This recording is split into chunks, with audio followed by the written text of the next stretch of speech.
I always wanted to serve on a jury.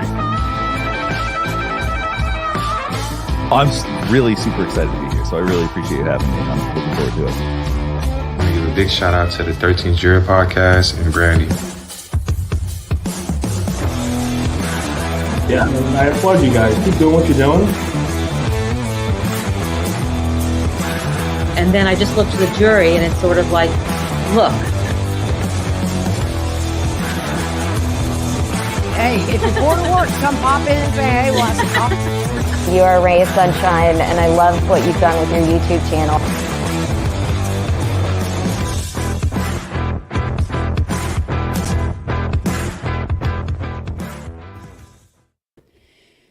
Good morning. Hello. Hello, 13 years old. I'm still down on the bottom. Let me fix my screen here. Hello, good morning. It is good to see y'all. I am, unfortunately, still at my brother's house. In case you can't tell. I tried to go home, but they have my, I don't know what floor they're doing now, but they're still doing the grinding. So it was so loud there that I ended up having to come back here. So we're running a little late, but you know, we're here. We're making it. Oh yeah, we're on it, doggone it. But good morning. It's good to see y'all. Look, I sound a little better today, right? I'm still a little under the weather, still struggling just a little bit, but I am, I'm doing better than I was, so there's that. And we're here, as long as we make it here. Lucy's in there eating, and she's eating so loud. She's a loud kid. Good morning. It is good to see Mrs. Sassy Pants. I like it. I'm excited to start another trial. Now, this one, I will tell y'all, I don't know much about it at all, other than just what we have talked about yesterday, which is honestly just the bare minimum. I did look at this article yesterday, so I figured we'll look at this for a minute before we start. They did opening arguments on yesterday. You can hear Lucy eating. She's loud. She's like pushing her, like she's eating so ferociously right now that it's like pushing her little bowl around, and it's making it's making noises over there. It's really funny. Anywho, so I have pulled up this article, and this is stop starving our baby. That baby eats more than I do. That child, she eats more than I do. Her little pot belly when she eats all good in the mornings. It's funny. All right, so I pulled this article yesterday.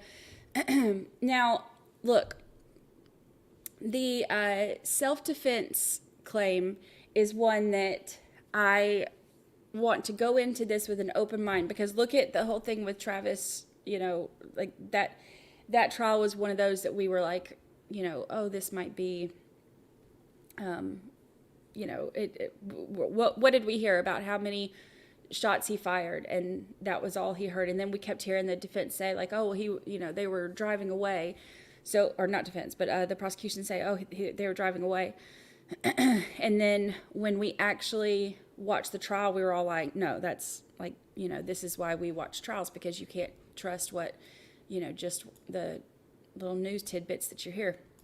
So I was really interested to hear this one because, you know, I whether or not it's self-defense reminds me of that trial, which is obviously one of the most, you know, emotional for us.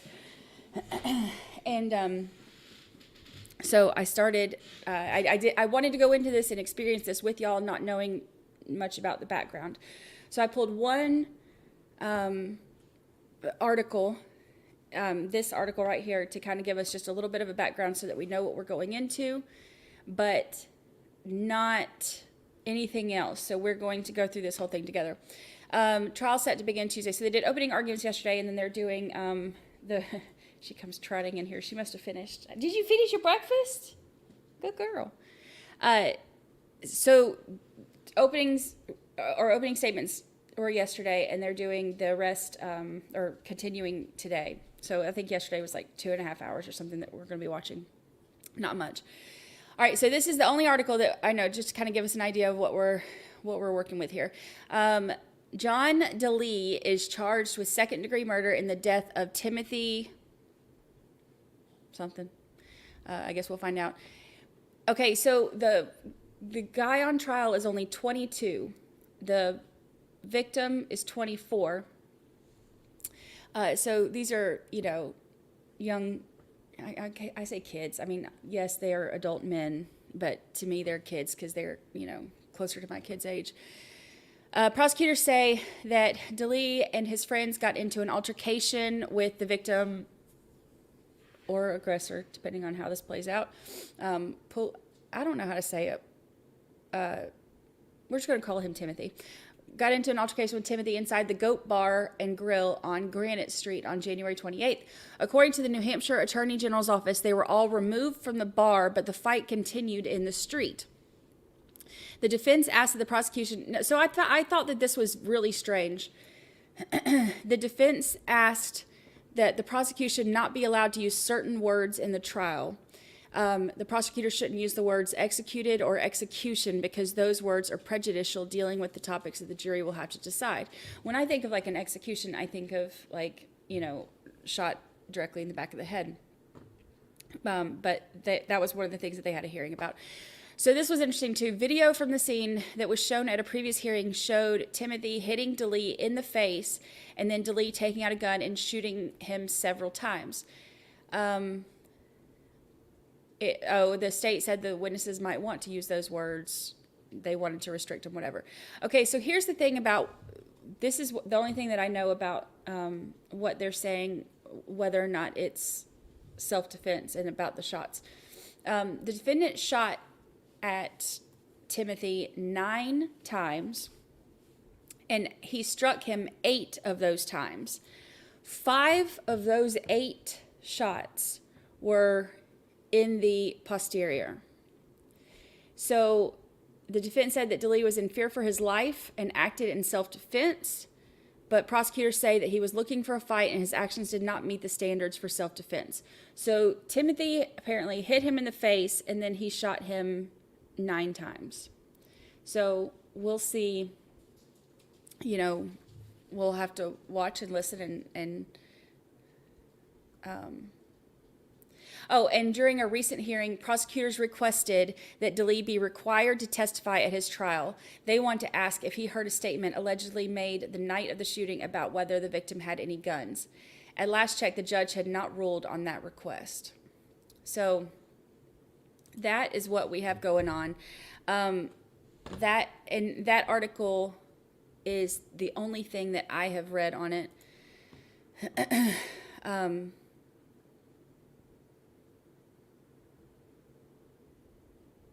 So we're going to watch that. But also, in about an hour, I should have put this on the,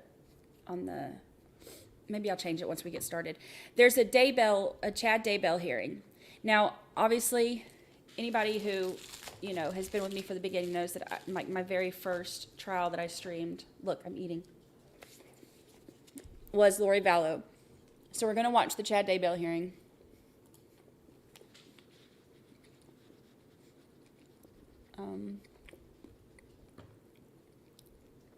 Make sure, I think it starts at an hour. Let me find it. Yeah. 10:30. What time?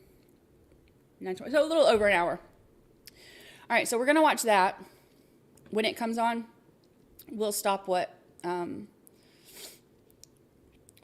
doing and watch that one.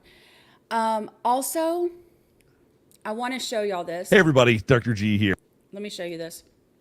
Dr. G did an analysis for sentencing day and victim impact.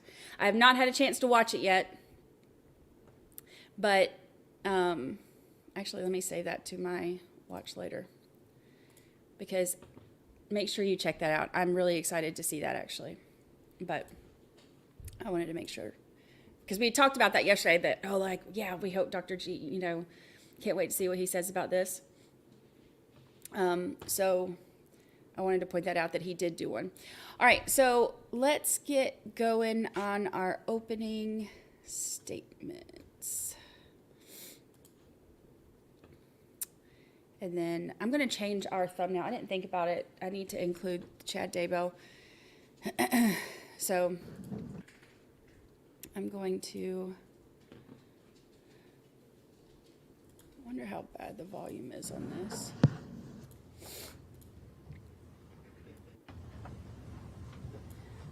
Hopefully not too bad. Hopefully. I'll do closed captions. Oops, they disappeared.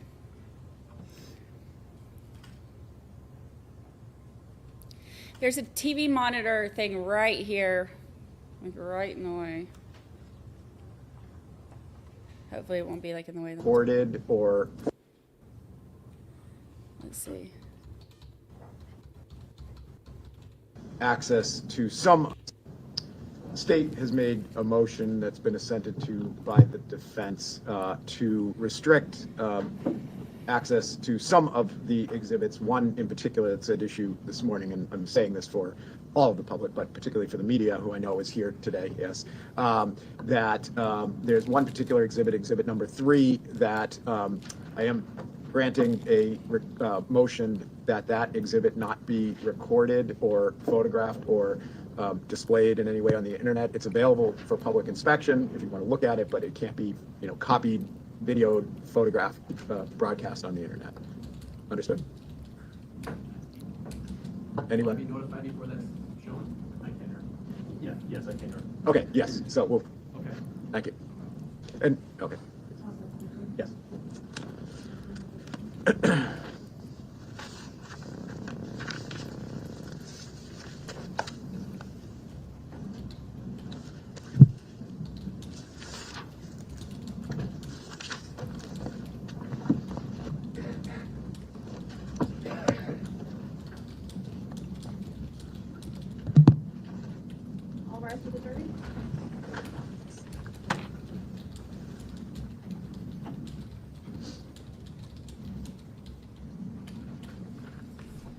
All rise for the jury. We haven't heard that in a while, huh? Yeah. Yeah. Versus John DeLee. I'm going to ask that we start with an DeLee. oath for the jurors. Would you all please stand and raise your right hand and keep it raised during the oath? And Mr. DeLee, would you please stand and face the jury and remain standing? Our docket number is 23 CR. Oh, wait, there he is. Fair and true verdict as to the charges against the defendant, so help you God. Thank you. Members of the jury may be seated. He Please favors listen to reading of the 3 indictments. my ex. Our docket number is 23 Guilty. CR 147. First indictment ending in 4-1 on the committal. Said acts being second indictment of or formerly of Salem, New Hampshire. Laws, I give it to you in the instructions. It's in that way. I'm going to that skip you through should jury verdict instructions. this This ain't our first tomorrow morning, rodeo. First thing. So you'll all come here for 10 o'clock, and we're not going to convene again in the courtroom, so I'm not going to give you any additional instructions at that point. But once we know everybody's here, all the jurors are here, and we have everybody ready to go, you'll get on a bus. We'll head over to the location where some of the events that you'll hear about during the course of the trial are alleged to have occurred. And so a view is a form of evidence that is, Wait, I want to hear this. So Oh, it is they're going to do a view of the place. That would be today. This my job to be fair and impartial throughout this thing during the course of the trial that makes you think I favor to rule on objections as determine the verdict in this case. All right, so now that I've talked to you about what you're not allowed to consider, let me discuss with you what you first. But we're going to have a view in this case. That's going to happen tomorrow morning first thing. So you'll all come here for 10 o'clock, and we're not going to convene again in the courtroom, so I'm not going to give you any additional instructions at that point. But once we know everybody's here, all the jurors are here, and we have everybody ready to go, you'll get on a bus. We'll head over to the location where some of the events that you'll hear about during the course of the trial are alleged to have occurred. And so a view is a form of evidence that is, not physically, we can't physically bring it into court, but it's every bit as much evidence as anything that happens here in this courtroom. So the purpose of a view is twofold. First off, it is to give you an opportunity to have a general understanding of the scene of the charged events and what. Okay, we don't need to hear what it is. We know what it is.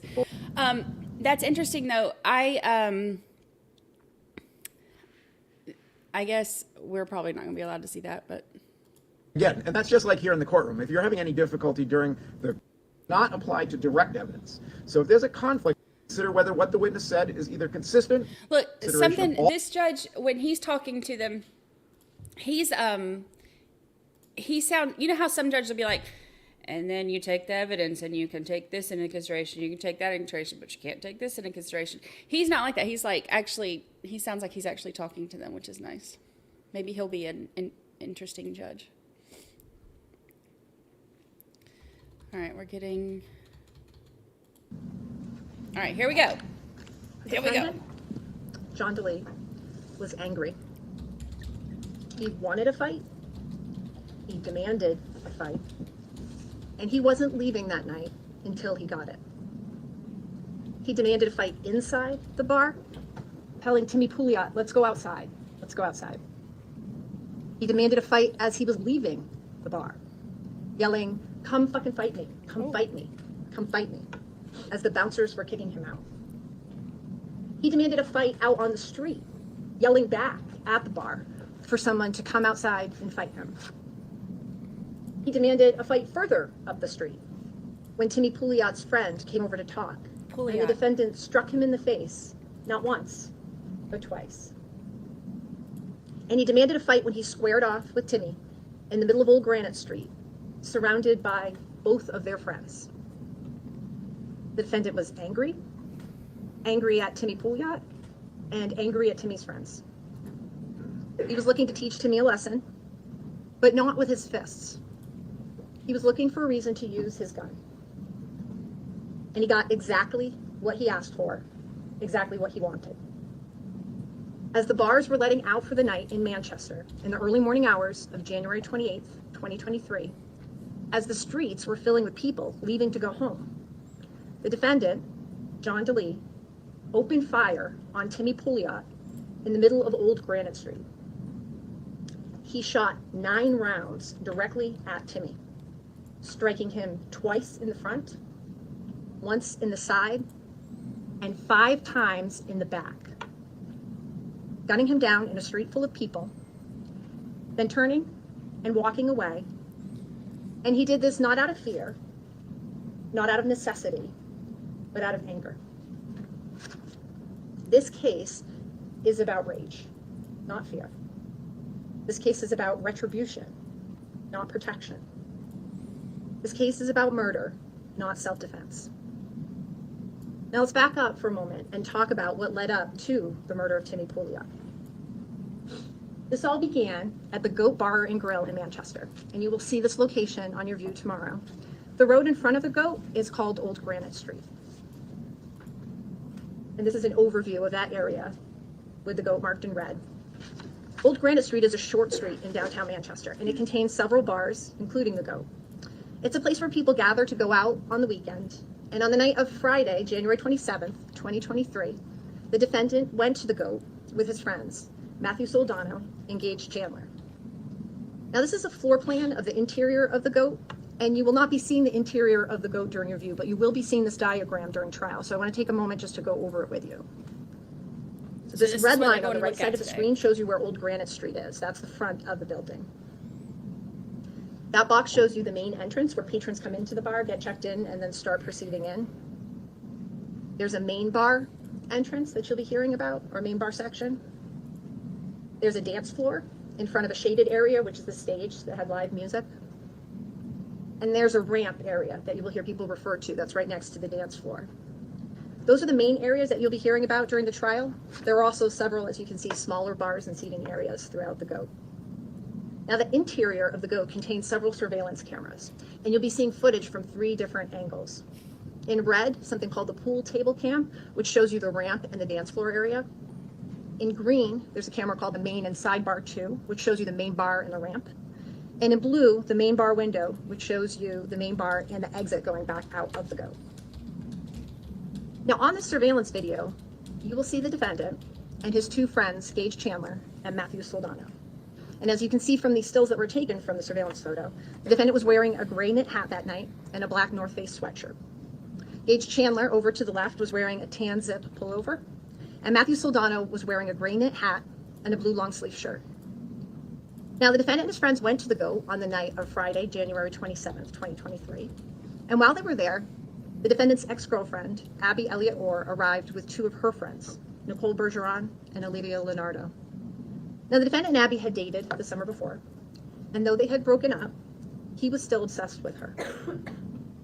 When Abby and her friends arrived at the GOAT, they went to the dance floor, where Timothy Pouliot and his friends began talking with them. You will also see Timmy and his friends in the surveillance video, and again, these are still taken from that footage that you will see during trial. Timmy on the top is the one with the curly blonde hair, and he's wearing a black sweater and a necklace. His friend Trenton Nash is to the left, wearing a white baseball cap and a black jacket, and his friend Michael Mendoza is to the right, wearing a white and black sweater. This is a still from surveillance video showing the dance floor and ramp area that I was talking about at the GOAT. In that yellow box, you can see Timmy with the blonde hair, Trenton Nash is the back of his head with a white baseball cap, and Michael Mendoza.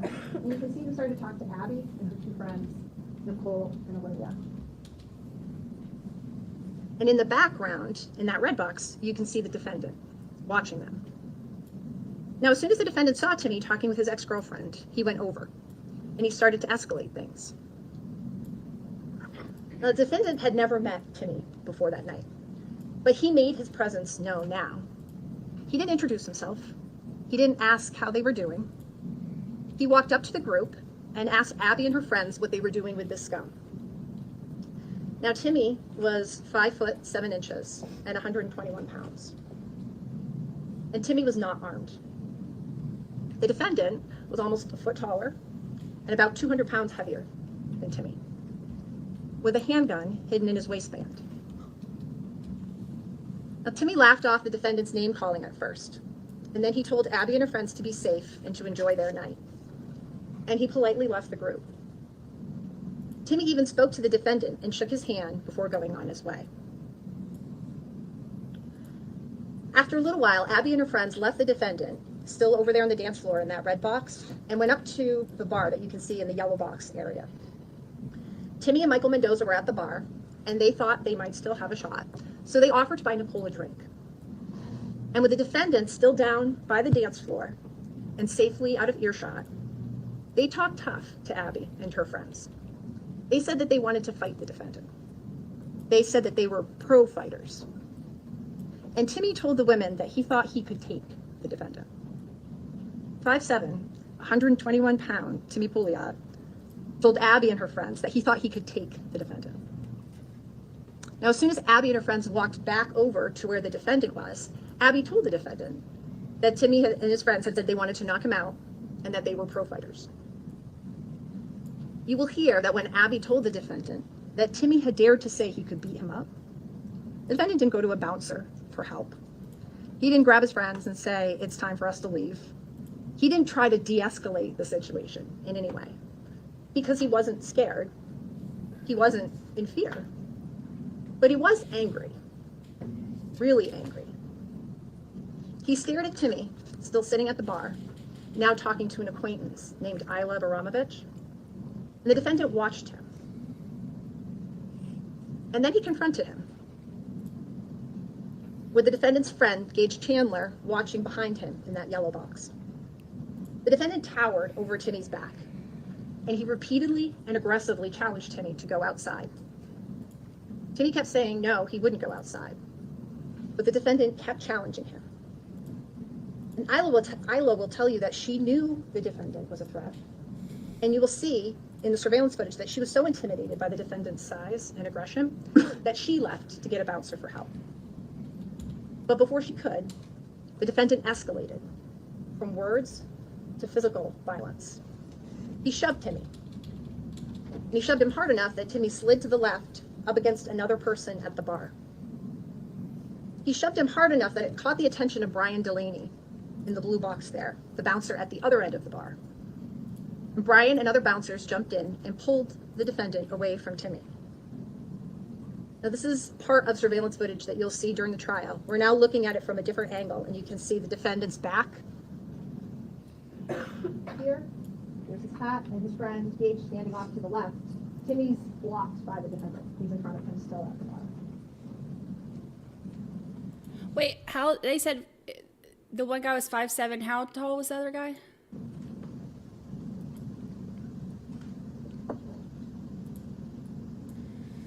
He said he towered over him. That's a big size difference. Now, after the defendant shoved Timmy there, he didn't ask those bouncers that came over for help. He didn't say that he shoved him because he was afraid of Timmy. Instead, when Brian Delaney asked the defendant why he was starting something with such a little kid, the defendant laughed and said that Timmy had called him a bitch. Then the defendant went back down to the ramp near the dance floor to stand with Abby and their friends. Now, Timmy's friends, Michael Mendoza and Trenton Nash, were standing in that same area, and you can see the top of their heads there in that yellow box. You will see that after the defendant assaulted Timmy at the bar, Timmy walked down the ramp and whispered something to Michael. Within seconds, Michael walked over to the defendant and took a swing at him. The defendant grabbed Michael and threw him to the ground, knocking them both into the bar in the process. Now, bouncers from the GOAT immediately jumped in to break up the fight, and along with Manchester police officer Eric Smith, they kicked out Michael Mendoza, and they kicked out the defendant, who was bleeding on the left side of his face from the altercation. During the trial, you will see and you'll be able to hear footage of the defendant being kicked out of the GOAT. That was taken by actually a cell phone video from someone in the bar. And you will see the defendant here, as well as Timmy in the background, and Abby, and the bouncers around him. This is the edge of Officer Smith, who you'll see in the video. You will see and hear the defendant's emotions. He was in a rage. He was swearing, he was yelling, but he wasn't yelling that he was afraid of Timmy or that he was afraid of Timmy's friends. He wasn't yelling for someone to come help him. He was yelling for someone to come fight him. He was yelling, "Who just punched me in the face? Come fucking fight me, come fight me, come fight me." No fear, no terror, just anger. He wanted to finish the fight. He was demanding to finish the fight. You will see surveillance from outside the GOAT after the defendant and Michael Mendoza were kicked out. Now, Michael was the first one to leave the bar with Trenton Nash, and they're highlighted there in that yellow circle. And when they left, they walked across Old Granite Street and got into their car. The white car parked here. Shortly afterwards, the defendant was kicked out. He didn't go straight to his car. He didn't ask for help from a bouncer or from Officer Smith, who was in the GOAT. He didn't quietly walk his separate way. Instead, he stayed on the sidewalk outside the GOAT, surrounded by his friends, with his arms raised, continuing to swear and yell and challenge someone to come fight him. Yelling, "Who punched me? What's up? Who punched me? What's up?" This is a clip of the surveillance footage that you will see at trial, capturing those moments as the defendant leaves the GOAT, followed up the street by Abby and her friends as he repeatedly screamed, "Who punched me? What's up?" Still angry, still looking for a fight.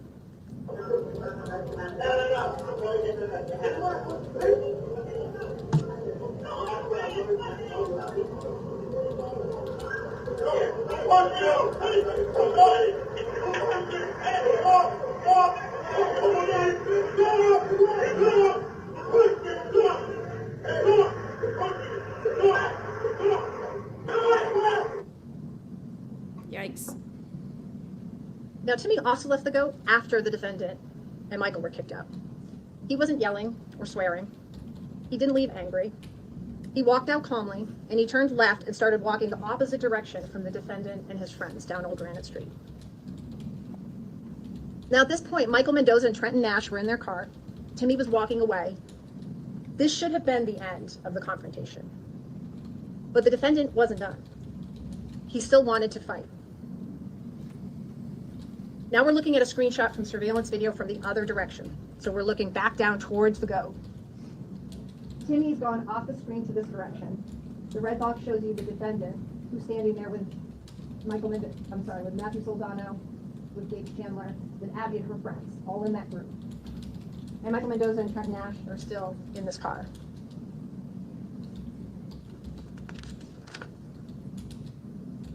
Matt, Gage, Abby, Olivia, Nicole were all trying to calm down the defendant at that point, but they couldn't. He kept getting more and more aggravated. And you will hear, as you could hear on that last surveillance video, how he continued to scream and yell at a street full of people leaving the bars, yelling derogatory words and insults. At this point, Trent Nash got out of the car and walked across the street and started talking to the defendant and his group of friends. But the defendant didn't want a conversation. He wanted a fight. So he assaulted Trenton, striking him in the head, not once, but twice. You can see Trenton at the beginning of this clip of the video, right here, with the white hat, and he's smoking, and he's walking over towards the defendant and his friends.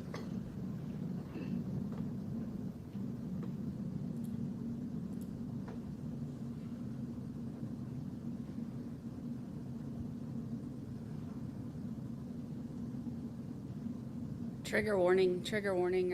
I don't know how much you can see on this.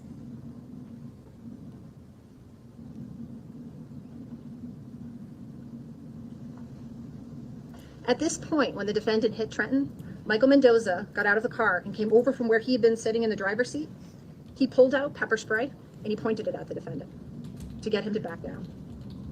The defendant pulled a handgun out of his waistband, dropped it on the sidewalk, picked it back up, and racked it. Abby screamed at the defendant to put the gun away. And at this point, his friends finally managed to push him up the street, away from the goat, and away from Michael and Trent. Now, Timmy was not there when the defendant struck Trent. He was still back down the street. But you will see on video footage where he stopped and started looking back up towards the street, toward the confrontation that was being caused by the defendant, before eventually walking back up Old Granite Street. You will also be able to see in this footage the defendant's friend Matt Soldano clearly trying to calm the defendant down as they went up the street, trying to get him to listen and trying to get him to leave. Now the defendant, Matt, and Gage, his friends, went up the sidewalk in the direction of that red arrow, past Soho Bistro, which was another bar marked in the orange, which was also letting out at that time. Patrons were leaving at the end of the night. Michael Mendoza and Trenton Nash walked up the street but turned to their left as marked by that blue path and went into the Bank of America parking lot, which was on the opposite side of the street. Now, at this point, the defendant's path to his car, his transportation home, was clear. Right down that alley to the left-hand side of Soho, back to the Market Basket parking lot where his car was parked. Now, you may hear a claim that this alley didn't seem safe to the defendant and to his friends. Pay close attention to the video surveillance when you watch it at trial, and you will see that the defendant's friend Matt tried to get him to go this way. This was the path straight to their car. There was no one in their way. At this point, there was no one following them. Timmy was still down the street. Michael and Trenton were in the Bank of America parking lot on the other direction. That was the way home. But the defendant didn't want to go home because he wasn't done. He was still angry, and he wanted to finish the fight. He wanted to use his gun. You will see on this video how after starting to follow his friend's Matt's direction and walking towards his car, the defendant turned and came back towards Old Granite Street, ignoring Matt's attempts to stop him. And you will see that Matt yelled at him, he pushed on him, he pointed down that alley trying to get the defendant to disengage, but nothing worked. The defendant was angry and he didn't want to leave. He wanted to fight. So he went past Matt back onto Old Granite Street. This is the video from the defendant in the alley.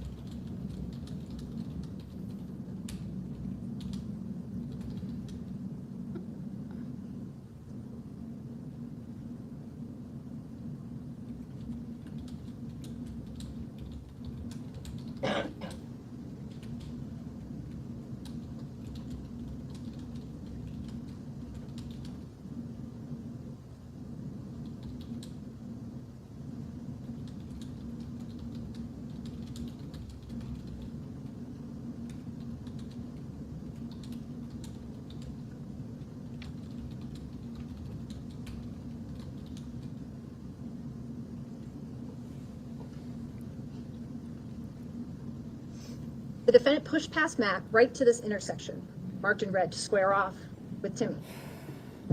He didn't go down to the alley to his car so he could leave. He didn't take a right towards the snooze center in downtown Manchester to just leave the area. He didn't walk into Soho, which was open right there in the corner, or back to the Goat, which were full of people. He didn't yell out to security or to anyone else for help. He didn't use his cell phone to call 911. Instead, the defendant chose to walk straight out onto Old Granite Street and square up with Timmy and his friends. And let's be clear, you will see that this was not 1 against 3. Matt Soldano was standing right here next to the defendant. Defense friend Gage Chandler was right off to the corner over here. This is Timmy and Michael Mendoza and Trent Nash.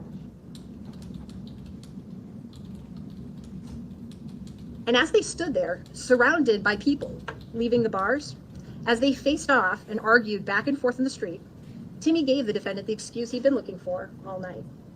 Timmy reached up and punched the defendant in the face. The defendant immediately ripped the gun from his pocket and started pulling the trigger, without hesitation. He pulled his handgun out for the final time that night and shot 9 times, straight at Timothy Pouliot. And he was so close to Timmy and so focused on pumping those bullets into him that he hit Timmy 8 times. Continuing to shoot, even though Timmy started to turn and fall away to the ground after the first gunshot. The defendant kept shooting after Timmy's back was to him. He kept shooting all the time that Timmy was falling to the ground, his body full of bullets. 2 of those bullets in his front, 1 in his hand, and 5 in his back. 5 shots in Timmy's back, because this wasn't about fear. This wasn't about a threat. This was anger. After the defendant pulled his trigger 9 times, he briefly watched Timmy's body on the ground. Then he turned his back on Timmy, turned his back on Timmy's friends, and simply walked away, leaving Timmy to bleed out and die on the pavement. Now let's be clear, the shooting happened very fast. And it happened that fast because the defendant pulled the trigger that fast. So fast that no one on that street had time to process what he was doing. No one had time to stop him. The most that Timmy could do was turn away. But that didn't stop the defendant. He continued to pull that trigger even after the first shot. When Timmy started falling, the defendant kept shooting in spite of the people in the streets, in spite of the cars in the streets. He opened fire close enough that people ran for cover, close enough that Isla, who had just pulled onto Old Granite Street with a car full of her friends, felt the concussion from the force of the bullets on the roof of her car. Not only did the defendant murder Timmy, he endangered the lives of all those people on the street that night. Now, there will be no question in this case that the defendant pulled out a gun and shot Timothy Pouliot, causing his death. The question for you will be, do you believe his claim that he acted in self-defense?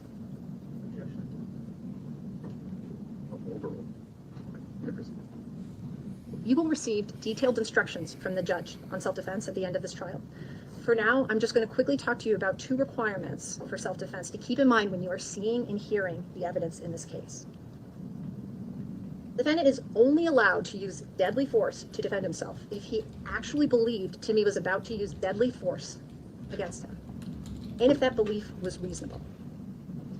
You are going to see a lot of evidence that was caught on video. You will be able to see almost all of the events that I have described for you as they played out then. You will see people's actions. You will see their reactions on their faces and in their body language. You will see people's emotions as the night played out. Watch the defendant. Watch his facial expressions. Watch his body language. Listen to his words and his tone of voice. You will see anger. You will see someone looking for a fight. You will see all the other options the defendant had that night other than shooting his gun.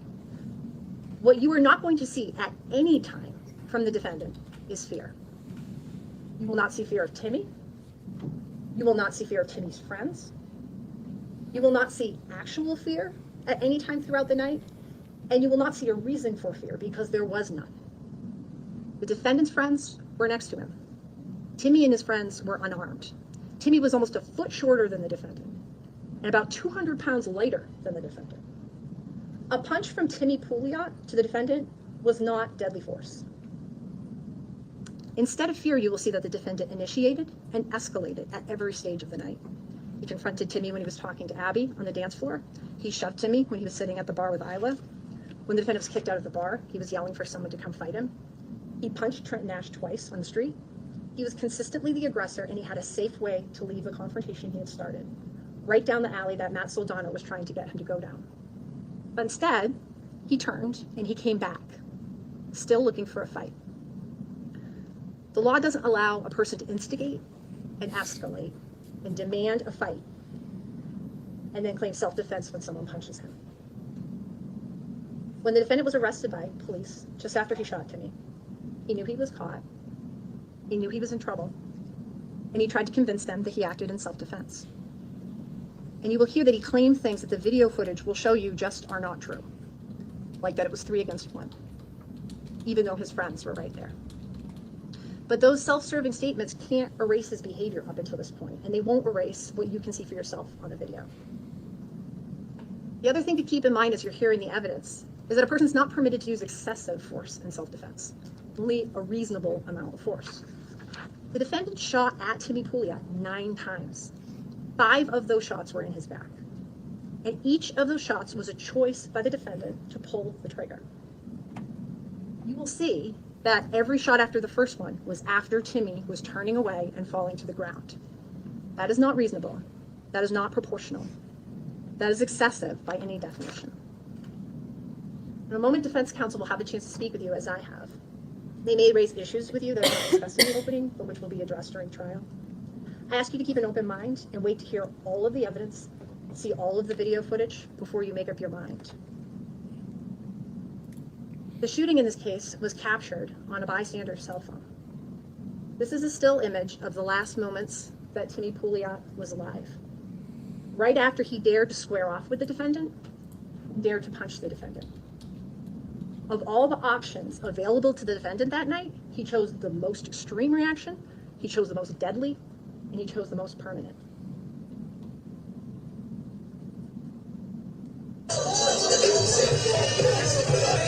Dude, these guys are all tired.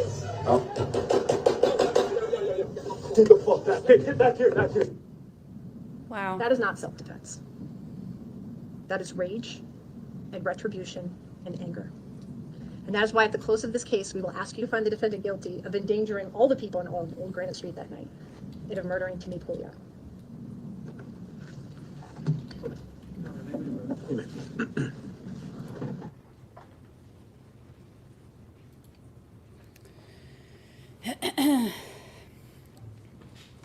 So obviously after the openings for prosecution, we're all going to side with prosecution. So let's hear what defense has to say.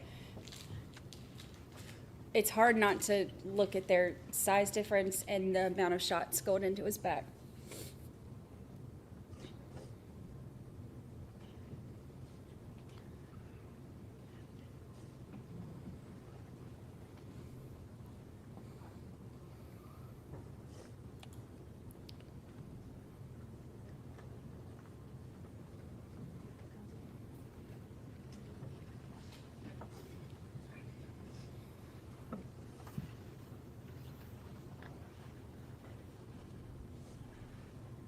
Like he's fidgeting. You can tell he's nervous. His life's on the line.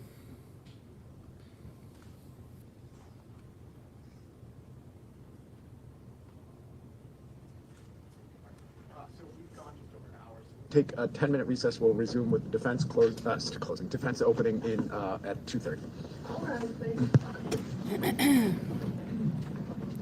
The thing about how many bullets he fired, to me, that's not like a huge. Tim and Mike. To me, that's not a huge thing, only because I think that if my life or my family's life were in danger, I think that I would.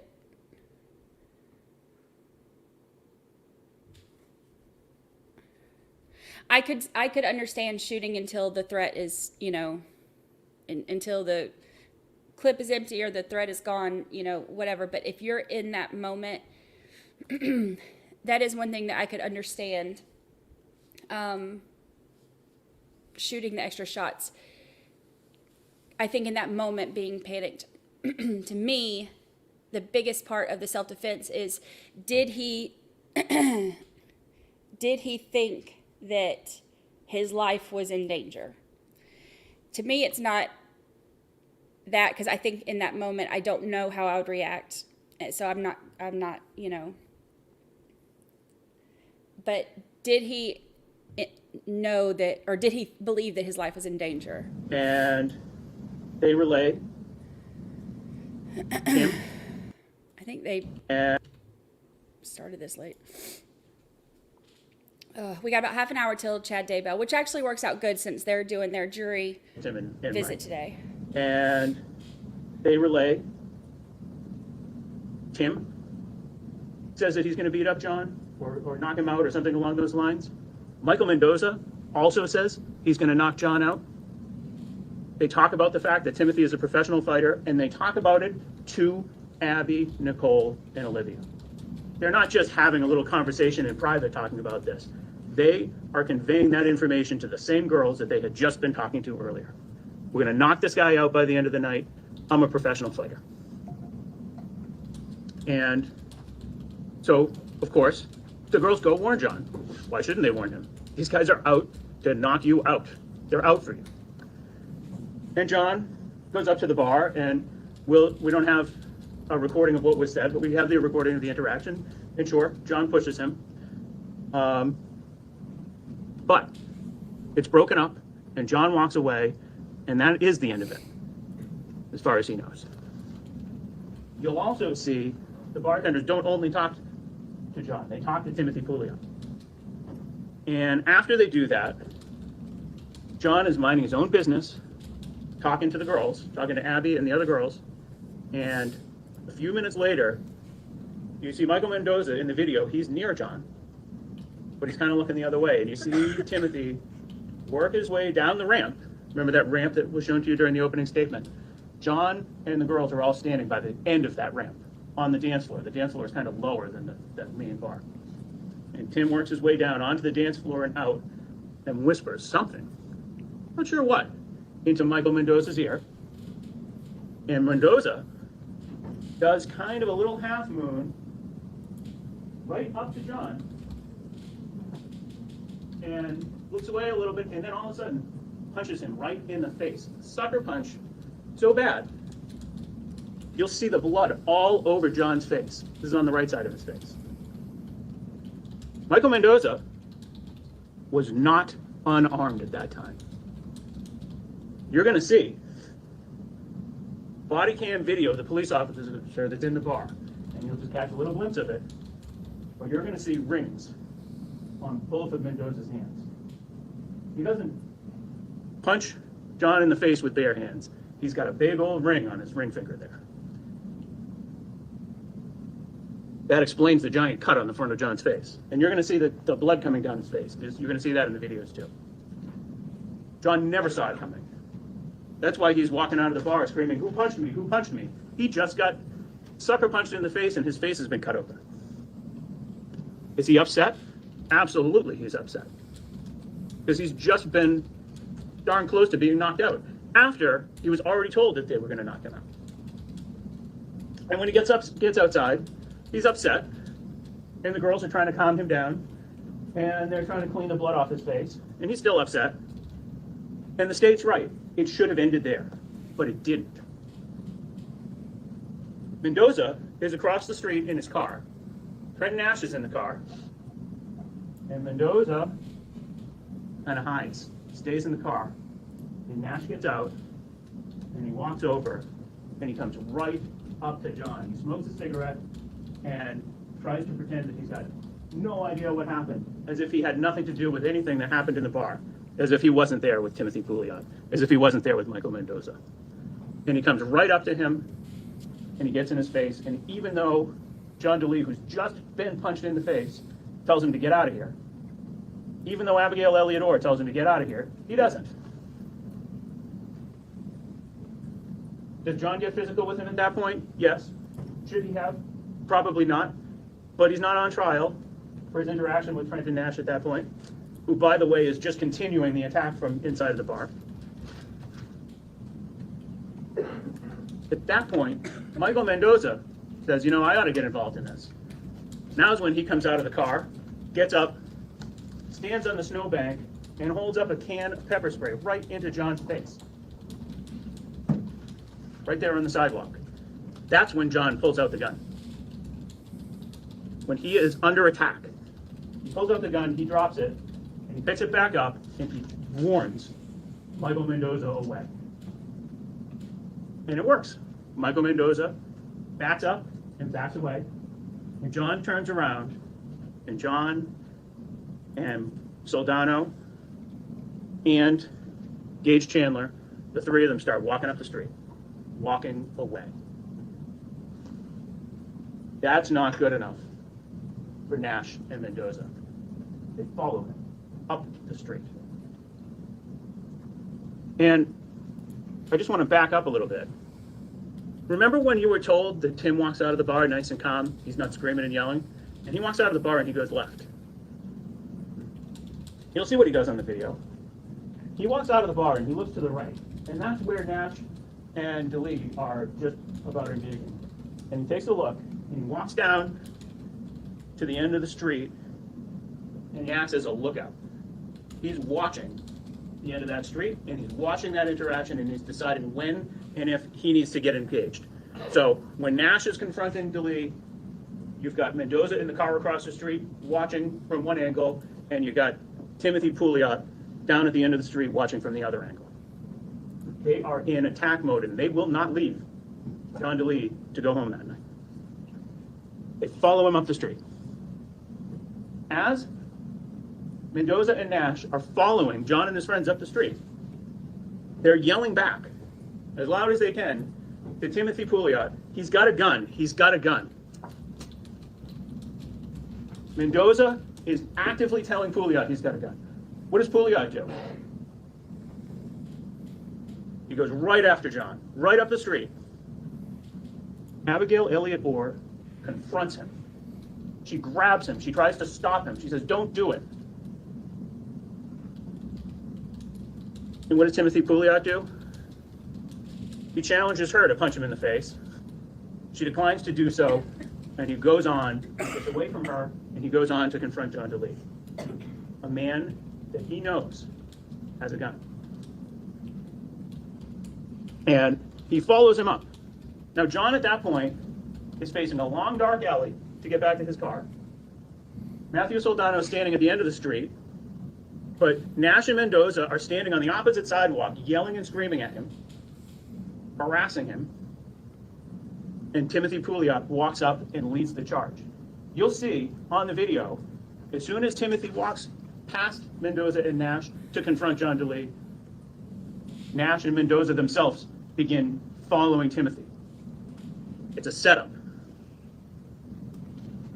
Is John DeLee supposed to walk down the dark alley with these people following him? Is that a reasonable place to go? So, unarmed. Right now we know at the very least that John DeLee has been punched in the face with rings. We know that Mendoza has rings on. We know that Mendoza has pepper spray. And the three of them are confronting him. And rather than walk all the way down that dark alley, he turns around to confront the threat that's facing him. And so he does. And you'll notice, you'll see in that video, you see the three people surrounding him. You see Pouliot standing directly, almost face to face with John DeLee. And you'll see to the right, to John's right, you'll see Mike Mendoza. And to the right of Mike Mendoza, you'll see Trenton Nash. Interesting little detail that the state leaves out at that point. When you see the video of Trenton Nash following Timothy Pouliot to go attack John, he's wearing his coat. He's got a long sleeve black coat on. Michael Mendoza's already in his t-shirt. This is a cold January day in Manchester, New Hampshire. And Michael Mendoza's out there in a t-shirt. Why? Because he's about to get in a fight. Nash has had his coat on. The funny thing about the Soho footage is part of it looks to the right and part of it looks to the left. So the right looks down the alley and the left looks down O'Grana Street. And the shooting happens right in the middle. And the only footage we have of the shooting itself is that cell phone video. But between the time that Nash crosses into that blind spot, we'll call it, And the time that cell phone video starts, his coat is gone. Why is his coat off in January in New Hampshire on a cold winter night if he is not part of this fight? So he's got his coat off, right? And that's not the only thing he does. The state says it's not 3-on-1. John's got all his friends there. Well, first of all, Gage Chandler, you don't see him in that video because he is up on the sidewalk on the other side of a snowbank and on another side of the rail in front of the Soho Bistro. He's not out there in the street getting involved in this. And Matthew Soldano is confronted by Trenton Nash, who's already thrown his coat off. Hey, do you have a gun? He checks him. He checks him. And how does Matthew Soldano react to that? He puts his hands up and he starts walking away. He's behind John DeLee, he's walking away, and he's facing away. And that's the moment when it is truly 3-on-1 with two other people who all mean John DeLee harm. That's when, for the second time in the same evening, John DeLee gets punched in the face by somebody that he has been told is a professional fighter. They've told him they're going to knock him out. They meant it. They've shown they mean it. And if you're standing on that street there with a gun in your hand, knowing that these people know you have a gun and are ready to punch you in the face anyways, ready to surround you, ready to confront you, ready to punch you in the face, they do. Second time, he's been punched directly in the head. How does he know that they don't mean to get his gun? How does he know that they don't mean to kill him? How does he know that they don't mean to kill him with his own gun? The judge is going to talk to you about the definition of deadly force. So take the judge's definition and not mine. But deadly force in New Hampshire means an assault which the actor commits with the purpose of causing or which he knows to create a substantial risk of causing death or serious bodily injury.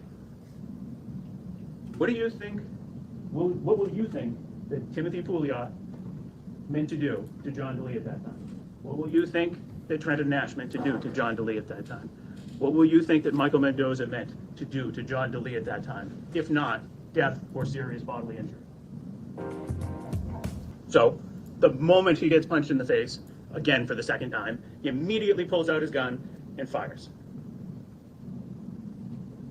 The state makes a lot about the fact that some of the bullets went into Timothy Pouliot's back. I want to make absolutely clear, Timothy Pouliot did not run away. He didn't retreat from this encounter. At the time that the trigger is first pulled, he's facing John DeLee. He falls backwards and he lands backwards facing John DeLee. He might have twisted and... Hey, real quick. You want to watch a police chase? So that's who they're chasing right now. So they're not going to back down or just let this one go. LAPD, they have their helicopter yes, this above is it. opening You can see statement. a couple of the units behind there. This started in the foothill area, but then made its way up onto Big Tahunga and now up into the Angeles Crest Highway area. Now, speeds have been about normal is the best way I could possibly describe it, because you can see it right there. I haven't seen any erratic driving or anything to say that these suspects are driving recklessly. This is a very windy road up here. You can definitely see how the road is winding, but there are also a lot of folks going. Terrible place for a morning. chase. You know, they use this road, so they're passing to pursuit, which is something that you rarely would see up here in the canyon. Now, LAPD, could they use a pivot maneuver? Maybe, possibly that one vehicle that's behind him, not pit certified. There's plenty of in this area right here, no oncoming traffic. You couldn't go off the side of the road, but now they're chasing these armed suspects. They're chasing and unfortunately, we've lost Stu's audio. He's over pursuit in the Angeles Crest area. They believe that this gentleman in this vehicle is armed. We're going to take a short break and come right back. Take a short break and come right back. Really? They lost him. Hold on, let me see if I can find another feed. See what we got. See what we got. See if we can find armed suspect.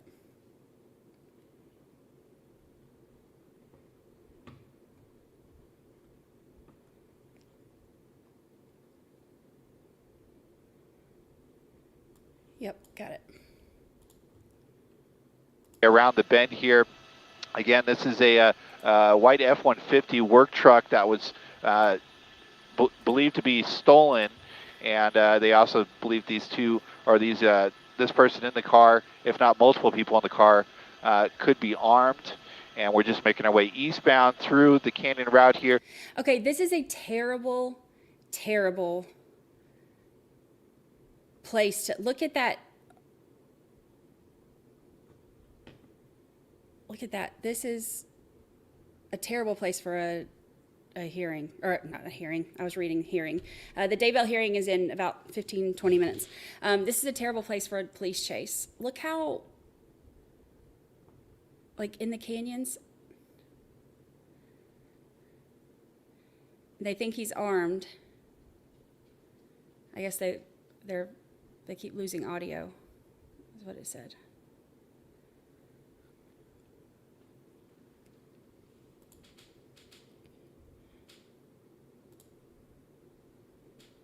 I believe it's Angeles Crest Highway, making our way up towards Big Tahunga. Angeles Forest Highway, and we're near Big Tahunga Canyon. And you can see there's two members of the LAPD that are in close proximity. We have more agencies starting to make their way up Angeles. We're just Mount Gleason Road. We're approaching Mount Gleason Road. So Angeles Forest Highway approaching That's Mount beautiful. Gleason Road is where we are for right now. Scary. We'll see if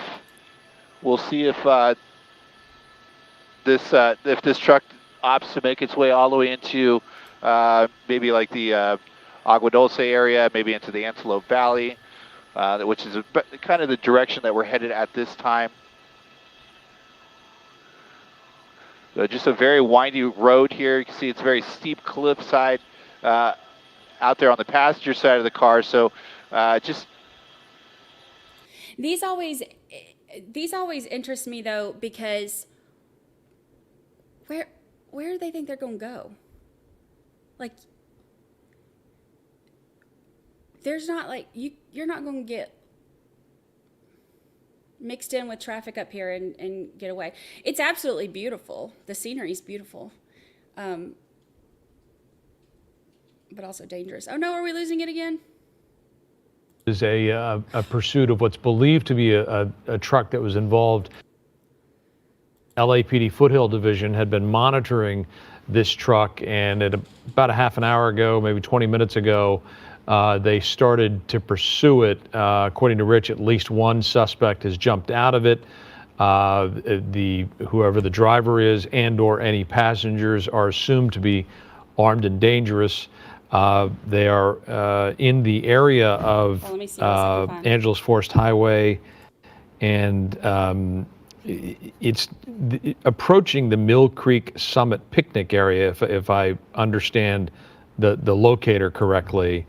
But again, this is a very dangerous situation where you have a windy mountain road through there. Yeah. Again, we'll have Rich stay over that. Let me see if I can find another on his way down. But he wasn't retreating from that encounter. He never did. Those 9 shots happened in a split second. The state would make you think John DeLee thought between each and every time he pulled that trigger, have I neutralized the threat yet? Nope. Oh, have I neutralized the threat yet? Hold on, the other one's back. So that's who they are chasing right now. So they're not going to back down or just let this one go. LAPD, they have their helicopter above it. You can see a couple of the units behind there. This started in the foothill area, but then made its way up onto Big Tahunga and now up into the Angeles Crest Highway area. Now, speeds have been about normal is the best way I could possibly describe it, because you can see it right there. I haven't seen any erratic driving or anything Oh, no, car's not back. It's still the same one. That one, I guess, is ended. They ended that one now. Hold on, I'm still watching both. That's not the speed that any of this happens. See what I can find. He's facing a serious threat to his well-being, and he pulls the trigger fast. The moment the threat is neutralized, you'll see Mendoza and Nash go running. Timothy Pouliot's no longer a threat. and he walks away. Now, lest you think that John DeLee can't recognize the difference between a real threat to his life and his safety and a fake threat to his life and safety, you're going to see when the police officers arrive. Those police officers arrive, they pull their guns on him. And he knows that those police officers don't mean him harm, because the first thing he does is take the gun and put it down on the ground. He puts the gun down on the ground and away from him so quickly that the police officers, both police officers that are involved in detaining him at that point, both of them have to ask what happened to the gun, even though he did it right in front of them. Put your gun down, they're yelling at him, and he's pointing. You can see him point at the gun on the ground. So even police officers that are pointing guns at him, he knows that they're not a threat. He doesn't try to use any kind of force against them. He puts the gun down on the ground, he gets down on his knees, he puts his arms out, and he says, "It was self-defense, it was 3-on-1, they attacked me." Immediately, that's what he's telling the police. If you go back and look at all the evidence in this case, at the end of this case, which you're going to have the ability to do, you're going to see that everything that John DeLee told the police right then and there was correct. Timothy Pouliot, Michael Mendoza, and Trenton Nash planned an attack on him. They used tactical maneuvers to attack him. They threatened him. They pursued him. They gave him no out. Unfortunately, Timothy Pouliot lost his life as a result of it. And again, the state's right. It should have ended many times before then. But John DeLee is not guilty of these crimes that he's charged with. And at the end of the case, we'll come back and ask you again to find him not guilty. Thank you.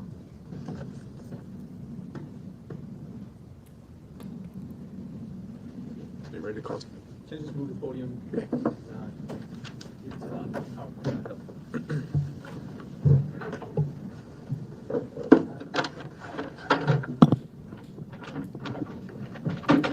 Okay, that's the ends of opening. So this is a good time to, a good place to stop right here. So we've got about, we'll pause that one. We've got about, 10 minutes before Chad Daybell. I'm going to keep trying to find the,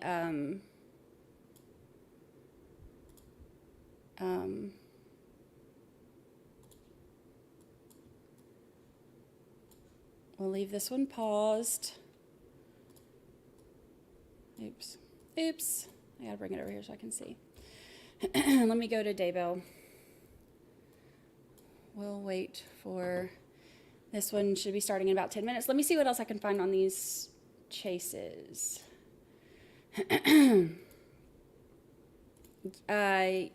Yes, I changed the thumbnail to show Chad too. Okay, so the truck one,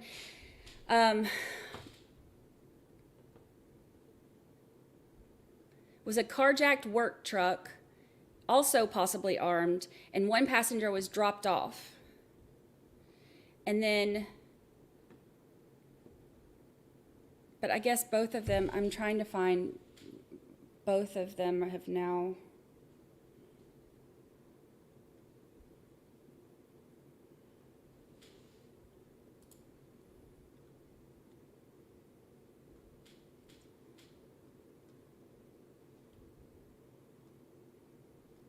see if I can find.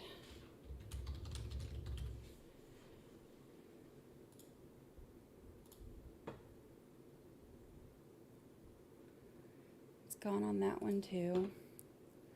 Let's see.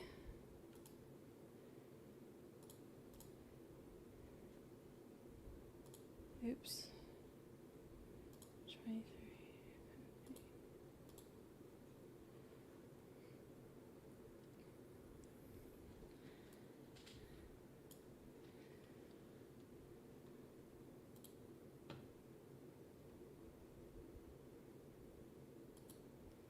They still haven't come back with it. Dang. I wanted to watch it.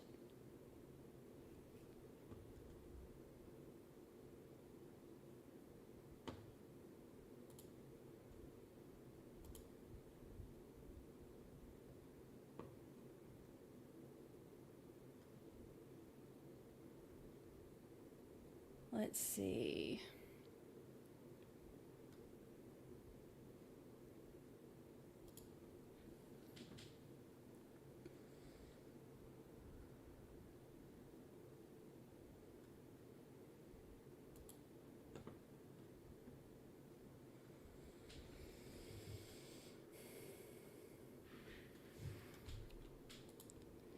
I can't find any more.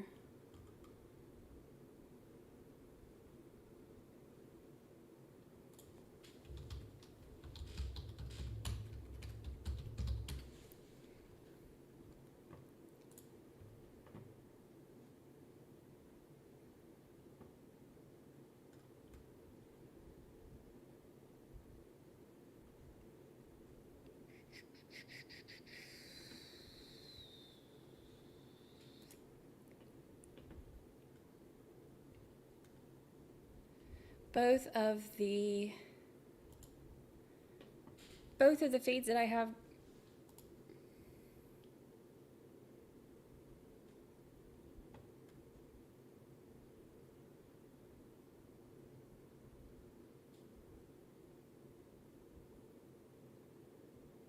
Oh, the helicopter left to refuel. Bad time to not have a full tank of gas.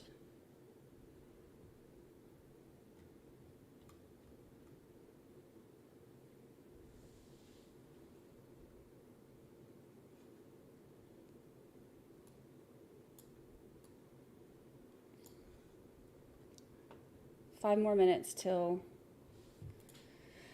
check ABC.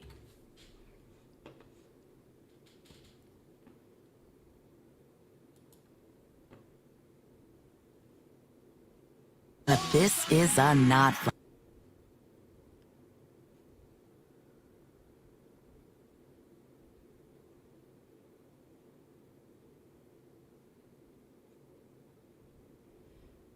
Come on, come on, come on.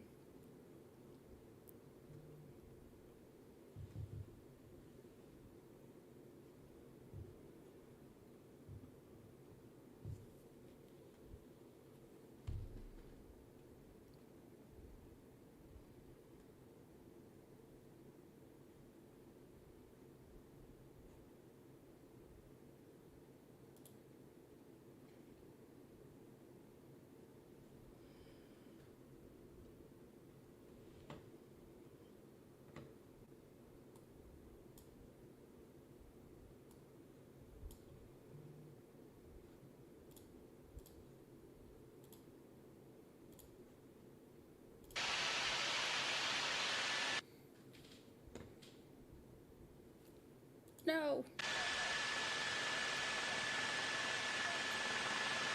Big pole. I think that might be a pipe.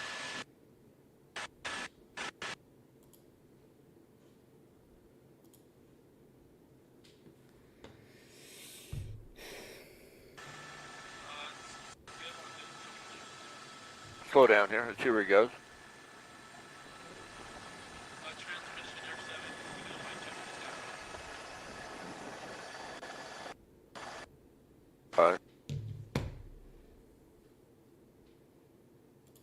Come on. Don't lose feet again. Don't lose feet again. Please, please.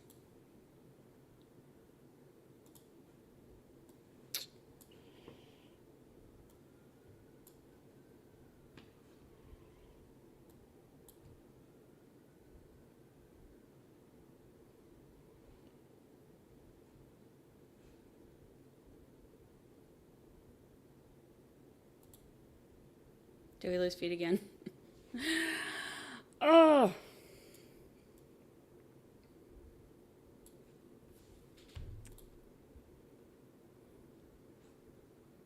We see where the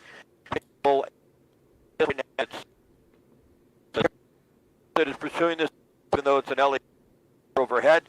The department is not gone. There you go. One getting out of the vehicle. Oh, it looks like he may have been hit by the tire, making a run forward, and the vehicle continuing on. So one individual, one suspect jumped out the front door of that truck, may have been actually hit by the truck. It's unclear as we stay on this vehicle whether or not that suspect was taken into custody, but you can bet for certain he was. There was a patrol car right behind him. So you can tell now this is getting very desperate. We're in Palmdale on East Avenue R, headed eastbound away from the 14, and we didn't see that vehicle.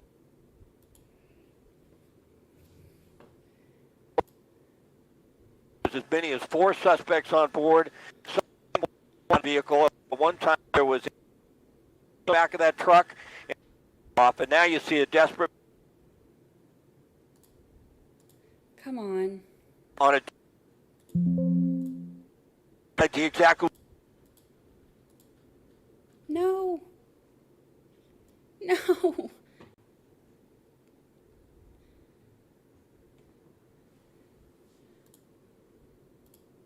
This is a terrible time for them to lose feed. Their cameras are going out. Hold on, let me see if I can find it on the other.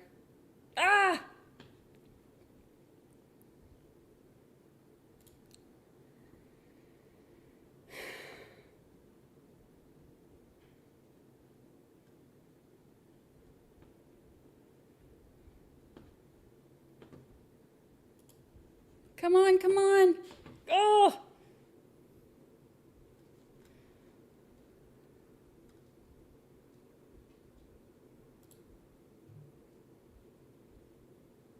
What are we on? ABC? Let me go back to Fox and see if...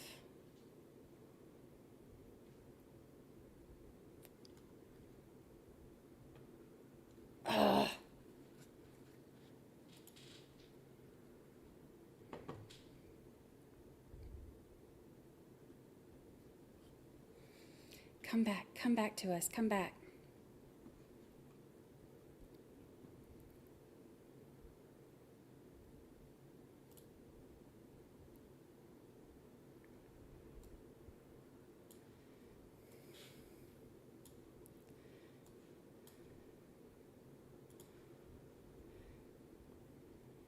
Just go back from feed to feed.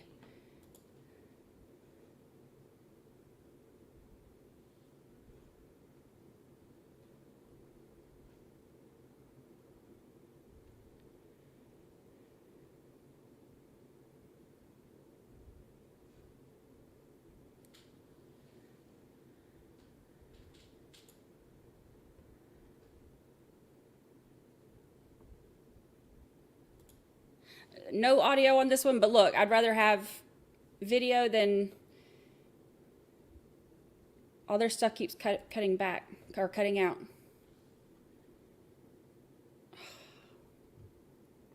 I say that and then it cuts out again.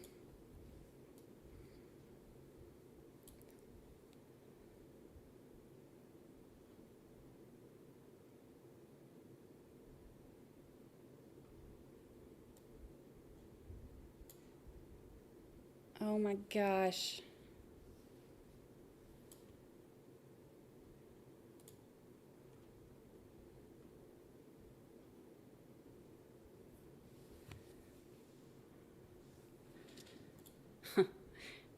Were, I believe, surveilling the truck when it became a pursuit. At least one suspect jumped out of the truck at some point. That was crazy. Police are treating this as if the people inside or the person, we don't know how many people are inside, are armed and dangerous. You can see the behavior is dangerous in terms of the way they're driving and trying to evade police. Now going to the wrong side of traffic, Rich. I don't know if Rich can hear us. We'll just continue to show his signal, some horrific moves there that are incredibly dangerous as he drives through Palmdale. Yeah. You know, this is the sort of thing. Frank, go ahead, Rich. Yeah, Frank, just so I got you back here. So, you know, as he starts to make these erratic, sharp turns, we have to, you know, make some turns with Sky 5 as well. And every once in a while that might interrupt the signal here. But as you just saw, yeah, he was in oncoming traffic. barreled through that intersection. Now, for a time there, they did throw out a spike strip. It looked like the truck was able to maneuver around the spike strip. That was maybe about 5 minutes or go, and then shortly after that, we saw at least one passenger run from the vehicle around 105th Street, and we've seen the door open at least.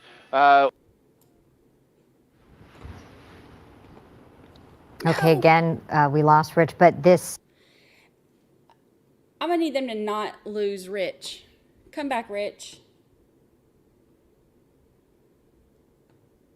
There's Rich. Dangerous, but we have seen the person behind the wheel becoming more aggressive, I would say, behind the wheel, faster speeds, and always, I would think, more dangerous, Rich, when you start to see it go through neighborhoods. Now entering, it looks like a freeway on-ramp here. Where are we going? Is that the 14? Northbound, looks like the northbound 14 here, guys. So we're just going to get a little further away from Palmdale. So we're northbound up the 14 from Palmdale Boulevard, I believe it is. So we'll widen out here and see if there's any units directly behind this pickup. I don't see any directly behind. They may have fallen well behind this truck, but they do have at least one air unit, if not two air units, that are overhead, keeping an eye on this white F-150 again suspected in a carjacking. We have the driver, possibly more occupants within the vehicle. There was a time where they were saying there could be 4 people that were in the truck, possibly all armed. We saw one hop out in the Palmdale area. We've seen the door open at least one other time, but we didn't see anybody jump out. So we, at this point, we just assume there's more than just the driver that's in this F-150. Now northbound up the 14, making our way into the Lancaster area, and he's just being basically tracked by the helicopter at this point. They've tried to do, they've tried to stop this with a spike strip. That was unsuccessful, and we may see more attempts with a spike strip, but for right now, they were unsuccessful with the one they threw out in the Palmdale area. And we saw basically where the passenger had hopped out in the Palmdale area. There was an intersection there that was very congested, and we saw one black and white that was involved in an accident there. So at that point, they backed off some to give this guy some space as he was driving in the wrong way, opposite lanes of traffic on Surface for Street. 6 months. He happy anniversary. barreled through a construction site. We saw the truck basically go airborne for a time with debris from the back of this truck flying all over the roadway. So here he is, northbound up the 14 on his own. You can see he's going much faster than the other cars that are here on the 14 freeway. So certainly going fast. It looks like we have Sheriff's Department that has moved in closer. Oh, dang. It looks to be I can't read that back insignia. I thought maybe it was a K-9 unit. But nonetheless, we have at least one sheriff squad car that has caught up to this F-150. And we'll see where he decides to take us at this point. You can see some cones here on the 14. So there is some ongoing construction. I don't see any construction workers on the freeway up ahead, so that's some good news there, as this guy's obviously already willing to show that he will go through a construction zone if need be, and just making its way quickly past these other vehicles that are just trying to make their way north up the 14, try and get you Avenue M. So we're northbound. This 14 one's the earlier Avenue M at this point. I believe I heard 80 miles an hour, 85 miles an hour. So it's certainly driving very fast here as we make our way into the Lancaster area. Oh, look, there was that. What that was the Rich, as we're airborne watching what you are showing us live, on the left part of your screen, on the right part of your screen, we're showing some of the videotape that you guys shot as it was happening, and we just saw the truck drive through a dirt construction zone, go airborne, as you said, and continue to drive along. On the left side, you're looking at the Antelope Valley where the truck is right now, moving up the 14 north. It'll eventually hit Mojave up there if it gets through Lancaster. And then if you know that area, when you get up to Mojave, you sort of hang a right and head up toward the direction of Mammoth. That's typically the way that many people will drive up there. But very dangerous behavior by these carjack suspects. It's now multi-jurisdictional pursuit. We just saw a moment ago an LA County Sheriff's SUV trailing behind.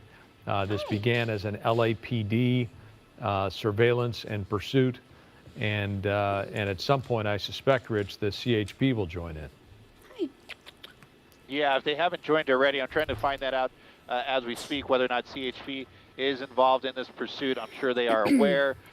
You know, they may even set up at some of these on-ramps here in case they do need to intercept. But as far as we know right now, you know, is, seeing stuff like that, and like sorry, seeing trying to the listen to the dude radio chatter.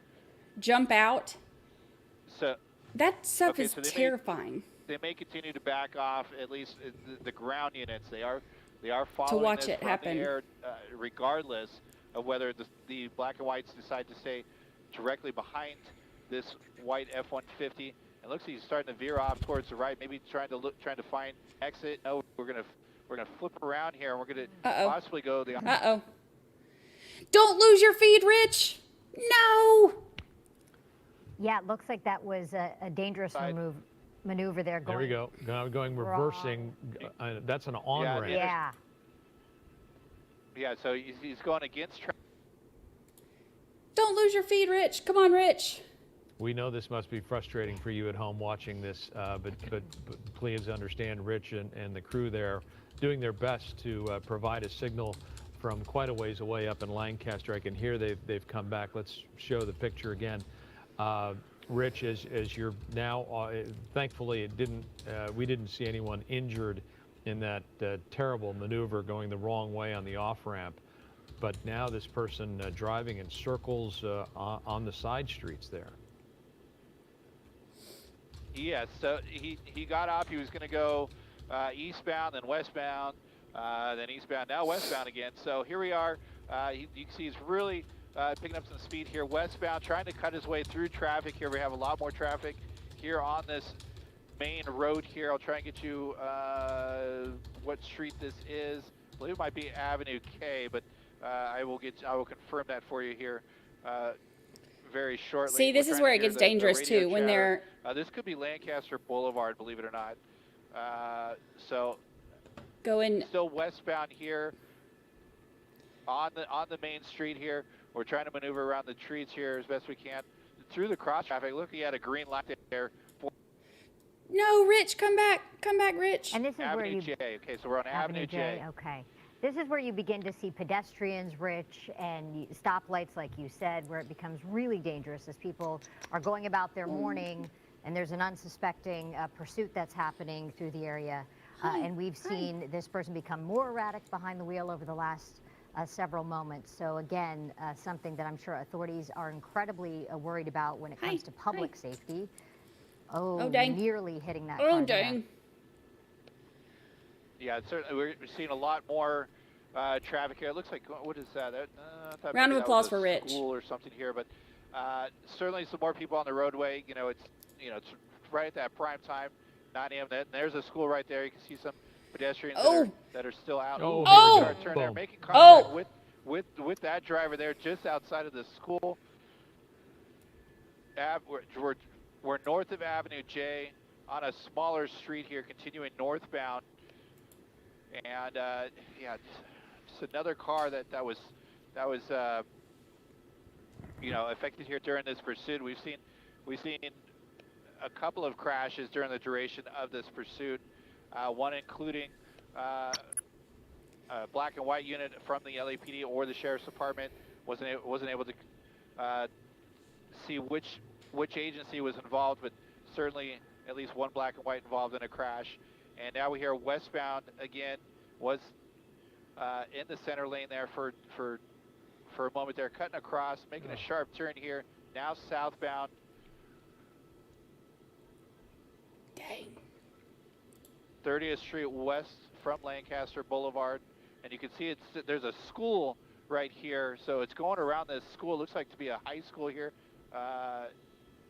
near Lancaster Boulevard. And we have at least one black and white that's behind I'd be so the mad. Sheriff's Department. Directly behind this possible stolen F-150, making a sharp turn there. Now we are eastbound. Eastbound down, load 'em up and 35th Street, we gonna 35th Street West. We got a long About 55 miles an hour. and a short time to get there. Seeing more people here on the road, almost opposite lanes here. Oh, yep, there he goes. Okay. Ooh. Oh! Nearly missing. Almost hit the cop. There. Now northbound again on 32nd Street West from Avenue J. So he's back on that street where he crashed into that white car. Now up on the sidewalk through the parking lot. I don't know if there's really an easy way out of here. He could have Where he boxed gonna go? himself in here. Let's see if the Sheriff's Department can block off these exits. Oh. No, he's going to make his way out. Oh, my goodness. Okay, They now had the we are chance to back block out him in right there. onto the small street here, and he's back off to the races here, southbound, 32nd Street West. All right, now he's blocked. Oh! He's Come back, basically, Rich. as we get the Back signal. Oh. Oh! All right. Oh! Oh, man. The truck's coming apart. He's damaging other vehicles, Oh. one after another. Looks like he threw something these- from these- the vehicle okay. as well. Yeah, well, Oh, there's jeez. lots of things in the back of the truck that are flying out. You got partially the front end that's also shattered along the roadway. Those motorists just, they weren't moving. He was trying to shove his way through two cars, but he had no luck, so ended up backing out. Rich, come back! Down on the There we go. major here, and let's see, we'll widen out here, and looks like some of the black and white units have backed off, or at least they're having a little bit of a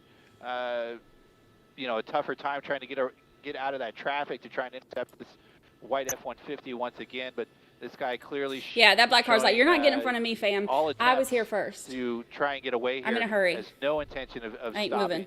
regardless of what the obstruction is. And Truck we're at really hates storms. 40th Street South here, slowing down here, maybe disabled, possibly looking for a spot to run from the truck. Uh-oh. Let's see here. Yes, We're not truck sure is if stolen. This truck is disabled, but you can see the black and whites have caught up here, so we have at least 4 units from the Sheriff's Department. Oh, there we go. hey, So look at there, one he's running. person jump out, going through a backyard here in a Look. residential area. Oh, no. Okay. Sheriff are now out on foot. I don't know. Maybe that's the only person in the car. Maybe David can keep an eye on that white F-150. Let me know if anybody else decides to run from that truck. But so we believe this is the driver of that F-150, now on foot in a residential area here. I'll try and get you a locator here in just a moment as we start way around into this cul-de-sac here. Frank and Jess, let me know if you still have the signal. We do. We still see the signal. We have not seen that suspect emerge from that location, as you said, right near the boat, between the homes. There's the wall there, a pool, 2 pools in the back. But as far as we know, that's where that person is hiding.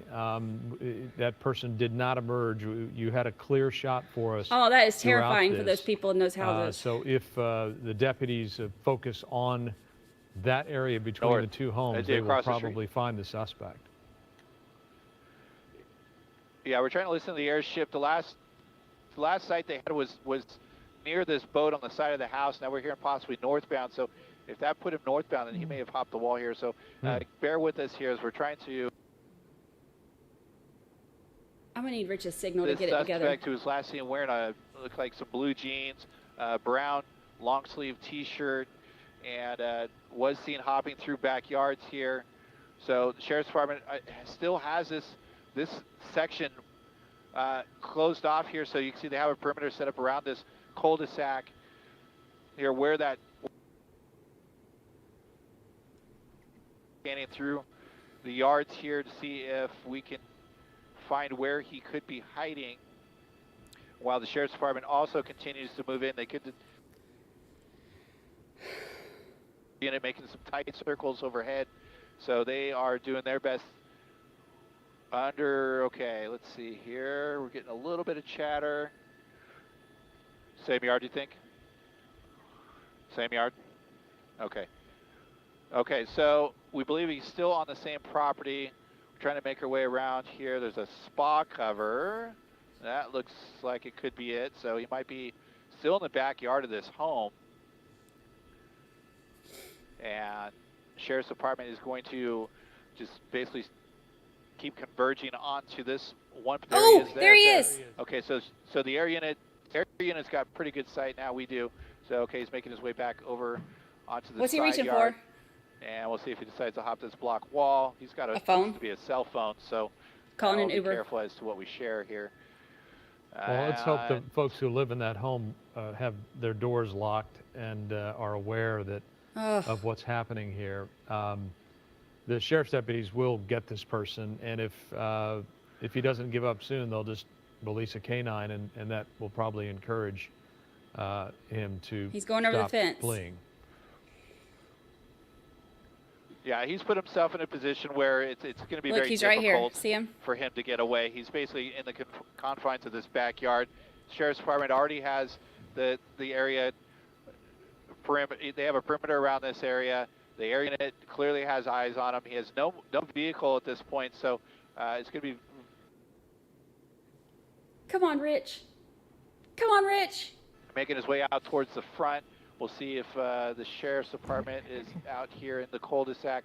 Okay, now he's running across the street into another, okay, oh, there he is. Hopping another wall here. Yeah. Where are authorities at the end of the cul-de-sac? Yeah, well, they're on all four corners of this block here. So the area, as you can see. Oh, dang. So as he's making his making his way hopscotching through the backyards, he's now going from street to street. So they're having to continue. You can see the neighborhood here. So he's going from one cul-de-sac to another. And you see yeah, we got more and more units arriving here. His signal is driving me nuts. Cover more of the area at a given time now. He's going to have very little space to go anywhere without running into a black and white here, a sheriff's deputy, maybe LAPD's down here, maybe CHP, but we do know there are multiple black and whites, including the airship, that are here. So we'll try and get eyes on him once again. He's cutting his way through the backyards. Could you imagine if you were watching this and then you saw your house? This is a suspect who is, again, wanted for carjacking, we've seen it with our own eyes. What was the last been responsible for all sorts of property damage. Hopefully no one has been injured in this process, but has no regard for anyone in the public and the Sheriff's Department moving in to take this person into custody. There's so video it there sounds like on- the air unit has pretty good eyes on a good sense of where he's at. You can see some of the sheriff deputies looking over this block wall into this area. There's lots of trees and bushes here, so he may have found a way to tuck himself in. And then, of course, we are looking from up here in the Sky 5, but he was right in this. Let's see, what do we got here? We got more deputies, so they are now in the multiple backyards in this neighborhood, trying to locate where this guy might be hiding, maybe in the bushes. We haven't heard anything about him making his way into a home, so that's some good news. And the deputies have to be incredibly careful here. They're assuming this person is armed. You know, they do not know if this person is just trying to run away or there's a dog. I don't know if it's a canine or just the family dog, but they don't know if this person is simply trying to flee or will try to shoot it out as they're escaping. But maybe that dog was a Sheriff's Department canine, because those are very persuasive dogs with these suspects who often give up very quickly once they have kick in the hammocks. A police dog with its jaws around its leg. Screw this the hammock. person's leg. And we don't know if that is the case here or if that was just, again, a family dog. But the Sheriff's Department folks now have their guns drawn as they County move Prosecutor, around who's these also been appointed as backyards. counsel on. And we are in Lancaster in the Antelope Valley, Chad Daybell starting. where this pursuit began in Los Angeles, and the Foothill Division went over the mountains and down into the Antelope Valley, and now we're in Lancaster. Yeah, Frank, he's really found a spot to tuck in. So everybody's trying to find him from the air and the ground. But, you know, last time we saw he was within this cluster of homes, and it would be very difficult for him to make his way out of these cluster of homes without being seen, especially from up top. You can see they're making their way through the gazebo, through the bushes. You can see they were checking all those hammocks that were hung on the balcony.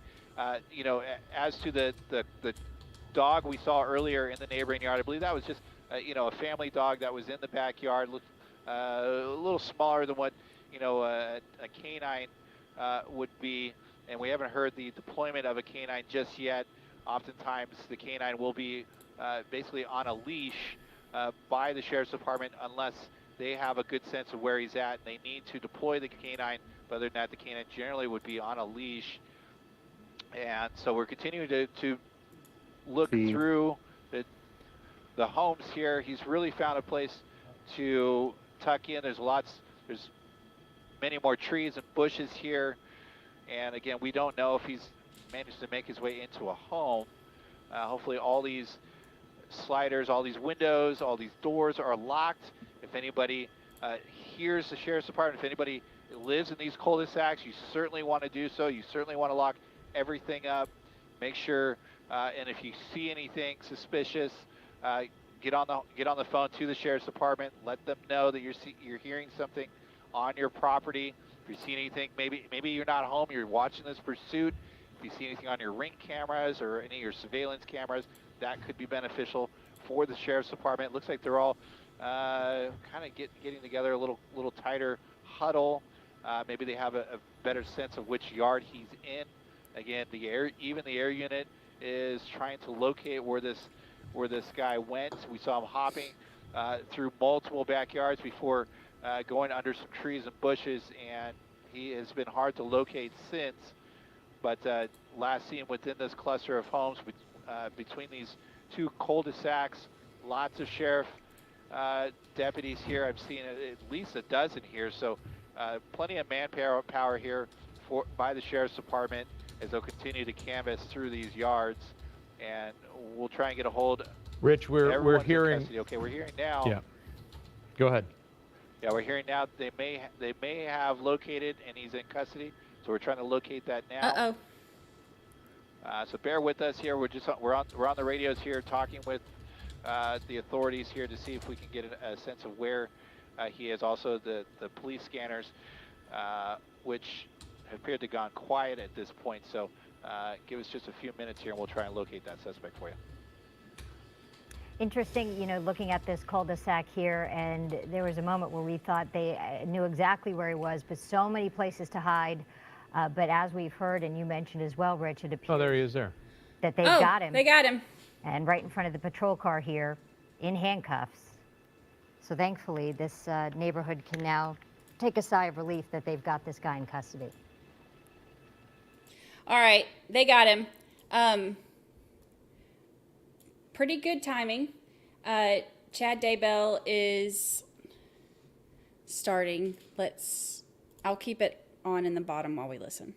CR 22-21-1623, State of Idaho versus Chad Guy Daybell. Mr. Daybell is here represented by his counsel, John Pryor. State's here represented by Lindsay Blake, Fremont County Prosecutor, and Rob Wood, the Madison County Prosecutor, who's also been appointed as counsel on this case. We are holding hearings on various motions scheduled for this morning. Before we get started, the court will note there is an order governing courtroom conduct that's in effect in this case. According to the terms of that order, other than what's been specifically authorized by the court, there's not to be any unauthorized photography or recording of these proceedings. And if you have any personal devices that will go off or make a sound, please make sure those are silenced. If they do go off during the proceedings, I'll instruct the bailiff to take those and hold them until we're concluded with our motions this morning.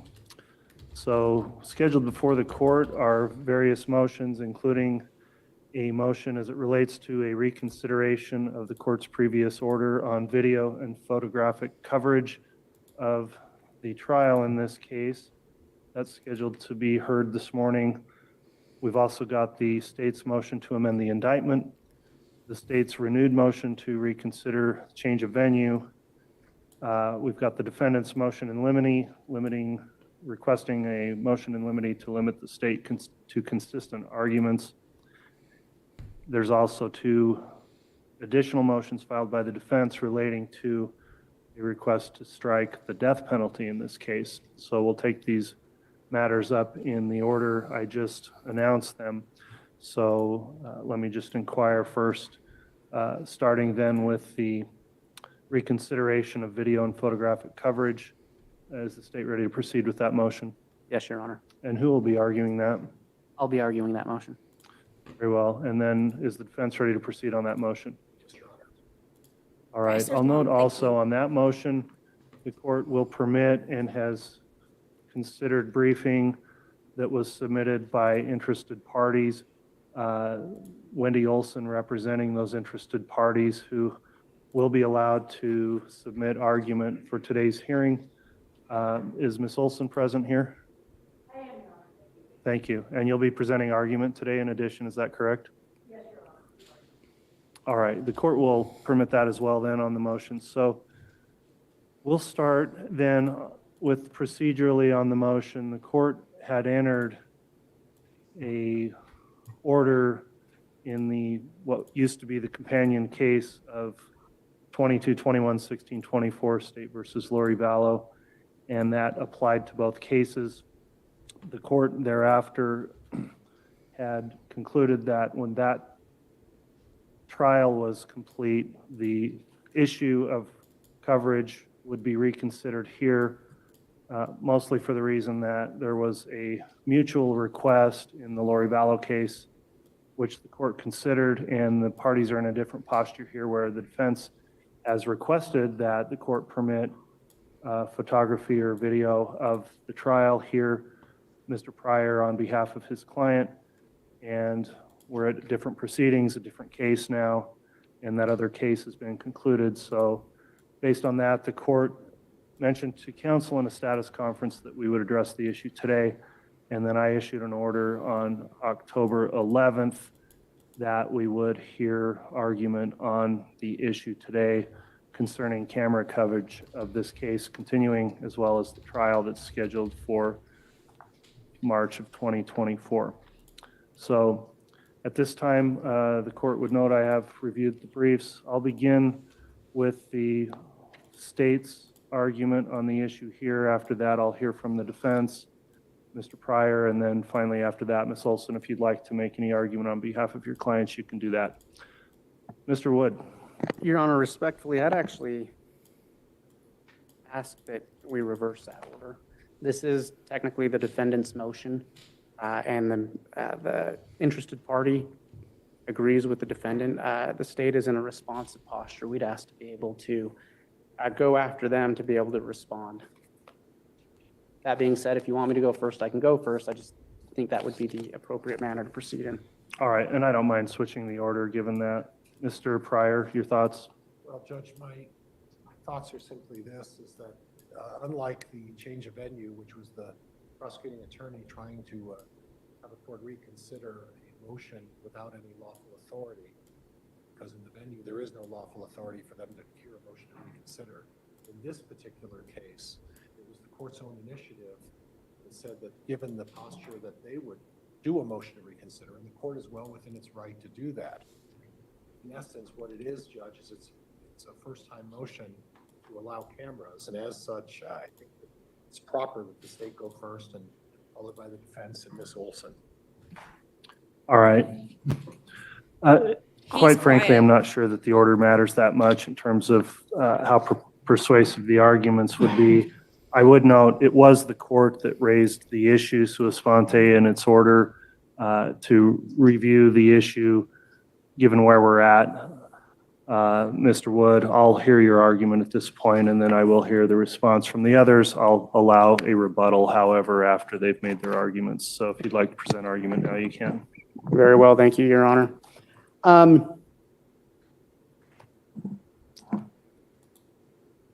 So the motion before the court is whether or not we allow live broadcasting or cameras into the courtroom. And I want to start out, I understand these are adversarial proceedings. We do not, the state does not see the media in any way as an adversary. We are grateful for the media. We respect the media. There's a reason why the right to a free press is in our Constitution and one of the first things mentioned in the Bill of Rights. We understand they have an important role in preserving government transparency. They have an important role in informing the public. And so we do respect them. This argument is not at all about whether or not the media should be allowed in the courtroom. They should be allowed, and we're glad they're there. In terms of broadcasting the trial, and the state at least is going to address broadcasting the trial and broadcasting any further pretrial hearings. We shouldn't fix what isn't broken. This court made a very good decision. I believe it was in September or October of proceeding of last year. And we think the court was correct when it made that decision. We think that that decision led to more professional proceedings and helped in preserving the rights to the parties, the rights of the parties to a fair trial. Again, we're not arguing that the media should not be allowed in the courtroom. In our brief, we talk about that. The right of the public and media is important in the courtroom. This specific issue is addressed in an Idaho Court Administrative Rule 45. This court has sole discretion over this matter. It's not even appealable by any of the parties.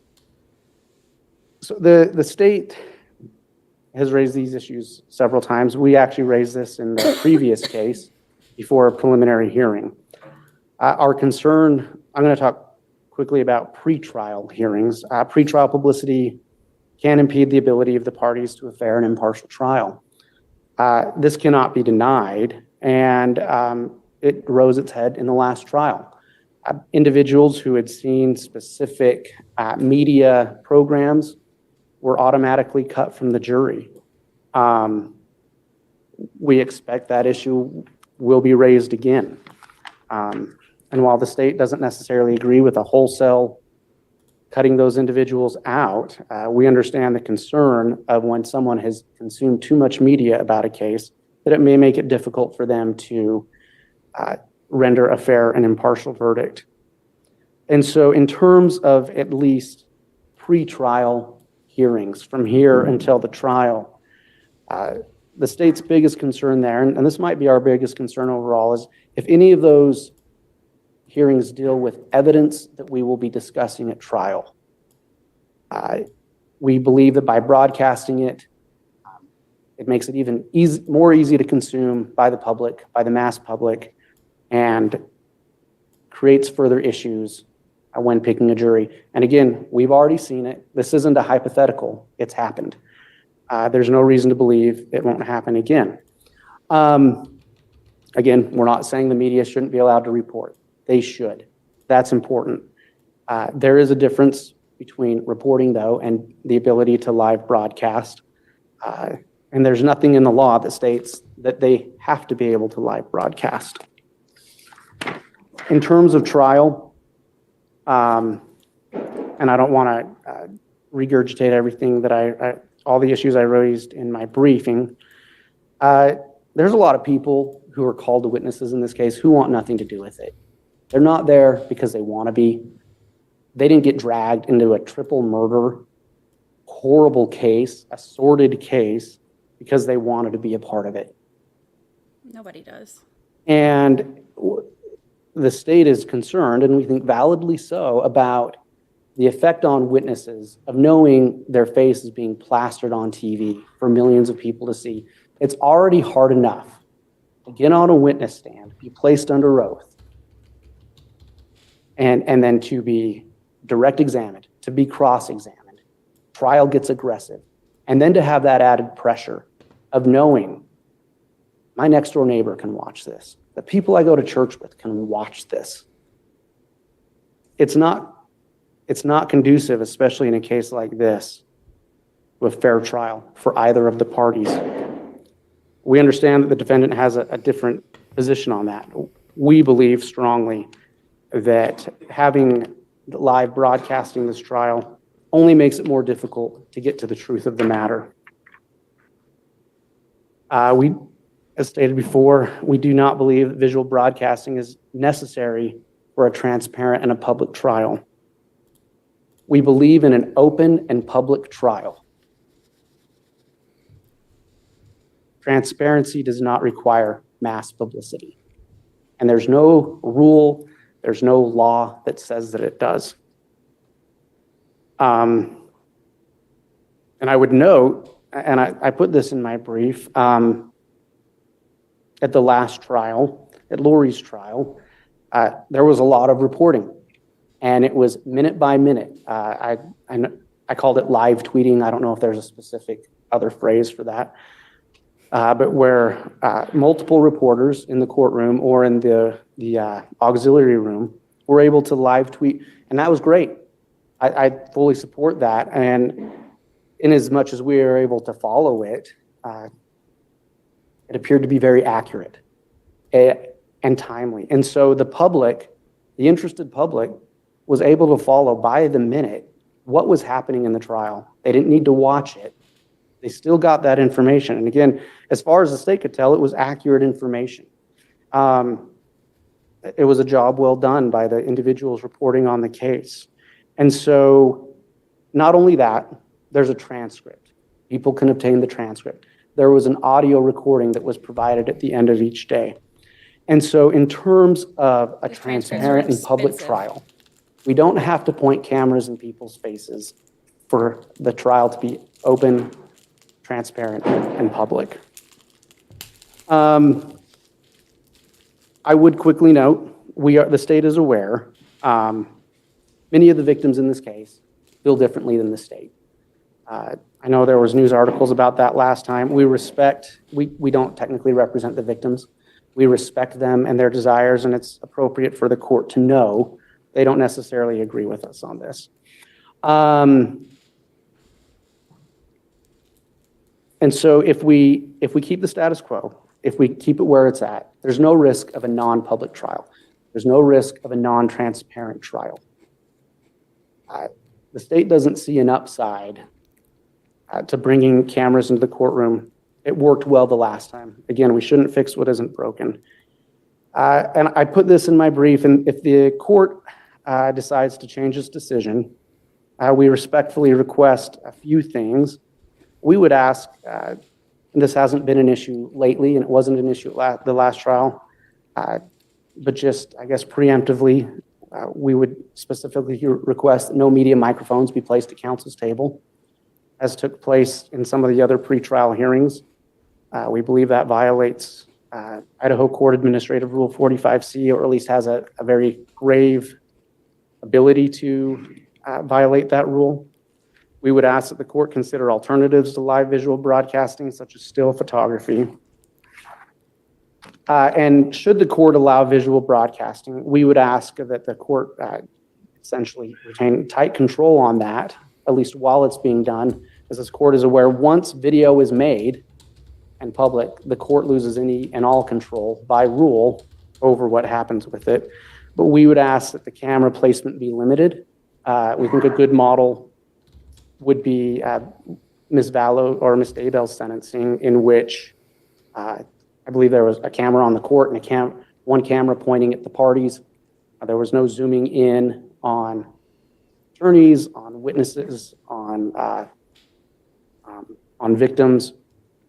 And so we would ask that if the court does change its decision, that it do so within that framework to maintain the fairness of the trial. Again, we do not believe that live broadcasting is necessary. Thank you. All right, thank you for the argument, Mr. Wood. Mr. Pryor.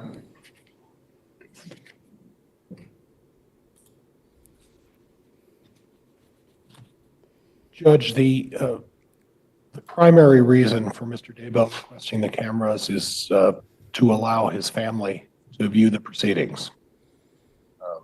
They would like the opportunity to watch on TV and to see how the trial transpires, and those children that aren't going to be witnesses would like to be able to do that. It's extended family as well. That's our primary reason for doing that. I'm concerned about live streaming because that allows, in my opinion, less control. Cameras, in addition, in the courtroom, we lose a little bit of control as well. But I'd be more concerned about a cameraman who's, while this thing has been proceeding, has snapped 1,000 pictures of me and Chad while we're sitting here. That's a bigger concern for me than the actual cameras. We can't control what this cameraman's doing and the pictures he's taken. He's been snipping along, and I'm sure I'll be seeing them with Mr. Eaton's website later today or tomorrow. Oh, The court, however, can put some conditions on a live camera. And on a live camera, like Mr. Wood pointed out, and I wholeheartedly, and quite frankly, Mr. Wood, I agree almost with everything you say. He makes a good, valid argument, Judge. However, the overriding concern is that when our founding fathers started the process of deciding that there would be a public trial, we didn't have cameras. We didn't have ability to broadcast this. And the idea behind a public trial was that if you brought allegations against someone and they wanted to answer those allegations, they should be able to do that in a public forum. And the stay of media and the amount of attention, and I do disagree with Mr. Wood. East Idaho has been saturated with media attention on this case, but the reality is this is a national case. It has garnered tremendous attention. And a public trial is just not limited to people coming from Fremont County to sit in the courtroom and watch the proceedings. And having sat through the entire trial of Lori Vallow and watched the entire proceeding, there were issues with the live feed. I'm opposed to the live feed. I just didn't think it worked. It wasn't pragmatic. It wasn't practical. I think that let's use the professionals who know how to do this. I don't like the idea of a camera being pointed in my face for what's going to end up being 8 to 10 weeks. I dislike even more a photographer taking pictures of me while we're sitting here. And I'd much rather have a cameraman with that. And Mr. Wood pointed out some of the restrictions that we could apply. And I agree with what he said. No mics at the tables. I guess if you have to point the camera at Mr. Daybell and I, go ahead, and Mr. Wood and his group as well, and at the witnesses. But part of the reason behind a public trial, Judge, is accountability. And that's a big overriding factor. And when you're talking about due process and people having a fair right to a public trial, accountability is important. And as much as I don't like the idea of being on live TV, national TV, and I don't like the idea of it at all, the reality is it keeps everybody honest. It keeps the system honest. It keeps the witnesses honest. It keeps everybody honest. And and I'll disagree with Mr. Wood in just this regard. The fact that you have a camera on you, the fact that people are watching this in a public, much like when our founding fathers, you had to answer questions in a public forum, that makes the system honest. And that really is what the driving force, Judge, is allow the public to see this in an honest way, be able to see the entire evidence, not what press releases that people are releasing, not what certain news media report. Let's allow the public to see this in a public way and allow what really is should be a public trial. And again, allowing Mr. Daybell's family to review the proceedings, you could imagine, Judge, that if they show up to court, they would be inundated, whether it was here or anybody else, with the media hounding them and the victims as well, and everybody else who's involved in this. allowing them people to watch this in a public setting, there is one caveat. By doing this in a public with live cameras, Judge, that does create a concern for whether or not witnesses are watching the proceedings. And I guess I don't know how the court would address that, and that's something the court does need to look at. That doesn't change my position that I believe it should be a public hearing with cameras, but controlling how witnesses are limited in watching the media, and maybe the prosecutors and I could work out something with all of our witnesses saying, absolutely no opportunities to view this. If the court allows us to be a public trial with cameras, there's going to have to be some sort of an order that advises all of the witnesses that they are not under any circumstances to review the proceedings or view the proceedings. So that is a concern of mine, but I still stick with our original position that we need to have cameras in the courtroom, Judge. Thank you, Your Honor. All right. Thank you, Mr. Pryor.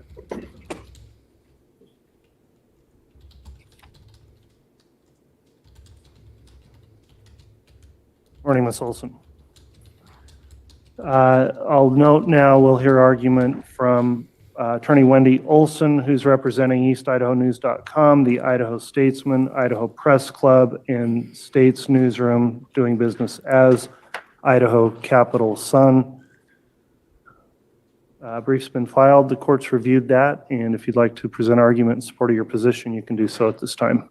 Thank you, Your Honor. And thank you for allowing my clients to be heard this morning. As the court noted, the clients are 3 Idaho-based news entities, and then the Idaho Press Club, which is an association of journalists who work on a variety of First Amendment matters to ensure that they can have complete coverage of matters of important interest in the state of Idaho.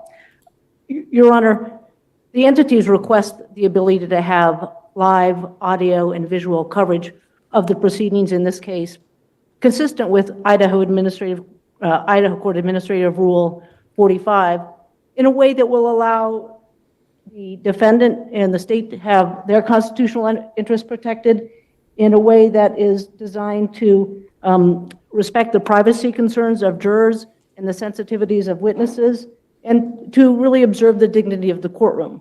And I think, Your Honor, that the media entities that are before you here have done that in other cases, and they would want to work with the court on any restrictions the court thinks is important to maintain the dignity of the courtroom, to ensure that sensitive witnesses, maybe only their audio is heard at the time. They would want to work with the court to ensure that whatever guidelines the court imposes, that they would follow. But they think it's important to have cameras in the courtroom and have live audio visual coverage of the proceedings for several reasons. Primarily among them, Your Honor, the point that Mr. Pryor touched on is that we are in an age now where visual coverage of just about every aspect of public life is there, where people really have the opportunity to see with their own eyes, not by sitting in a courtroom, but by sitting in their living rooms or sitting in their offices to watch those proceedings. The Kyle Rittenhouse trial had extensive coverage, TV coverage. Certainly the Derek Chauvin case did. That started out of COVID, but the judge after that realized the importance of having cameras in the courtroom. And then more recently, the Alex Murdaugh trial in South Carolina, where the coverage there was basically from the opening of the trial through the sentencings. And I think that the coverage in those cases showed how, with guidelines from the court, it allows the public to observe firsthand what goes on in the courtroom. I know the court indicated that you read our submittals, our pleadings. I would also ask the court to take particular note of Rebecca Boone's declaration, in where she talks about, she's worked with Idaho courts, Idaho journalists, the law school, to try to improve coverage of our court system. We learn a lot in the public about the executive branch and the legislative branch, but less is known about the judicial branch and how it operates. And I think it's important for people to be able to see firsthand what happens in a trial, how is evidence presented. I think it's important to the point that Mr. Wood raised, that it's important for them to see the impact that participating in a trial demands from the people who participate in it. It is no doubt, Your Honor, that the criminal justice system, the system that I participated in for most of my legal career, is very hard on the participants. It demands a lot of people. It demands a lot of the lawyers, of the court, of the jurors, of the witnesses, of the family members. And I think that covering the proceedings live will allow the public to understand that better, because it is still a relatively rare thing for people to have firsthand involvement in any aspect of court proceedings. I think secondly, Your Honor, why it would be important and helpful to the court to have live audio and visual coverage is it would reduce the demand, frankly, for space in the courtroom. It's my understanding that the attendance at this hearing by the public is less than in past hearings, and maybe that's because the court elected to broadcast this live through the YouTube channel that the courts have used. Certainly, that will help the court with security and with other administrative needs and getting the trial done in a way that is most efficient. And so we think for that reason as well, it would be important to have live audio and visual coverage of the proceedings. And finally, Your Honor, with respect to how that is done, again, the media organizations want to make sure that they are working with the court on all of those things. And I know that the proceedings are being done through the court's technology today. Well, I would invite the court to not do it that way at the trial if the court allows visual proceedings. And that's really for several reasons, Your Honor. First, it is because the journalists who are experienced camera operators, typically who will do the pool reporting, they have more sensitive cameras, better cameras, and more sensitive microphones that could be placed not at counsel table, but somewhere else if that is the court's direction. In addition, Your Honor, the court would not have to worry about whether or not there are any technical glitches if the cameras are being operated by the pool camera reporter. Of course, neither the parties nor the court nor the jurors nor anybody would want to have interruptions during the proceedings because there was some glitch in the technology. And then I think, Your Honor, again, with having the members of the press who are experts in operating their camera, they would work with the court to ensure that there isn't anything unnecessarily intrusive if they were the ones to operate the equipment, as was done, I think, at Ms. Vallow's sentencing. And so I think for all of those reasons, Your Honor, our clients would like to see the live audio and visual coverage of the proceedings. I well understand, too, both Mr. Pryor's and Mr. Wood's concerns about witnesses watching things that they should not watch before they testify. There's nothing sort of less comfortable as a prosecutor to know your witnesses have received outside information, and then that comes in at cross-examination. And of course, we want to make sure that jurors aren't watching the proceedings. With respect to the jurors, Your Honor, and them reading coverage of the case once they've been set, that's a concern in every trial. The court gives firm instructions about that, and I think as media has evolved, the court's instructions on those issues have had to change over time to include, for example, social media. I know in the federal courts there's a social media instruction that's given all the time now about don't look at social media when you're a member of the jury, and this court can certainly craft instructions that would cover all of the concerns the court would have with respect to the jurors potentially watching anything that comes from the live audio and visual coverage of the trial. Of course, hopefully they wouldn't be watching while the trial was going on. And then, Your Honor, with respect to the witnesses, it really was incumbent upon the parties, and Mr. Pryor alluded to it, to speak to their witnesses and firmly instruct them not to watch and not to be influenced by any other evidence. It's no different than telling them don't talk to other witnesses about their testimony. It's important that their testimony be from their own independent recollection. And those are challenges that are present in every kind of case, and here they're even more so because of the prior trial of Ms. Daybell. And so we would ask the court that, in considering those factors, do the things that the court and the parties typically do, which is to give very firm instructions. Thank you, Your Honor. All right. I do have a few questions for you, Ms. Sure. Wilson. Reading through your brief, you go through some policy arguments about why it's important to have cameras in the courtroom for these proceedings. One of your captions is it will help enhance the public's understanding of court proceedings and promote respect for the rule of law. I'll note in my background, I did some federal criminal defense work. I was a CJA attorney for about 15 years, and I believe you were the U.S. attorney for Idaho during the time I was CJA attorney.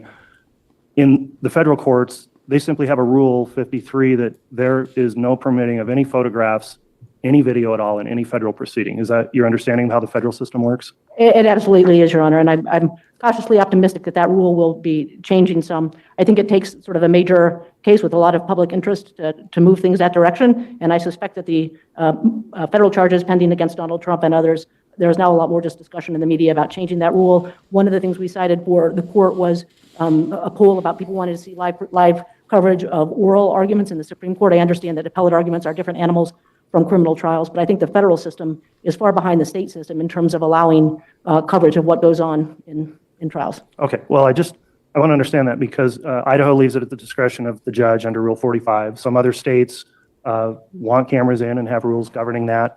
The entire federal system completely bans cameras, and there are high-profile, important criminal cases of great public interest occurring all the time in the federal system. Would you agree with that? I agree, Your Honor. And in all of those proceedings, there are never cameras because it's prohibited by federal rule. And so the policy arguments, the public is not going to have confidence in this case or an understanding of what's happening I just wonder how that's squared with whatever policy drives the federal courts to just simply disallow cameras and take it out of the judge's hand. Don't you think, in fact, the public can still have that same type of confidence in the proceedings and understanding if they want to come and sit in and watch a trial as they do in any federal case? Yes, Your Honor. I think certainly people who come and watch trials and see sort of firsthand what is going on, and we certainly had those in the federal, we had people who were just sort of trial watchers who would come and watch every trial, and particularly the ones that had a little bit more notoriety, and certainly those individuals well understood what was going on in the courtroom. Not everyone can do that in every case, as Mr. Pryor has outlined here. The family members of Mr. Daybell are not able to travel to Boise for a 10-week trial, and I understand there's a motion pending to change that, but for now in Boise. And I think obviously the federal government is not always ahead on policy issues of state courts or state governments on anything. And I think, Your Honor, my understanding is the federal rule is largely driven by the federal judiciary in wanting to ensure there are no cameras in the courtroom. And I think that will be changing as well, Your Honor. I think we're in a day and age where it is just the case that people want to see it with their own eyes. And federal courts are behind the times on that. And so there's a lot more work that needs to be done by people in the federal system, whether it's judges or former U.S. attorneys or criminal defense attorneys, to be able to articulate what goes on in those criminal courts. And there just isn't that, I don't think, as good of an understanding. And I do think there have been concerns expressed about outcomes in criminal cases and what it means. And there's a lot less direct information available for people to base that on. Well, Ms. Olson, I really appreciate your comments on that. It's really interesting to hear your perspective, having been on both sides of state and federal litigation and this issue. Clearly, there are policies in place in our state courts that maybe are different than they are in the federal courts. So thank you for the well-briefed argument and your oral argument today. And I thank you, Your Honor, for the opportunity to present argument and the opportunity to appear in Fremont County, which is a great courthouse. Thank you. All right. Thank you, Ms. Olson. Mr. Wood, I will allow a rebuttal argument just from the state at this juncture based on the posture of the case and the comments you made at the beginning. If you have any rebuttal, it's not required, but if there is anything you'd like to add, I'll hear that now. Just very briefly, and appreciate counsel's comments. Mr. Pryor did bring up a point that I put in the brief but did not bring up, but it is important to note. And Ms. Olson addressed it as well. And the state's position is by broadcasting a trial, it only makes it easier for potential witnesses to make a mistake of seeing something they shouldn't see, of hearing something they shouldn't hear. At the last trial, this issue came up with a few witnesses, and that was just the audio. The state sends out something with every subpoena.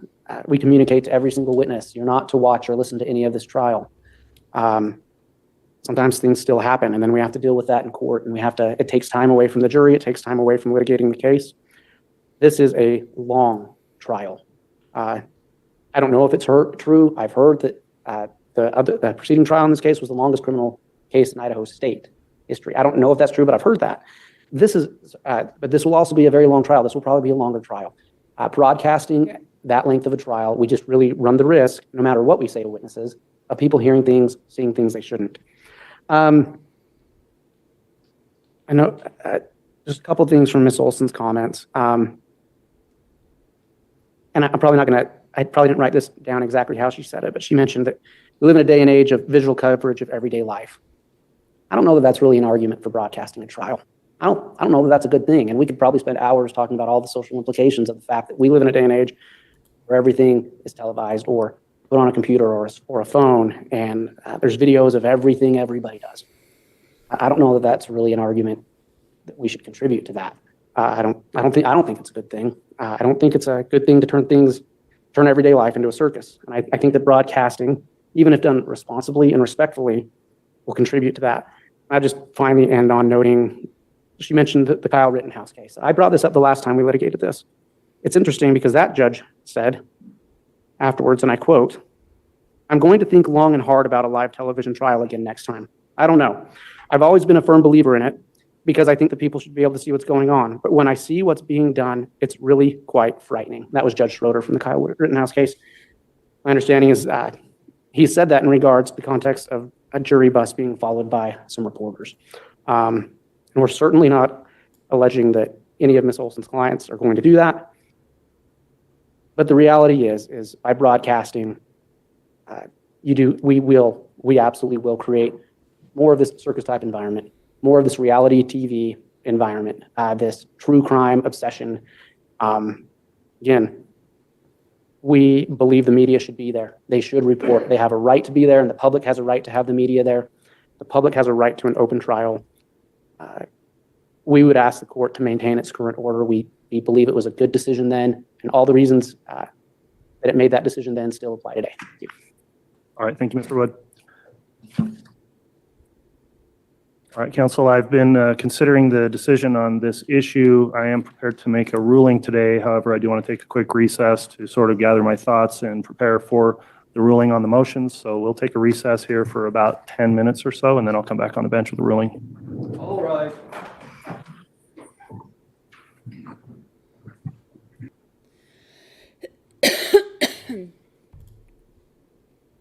Skip ahead. Now we're caught up.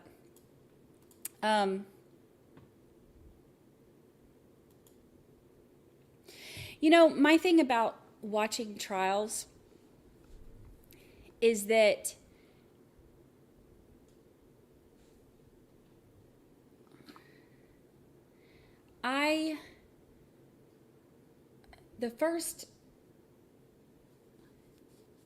if you don't watch the trial yourself, you really don't know what's going on. And when they're talking about like, oh, well, federal doesn't have cameras and people have, you know, trust. Nobody has trust in the federal government or federal criminal justice system. I won't say nobody, but I don't. Without being able to see it, even if you have like whatever he was saying, like live tweets and stuff like that from people inside, you're still relying on other people to convey information to you. And look at the stuff going on in Murdoch. Okay, if I had not streamed the Murdoch trial and we were just relying on live tweets, you know, I wouldn't have had all that information that I had to put together, the timelines and all of that stuff. And by me doing that, I actually found some stuff that ended up getting entered into evidence. That wouldn't have happened by me just looking at live tweets or listening to mainstream media. God, if you listen to mainstream media, they're never right on any of these because it's always who's connected to who and who's friends with who and who's going to have lunch and, you know, play, you know, around a golf later. Like that's what side they're on. They're not actually giving real information. Like if you watch who's friends with who behind the scenes on all these like talking heads and stuff, especially the defense attorneys, pretty much specifically defense attorneys, and you know who's friends with who, and you know how their buddy is connected to a trial, then that's how you know what they're going to say and who they're going to side with, completely ignoring all the other information. If you can't watch it yourself, you're relying on people who aren't there to give you all of the information. They're there to, you know, help promote their, you know, their buddy who has, you know, a vested interest in it. Like I don't understand. If there's anything that watching these live has taught us, it's that you cannot rely on just media telling you what's going on at all. So I don't get it.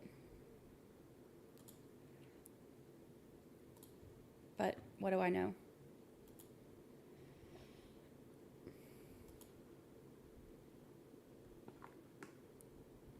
And the thing about mainstream media too, they'll go through and change depending on what suits them best. Does it get better headlines and better ratings? Or does it, you know, like it's not a search for truth. It's not trying to bring truth to people. And without people being able to see everything themselves, you just don't, you can't have any trust in what anybody says. And yeah, the tweets are great, like live tweets are great, telling us what happened. But you can only tweet so much, and while you're in there typing, stuff is going to get lost. Think about when I was at the Charlie Adelson trial. Think about the stuff that, like some of like the stuff that I was messaging y'all. There were a lot of things that I missed in there because I couldn't hear some things as well. Because like Charlie was really soft-spoken. There were things that I didn't hear him say until I went back and watched it.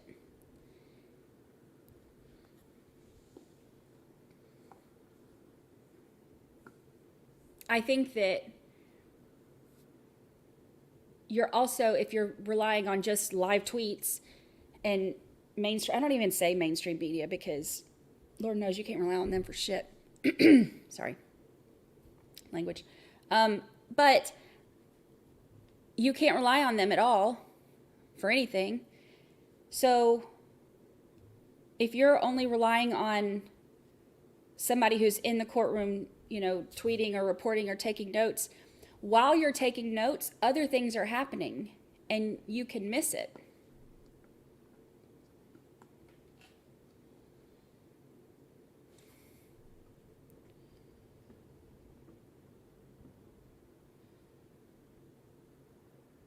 Even me, as detail oriented as I am, and like all the little weird things that I pick up on that stand out to me, I don't pick up on all of those necessarily live because you've got so much more going on. There were things that I missed during the Charlie Adelson trial, mostly because I was watching the jury, let's be honest. I was watching every single move that they made, trying to, judge their reactions and stuff. But there's so much that I missed because of all this, there's stimulus coming from everywhere. So you're missing a lot of what's going on. So if we're only relying on people who are in there taking notes and we can't watch it for ourselves, then we don't have a full view of what's happening, So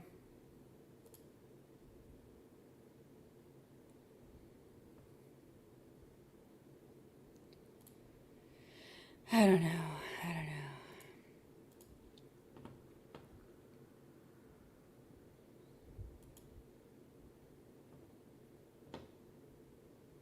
Yeah, we even lose things in here when we concentrate on chat too much, which I do. And I do the same thing. If we're watching a trial live, a lot of times, if it's one of these, like the one that we just started, where we're kind of watching and experiencing it together, I focus more on chat and stuff like that and like, whatever. But if it's one of the ones like that I'm on a deep dive with, I'll watch it with y'all.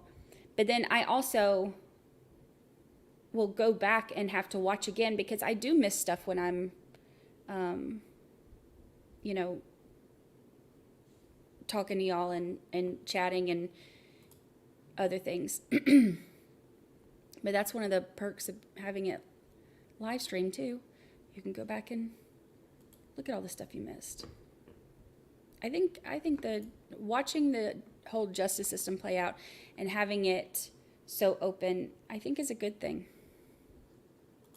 And those sleazy lawyers who try to get away with stuff, it makes it a lot harder for them to get away with stuff.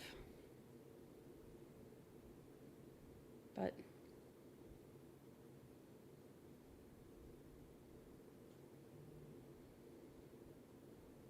Holly Mack says, I find our mainstream media in Canada is good. For example, the day the vehicle exploded in Niagara Falls, the U.S. mainstream media was all over the place. Ours was very cautious to not report anything until they had the facts. See, and that's something that drives me nuts too. That's one of the things we talked about when I jumped on the live and we were watching it and stuff. Because that's one of the things we talked about. We were like, okay, they're reporting this, but this eyewitness is saying something totally different. So every time there are conflicting reports, that's concerning, because if that's who we're having to rely on for, you know, for our information. And then like the couple of them that, you know, jumped to, we even talked about this on stream that day too, like the couple that were like, a couple of news outlets that were, you know, saying it was terrorist attacks and it was this and this and this. It was people on the way to a KISS concert. But that's one of the things that I said, even when we were pulling that stuff up, I was like, I wanted to be very clear about, like, this is not confirmed. These are different reports from different things. And because that's important to me, I would rather us have the right information than to have more people like, you know, oh my gosh, we need to click on her live stream and see what's going on.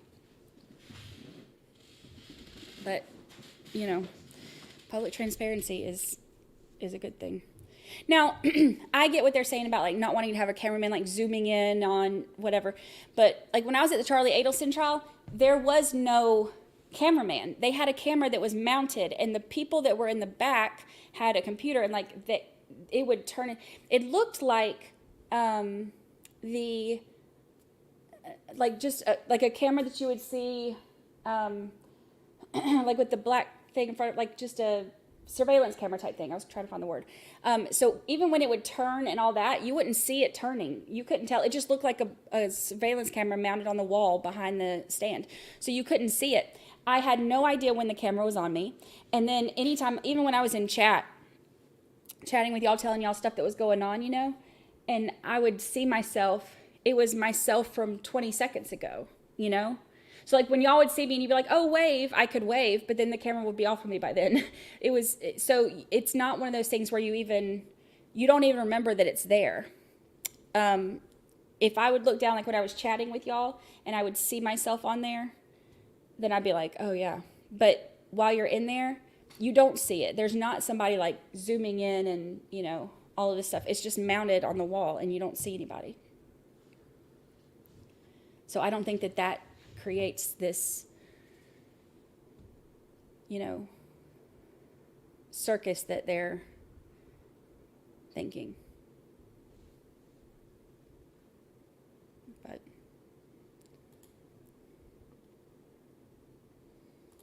I can see not zooming into the council's tables on either side. I do get that part. I don't like that part. I want to zoom.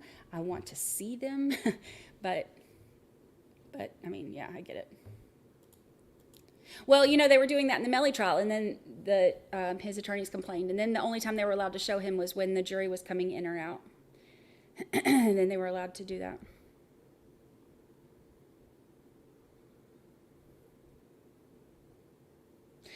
It's also me being selfish. This is only a small part of it, because obviously I want to see it. But it is going to be... It is so much work. That first, look, I'll say this about choosing Lori Vallow as my first trial to live stream. There was no video, obviously. So I was having to follow those live tweets and stuff all day. I had like 4 different people that were in there during the day. And I was following that all day. Who's testifying, you know, what they're saying, whatever. And then as they would testify, then, you know, I'm having to make graphics and stuff like with their picture. I'm having to like Google them and find their picture and find, you know, whatever, and make like a graphic, trying to give like something for people to look at instead of just having to listen to whatever, trying to give like visuals and stuff, making charts to go along with everything. Like it was so much work having to give everybody something to look at. You know, since there was no video. So selfishly, which on my deep dives, you know, I'll do my charts anyway on my deep dive trials, but it's so much work. And then not releasing the audio. Yeah, we were up late at night.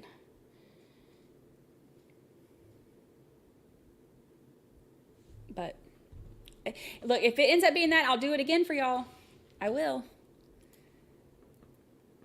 But sure was a lot.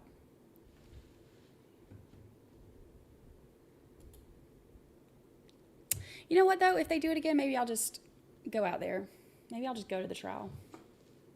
Since I won't be able to, if I'm not able to live stream it anyway, why not?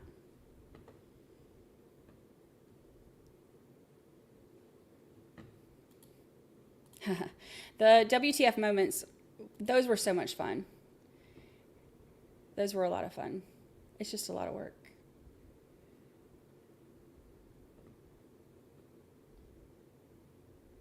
I do want to do that again.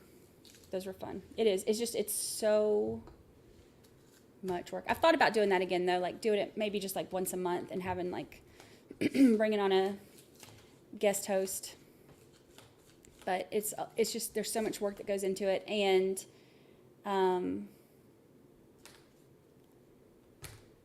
between that and the podcast and streaming and trying to find sleep, it's a lot. Jaybird, member for 3 months. How about them dogs? Love this chat. Yes, Jaybird, how about them dogs? Look, this is how sick I was Saturday. Saturday is normally the only day that I take off. The only day. I have tried to start making myself take some time off on Sundays too, but Saturday is normally the only day I take off, and I watch college football all day. And I went to watch the game with some of my friends, and I left at halftime. That's how sick I was. And then I came home and went to bed. I couldn't even make it. I couldn't even stay awake. I felt so crappy. I couldn't even stay awake to watch the end of it here. I woke up in the middle of the night, and first thing I did was check my ESPN app, like, just to make sure. Not that I was worried about tech, but, you know, just to make sure.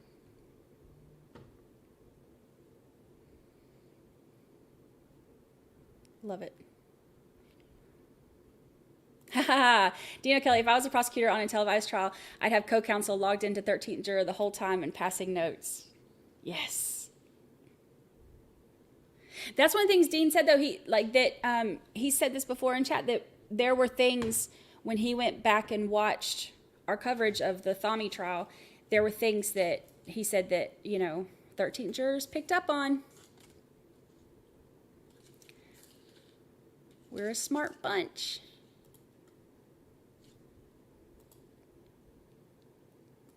That game was slow. Auburn versus Alabama was exciting, but also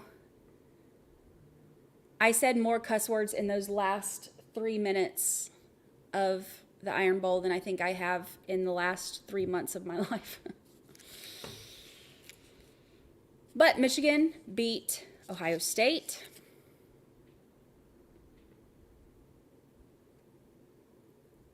So that makes me happy.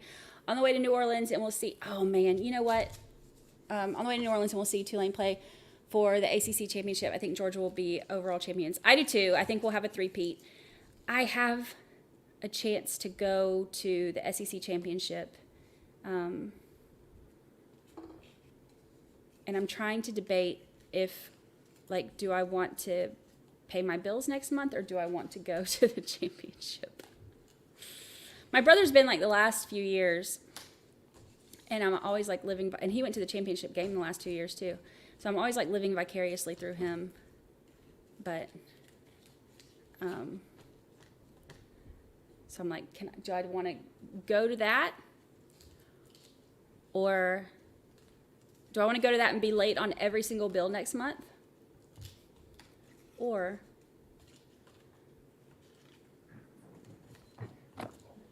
we'll see. It might be worth it to be late on every single bill. Thank you. Please be seated.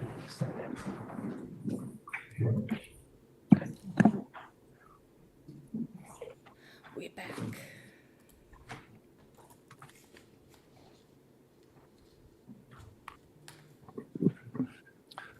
All right, we're back on the record on CR 22-21-1623. The court took under advisement briefly its ruling on the issue of a reconsideration of video and photographic coverage of this case, including the trial.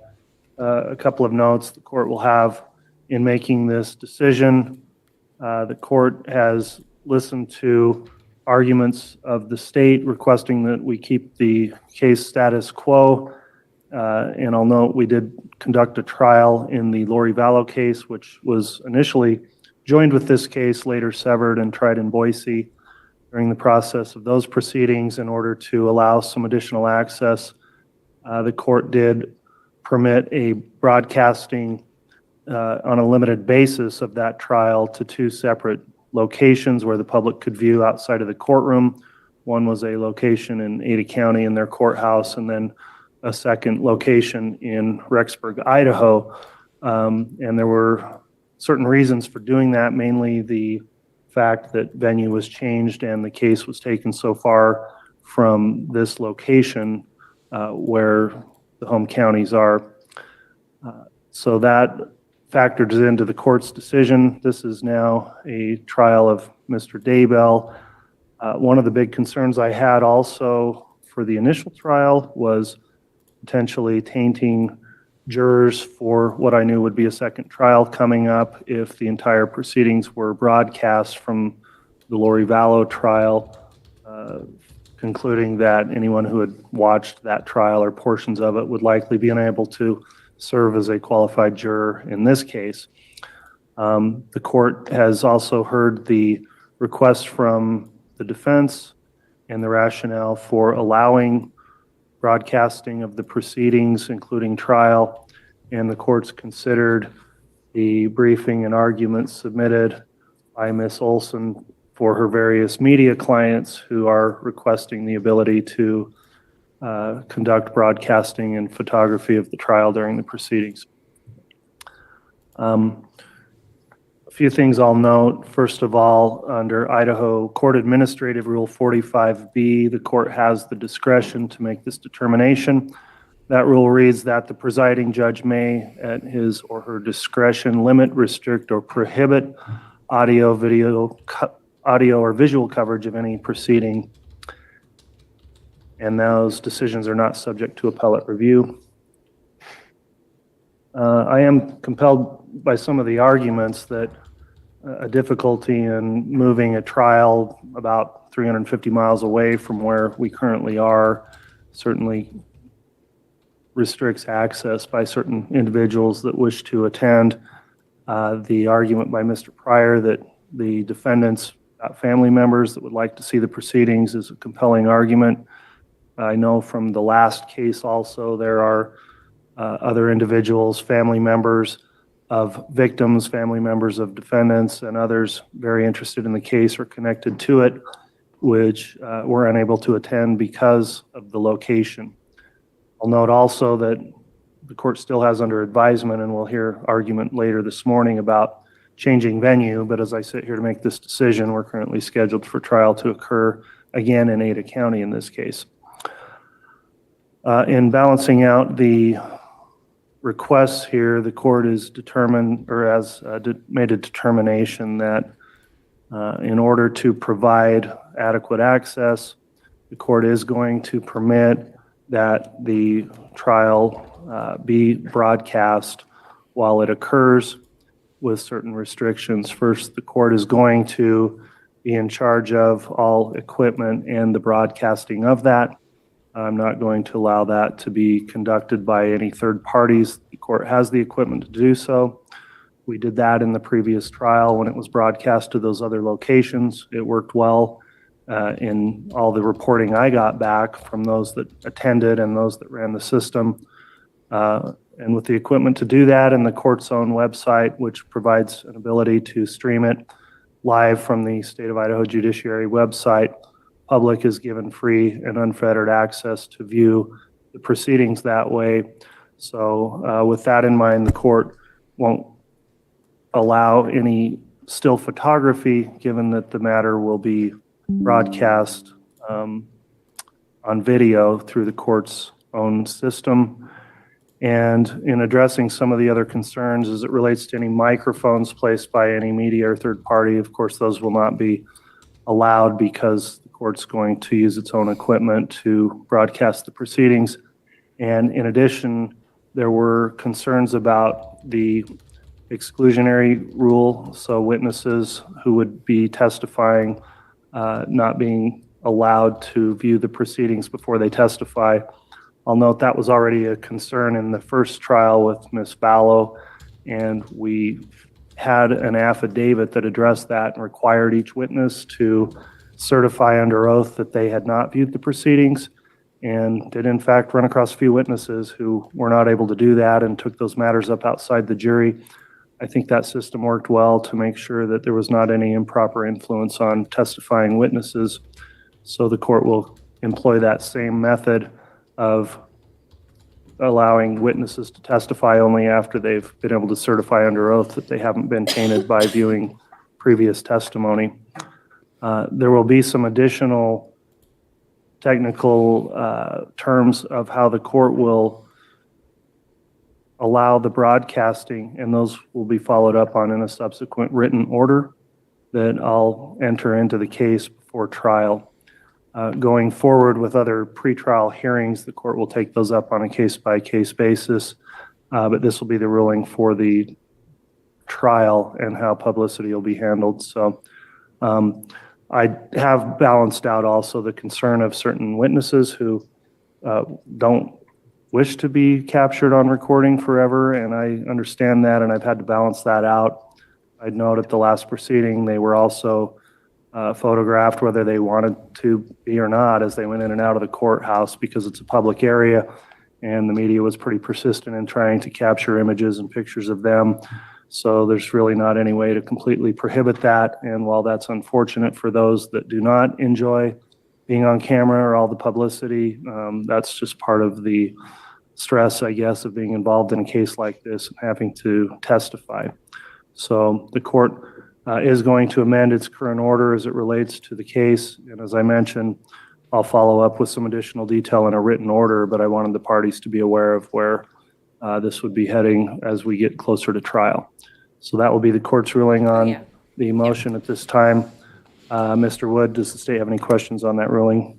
Not at this time, thank you. Thank you. Mr. Pryor, any questions? No, Your Honor. Okay. And Ms. Olson, any comment or question? All right, thank you. That will conclude the first motion then. The next motion we will bring up, if the parties are ready to proceed, will be the state's motion to amend the indictment. This is a motion that the state filed on November 13th of 2023, and a response and objection was filed by Mr. Pryor on behalf of his client on November 17th, 2023, and the court's prepared now to hear argument on that. Who will be arguing on behalf of the state? I will be arguing this one, Your Honor. All right, Ms. Blake, are you ready to proceed with argument? I am, Your Honor. All right, you may go ahead. Thank you. Idaho Criminal Rule 7E and Idaho Code 19-1420 are the governing authorities regarding amending indictments.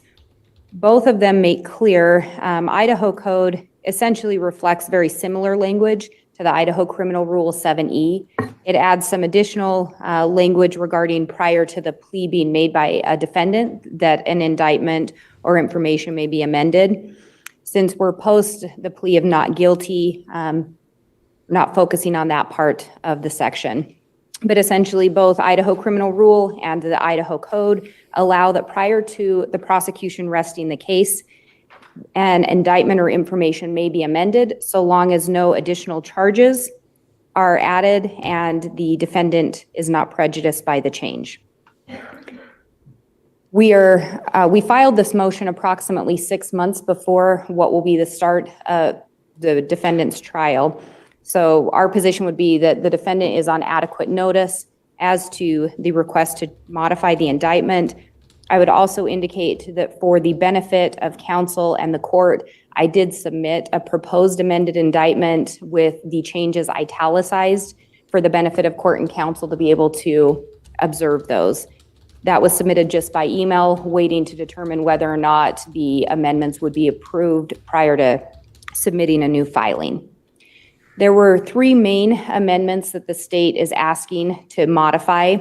I will indicate they reflect the same modifications that were requested and granted in the co-defendant's trial. The first one is to modify the subsections referenced in counts 1 and counts 3. Those are the counts dealing with conspiracy to commit first-degree murder and grand theft. They are specifically dealing with the code sections referencing the grand theft. It would be a request to change it from 18-24034A to 18-24032A. The state's position on that is it actually is more reflective of the language contained within the current indictment, not specific to the defendant, but there was a charge of grand theft. That charge reflected the language regarding that the theft occurred by deception. When we look at the case law in Idaho, looking first to State v. Ghana, 117 Idaho 83, and that's an Idaho Court of Appeals case from 1989. It specifically outlines the purpose of the information is to allow defendant notice and opportunity to prepare a defense. And in State v. Bolus, 93 Idaho 749, that's a Supreme Court case from 1970. There was an amendment made changing the code section from one that described the differences between first and second degree burglary to the code section that defined the crime of burglary itself. And the court found that there was no issue with making that modification. The defendant wasn't prejudiced. The court found the defendant was always on notice that the underlying charge was burglary. In addition, when we look to State v. Dunn, that's 60 Idaho 568, again, a Supreme Court case from 1939. The court found there was no substantial difference to the charge of, to whether or not the charge of obtaining money by false pretenses was that the defendant received or executed the contract. The court found the defendant was charged essentially with having fabricated the contract, regardless of the method in which that fabrication occurred. And again, they found that there was no substantial change. The defendant was properly on notice. There was no prejudice to the defendant. And then in State v. Severson, 147 Idaho 694, that's again an Idaho Supreme Court case, but from 2009. The court laid out the relevant factors to determining whether the defendant was prejudiced is whether it took the defendant by surprise, impaired defendant's ability to adequately prepare a defense, subjected the defendant to double jeopardy, or required extensive further preparation by the defendant in preparing for trial. In Severson specifically, the court found the amendment merely alleged an alternative way defendant may have committed the crime. None of the defendant's substantial rights were prejudiced. Essentially, in that case, the state added a theory that the victim in that case had died from suffocation. And the court found that that did not modify the charge itself. It didn't add a new charge, and the defendant was properly on notice with no prejudice. In this case, the state would say we're in a similar position. The requested amendment does not add a new charge. It simply modifies the subsection under which defendant is accused of having committed the crime. The defendant's properly on notice. In addition, the indictment contains language reflective of that subsection 2A. If anything, the state increases the burden by having to prove the crime was committed through some use of deceit versus simply that a theft itself occurred, that it was simply knowingly. We add that element of deceit. So if anything, it would increase our burden. In addition to that, the state would indicate the actual charge isn't the grand theft itself, especially with regard to the defendant here today. The actual charge is conspiracy. It's just one of the elements is it incorporates the elements of the grand theft as part of that conspiracy. So we think that that is an appropriate amendment. We think we're doing it in plenty of time to give the defendant advance notice of that modification. In addition to the fact, one could argue the defendant was on notice during the course of the co-defendant's trial when the state made these modifications, knowing he was charged under that same indictment. So I think the defendant is on adequate notice. There is no prejudice and there is no additional charge with that change. The next requested change would be for, I reference the correct counts. On that last point, Ms. Blake, I'm not sure you could deem it notice where in the first case that the amendment occurred right before the state rested at the end of the case, and then knowing that this issue was in the indictment here, it's up to the state to make that amendment and change it. So I guess they could speculate that you were going to do that, until such time as we're here, I don't think they're really on notice that that's happening until we argue it as we're doing today. And I can appreciate that point. I guess the fact that it was amended would have at least given some indication that there could be the potential. I would agree the actual notice was not until the filing of the document. There had been some discussions amongst the state and defense counsel that we would be filing a motion to amend the indictment, but I would agree until the actual filing, it isn't considered official notice. But I think they were aware of that occurrence during the co-defendant's trial. Looking at counts 1, 3, and 5, the state is requesting to add the language and or between the co-defendants listed in that or the co-conspirators and or potential co-conspirators. The state's position similarly, we look under that same test, and the state's position is this clearly does not add a new charge, and we would also argue it does not prejudice the defendant. In addition to that argument, in State v. Yang, 167 Idaho 944, it's an Idaho Court of Appeals case from 2020. While it was a touch different because this was a case in which they were asking to modify a jury instruction to be given regarding the co-conspirators in the case versus amending an information or an indictment, the court found that adding the language and or was not a substantial change to the jury instruction. What the court essentially found is it is not incumbent on the state or necessary to prove the number of co-conspirators or the identity of each co-conspirator. It's simply that there was an agreement with at least one other person and one of those parties committed an overt act in furtherance of the conspiracy. So knowing that those aren't officially elements of the case, I think looking at State v. Yang, that provides clarification and the guidance that this would be an appropriate modification. In addition to that, we are asking for this well in advance of trial to put the defendant on notice that we would be asking for that modification. I don't think that changes anything with regard to the elements of the crime or the burden required. And I think that has clearly been litigated in the courts here. The last one that the state had noted in the motion itself to amend the indictment was a change to count 5 and specifically overt act number 10. The state is asking to change the month to months with adding the S. Essentially, it was a typographical error, requesting that it be changed to the months before. And looking again at some of the cases we've cited to before, Ghana, the defendant had argued that he was not on proper notice because the state added a charge of persistent violator 3 weeks before trial. The court found that was sufficient notice in amending that 3 weeks before trial to add that. And then again, looking at the test outlined in Severson, the state's position is this does not add a new charge and it does not create any prejudice to the defendant.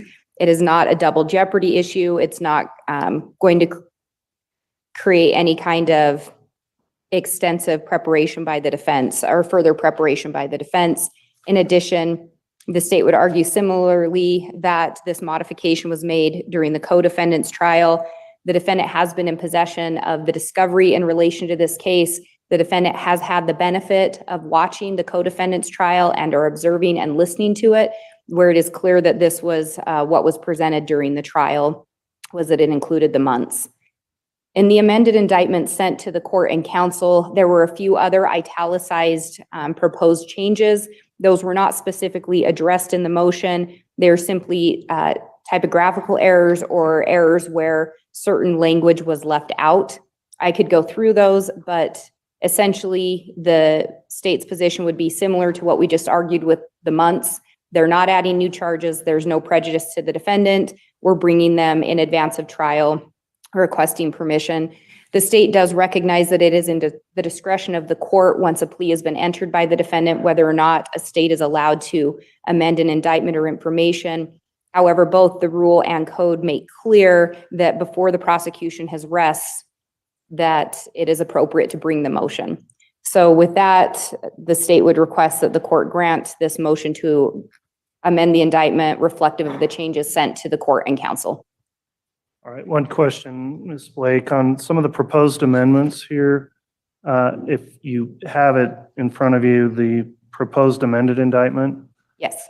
Page 6, there's common scheme or plan in Fremont is how it reads now, and it says Fremont and Madison counties. Yes. Do you want to address whether or not that would be permitted pursuant to the rule, or does that require any further findings by the grand jury? I don't believe it requires any further findings by the grand jury for the reason that it was simply a typographical error and left out. When you read the count and the contents of it, it includes in the county of Fremont, state of Idaho, and elsewhere, including Madison County, Idaho, and as part of a continuing criminal transaction and common scheme or plan in Fremont counties. So, and Madison was simply left out of there. In the same body of that count itself, it includes Madison County already. So it was simply to correct the confusion that may be from Fremont and then having counties, and Madison was simply left out. But the rest of the indictment and the information presented included acts in both Fremont and Madison County, and that's what has always been purported and alleged by the state. So I would argue similarly, it doesn't modify anything. It doesn't prejudice, or excuse me, it doesn't modify it as far as a new charge, and it doesn't prejudice the defendant. I don't think it creates any kind of a venue or jurisdiction issue either, especially given what's in the body of the rest of the indictment. It would simply be to alleviate any confusion that may be seen there by having simply Fremont and then the plurality. All right, thanks for the response on that. All right, the state submitted its argument in support of the motion. Mr. Pryor, if you'd like to present your argument in opposition, you may. Judge, there's no doubt that the prosecuting attorney has a right to amend the indictment right up before the close of their case. And again, I was aware of some of these. I'm not going to argue the month or months. I think that's, given what they've represented, that's appropriate. In addition, in terms of the overt acts that they talk about, including the language of Madison County, I guess. Could you just pull the mic a little closer there? Sorry, we're not picking up the recording. That was not good. Alternative, and you can argue standing or from council table either way.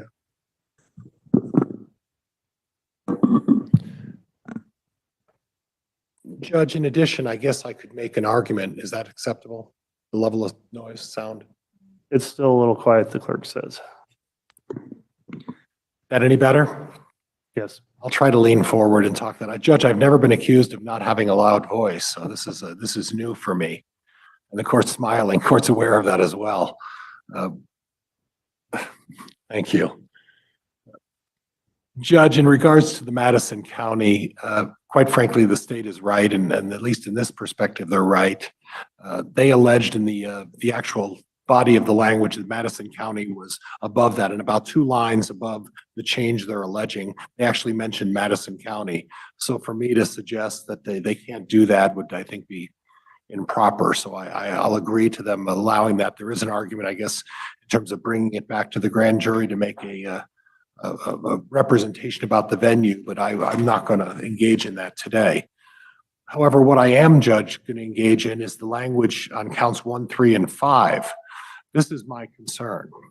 I understand the previous case Ms. Blake represented talked about that the and or was not a dramatic change in terms of what's represented. But the concern I have with this, Judge, is if you look at the actual indictment and look at the language, they're alleging that Lori Vallow and or Chad Daybell and or Alex Cox and or the other conspirators that were involved in this case. Now, to date, and we've dealt with this before, we have no idea who the names of these other conspirators are, or at least the state hasn't disclosed the other conspirators that were involved in this case. But the concern is that it shifts the burden, and it changes the burden that the state's going to have to prove. And how it does that is this, is that a jury who are not legally educated citizens are going to look at the indictment and say, well, under this particular allegation, we don't actually even need to prove Mr. Daybell did anything wrong. What we have to prove is that, well, it could have been Lori Vallow or Alex Cox or the other conspirators. Don't even need to prove Chad Daybell to find him guilty. All we have to do is that the others were involved in this. That's all that, and that kind of logical thinking can go towards what the jury would be thinking about this. And unfortunately, if that's what they want to do, then they need to take this back to the grand jury and have them approve this language and say, we're going to indict Mr. Daybell because and/or can be defined as meaning whether he could have done it, yeah, and he could have been there, or it could have been the others. But if it's just the others and not Mr. Daybell, we're still going to find him guilty because the amendments that the state is alleging in terms of count 1, count 3, and count 5, that sort of thinking can take place, and that is my concern, and it's confusing. And I know Mr. Archibald touched on this at the time, and the court allowed these changes to go forward. But my concern again is this, Judge, is that the plain reading of that language by including and/or between the unnamed co-conspirators that we don't know I don't know who the names are, Alex Cox, Lori Vallow, and Chad Daybell, the state put and/or on all of the names, change that, and that in essence changes how the plain reading of that particular phrase could be interpreted. That is my concern.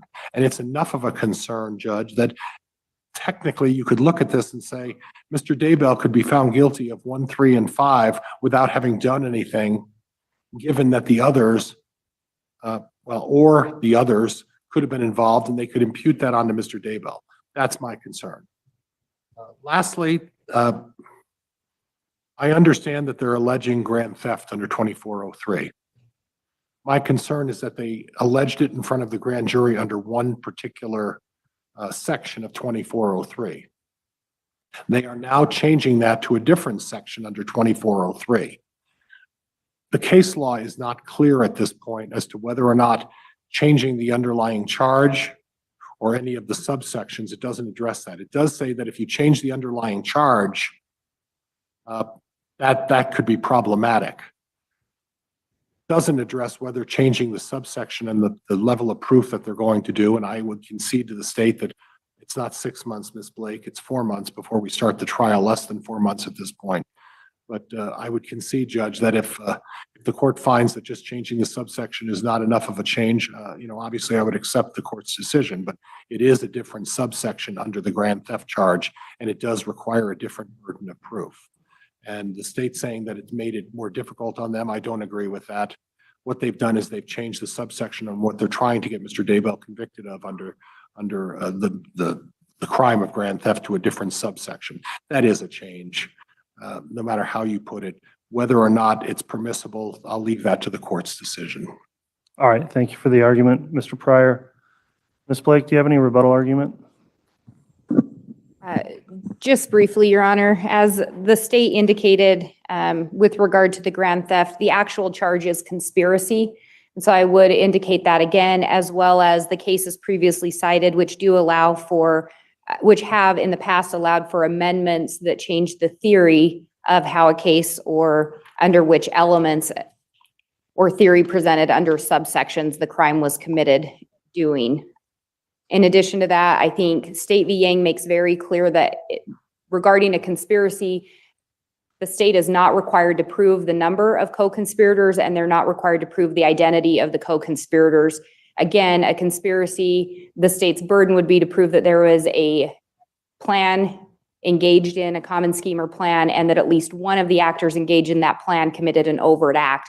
There is no requirement that every person engaged in a conspiracy commit an overt act. So I think to indicate that somehow others' actions may be imputed to Mr. Daybell, that probably is not a wrong assessment by the defense, that that's the nature of a conspiracy, is any one of the co-conspirators committing a bad act does in fact is one of the elements of a conspiracy. So I don't think in any way modifying the and or adds any additional burden on the defendant, and in no way is it burden shifting. The state's requirements under conspiracy remain the same. All right, thank you, Ms. Blake.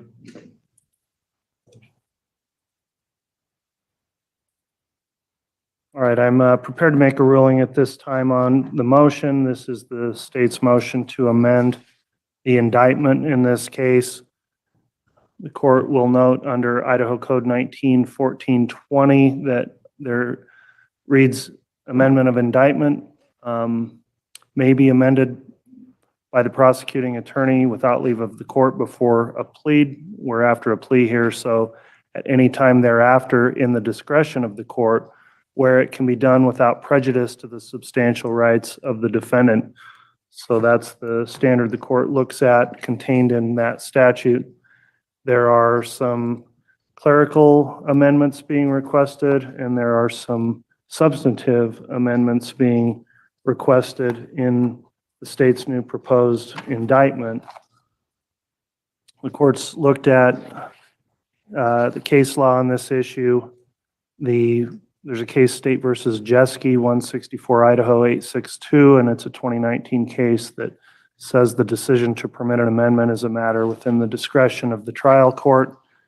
And then that case also cites to a case, State versus Severson, 147 Idaho 694.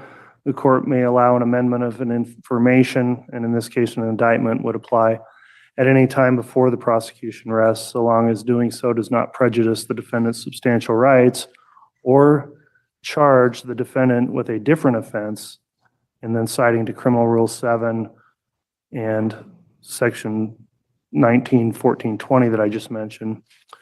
So there's discretion here for the court to consider it, starting with the clerical corrections requested, and included among those the addition of the word Madison County on page 6. The court finds that the state's motion is permitted pursuant to Idaho Code 191420 on what I'll consider the proposed amendments that are clerical in nature.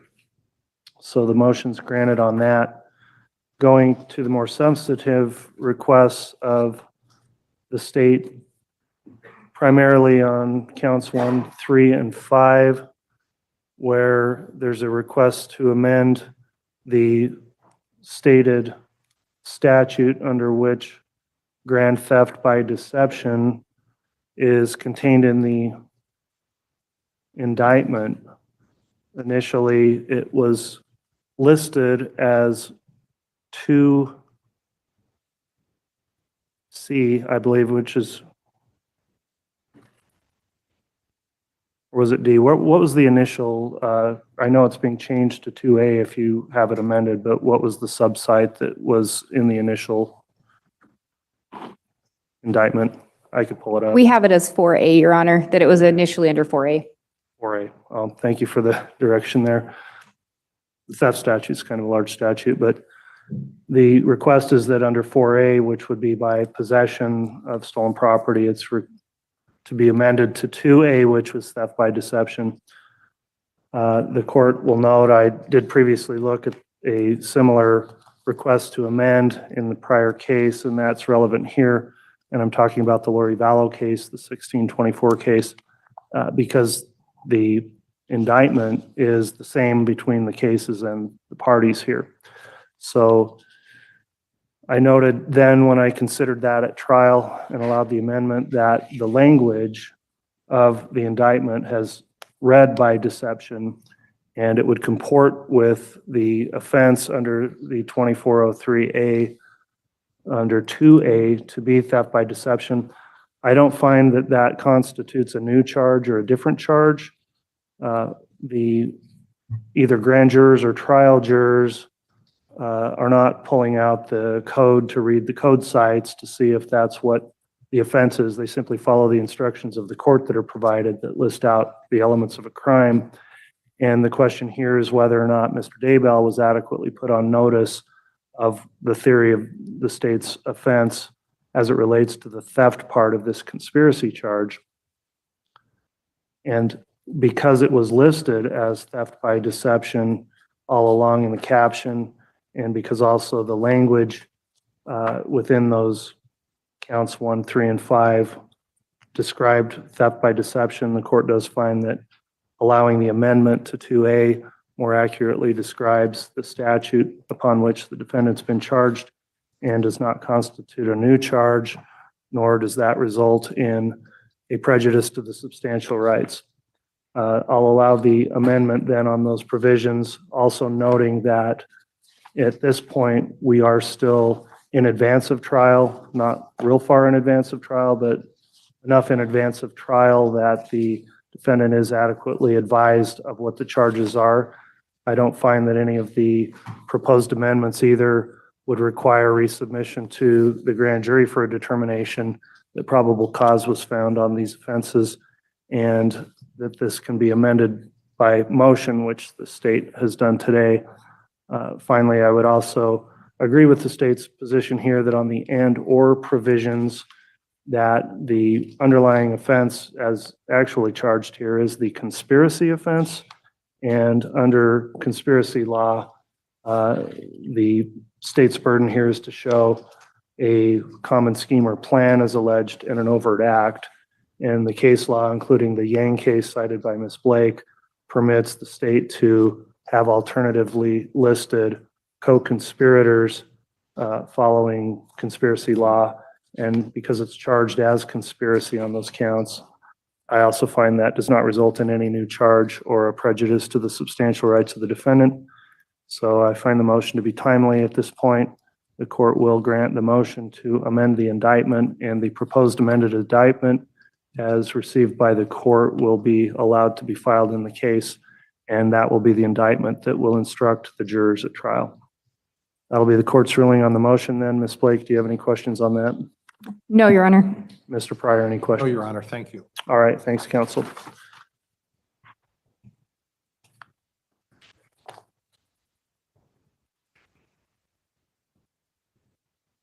The next motion before the court is the state's renewed motion to reconsider the change of venue. This motion was filed by the state on November 15th, 2023. The defendant filed their response and objection to the motion on November 17th, and this relates to the court's pending decision or current decision that the trial will be conducted in Ada County. Who's going to be arguing that motion today?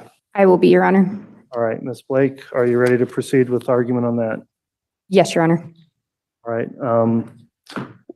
Why don't we do this? Let's have a quick about 5-minute break in case there are anyone here that wishes to either use the restroom or leave before we proceed with the rest of the motions. So we'll take a quick recess and then come back on and start with the change of venue motion. Good timing. All right. Restroom. Yeah, this is the same, one of the same channels I was watching earlier. So I get notifications for them now. Ever since, whenever it was, I covered one of the cases from, or one of the, was a standoff or a chase or something. Anyway, I get notifications for all this stuff now.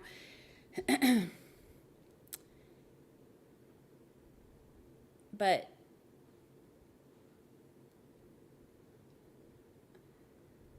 I guess the notification said standoff with an armed Uber driver.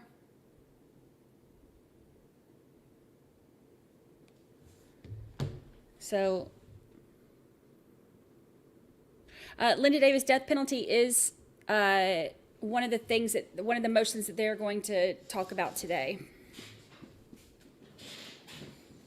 They want to take death penalty off the table. California going crazy today, y'all. There were 2 chases earlier today? The car and the truck, and now there's a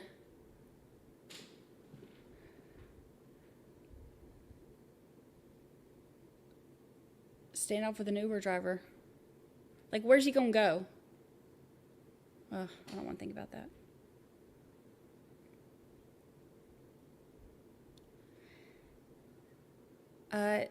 Lisa, that is one freshly striped street, and that's not something I would have ever noticed had you not pointed that out.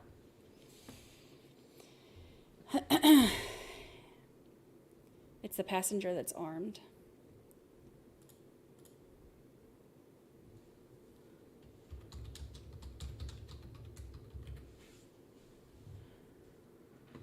This stuff is scary. It's in Mount Washington.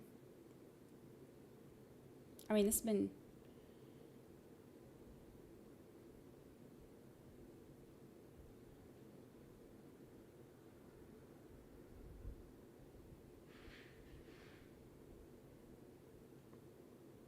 Uber driver called the police. Oh, let me pull up the notification. Armed Uber passenger holds, oh, it's the passenger, I said driver. Armed Uber passenger holds Los Angeles police in standoff. The driver has reportedly made it out of the vehicle safely, but the armed passenger is still in the car.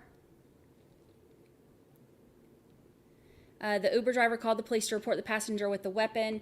The driver has since made it out of the vehicle safely, but the passenger has refused to leave the vehicle.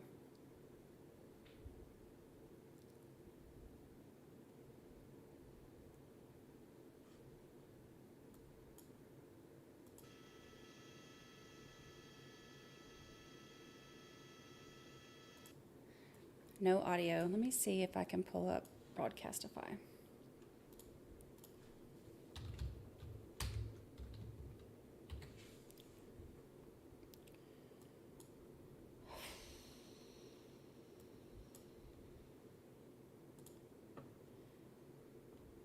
This has been a crazy day, y'all.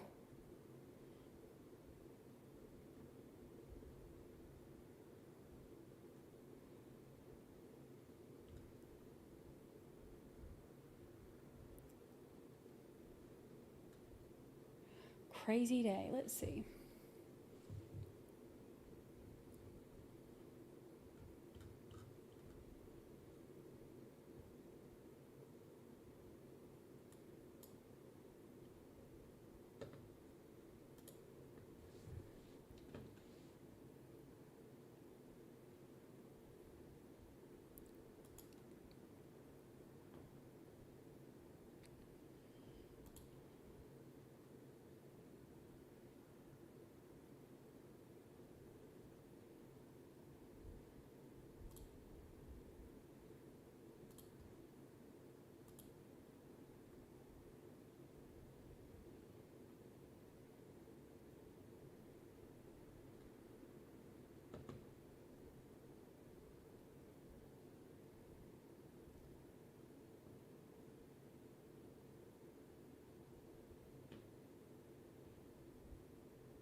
Wait. What did I say? Mount Washington?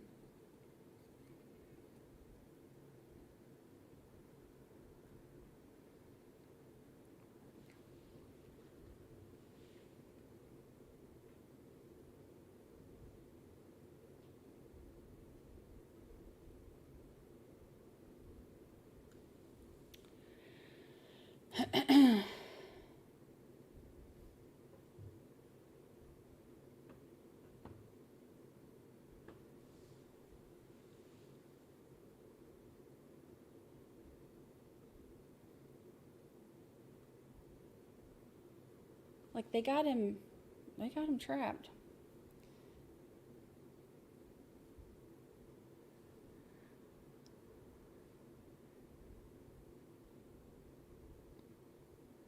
Does it say Rescue 9?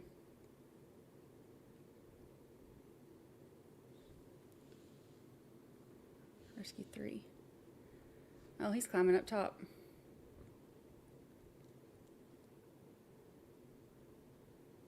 I bet that was terrifying for the, yeah, climbing up there to do a TikTok. That wouldn't surprise me. I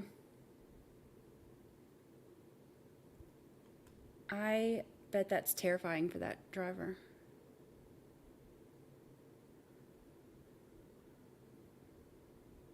Or was terrifying. I bet he ain't gonna do it no more. That's enough to make you quit being an Uber driver, I think.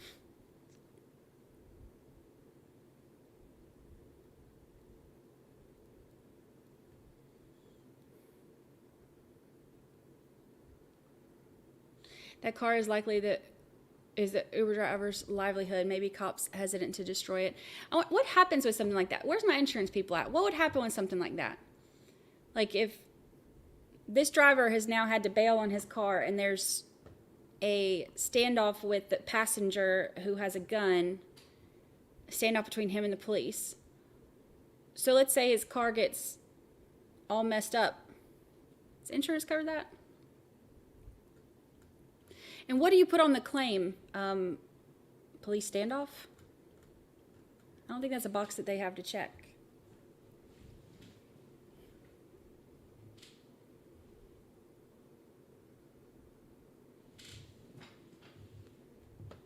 Full coverage. That's included in full coverage. I wonder where's my insurance agents at? What's the weirdest claim you've ever seen? Or even if you're not an insurance agent, if you've had to file one, what's the weirdest claim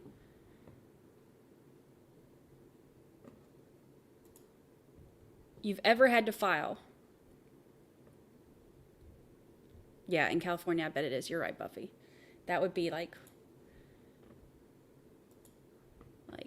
you know, like in Florida, you know, it's like oh gosh, here they go. Oh no, oh no.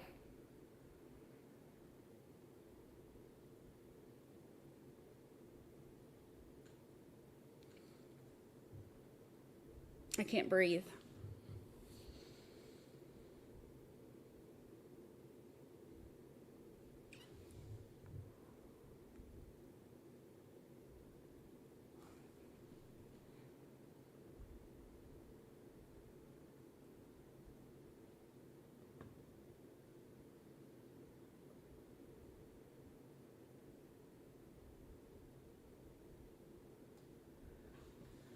Hands are up.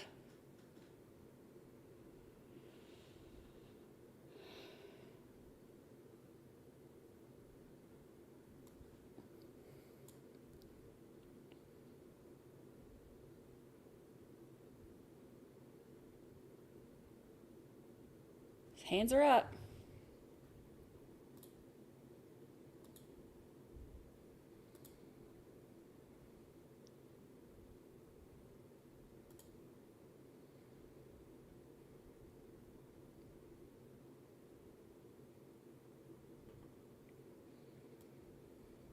Dang.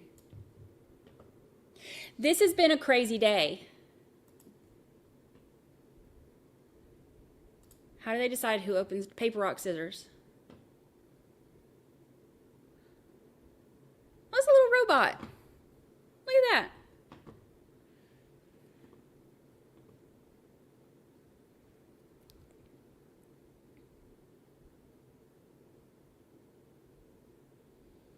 Cute little robot.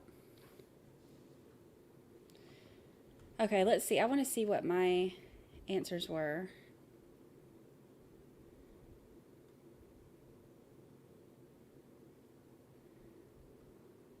It's crazy. It's always LA.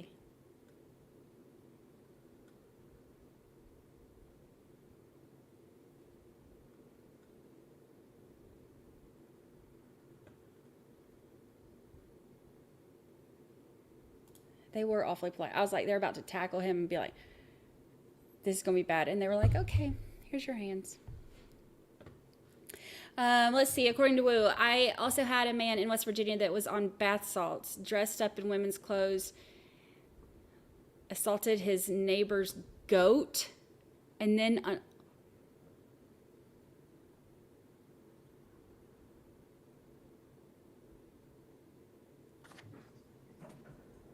West Virginia's got...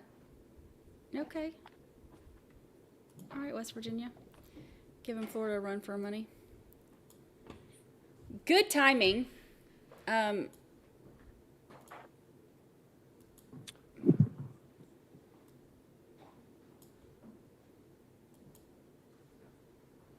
can't I get... Oh.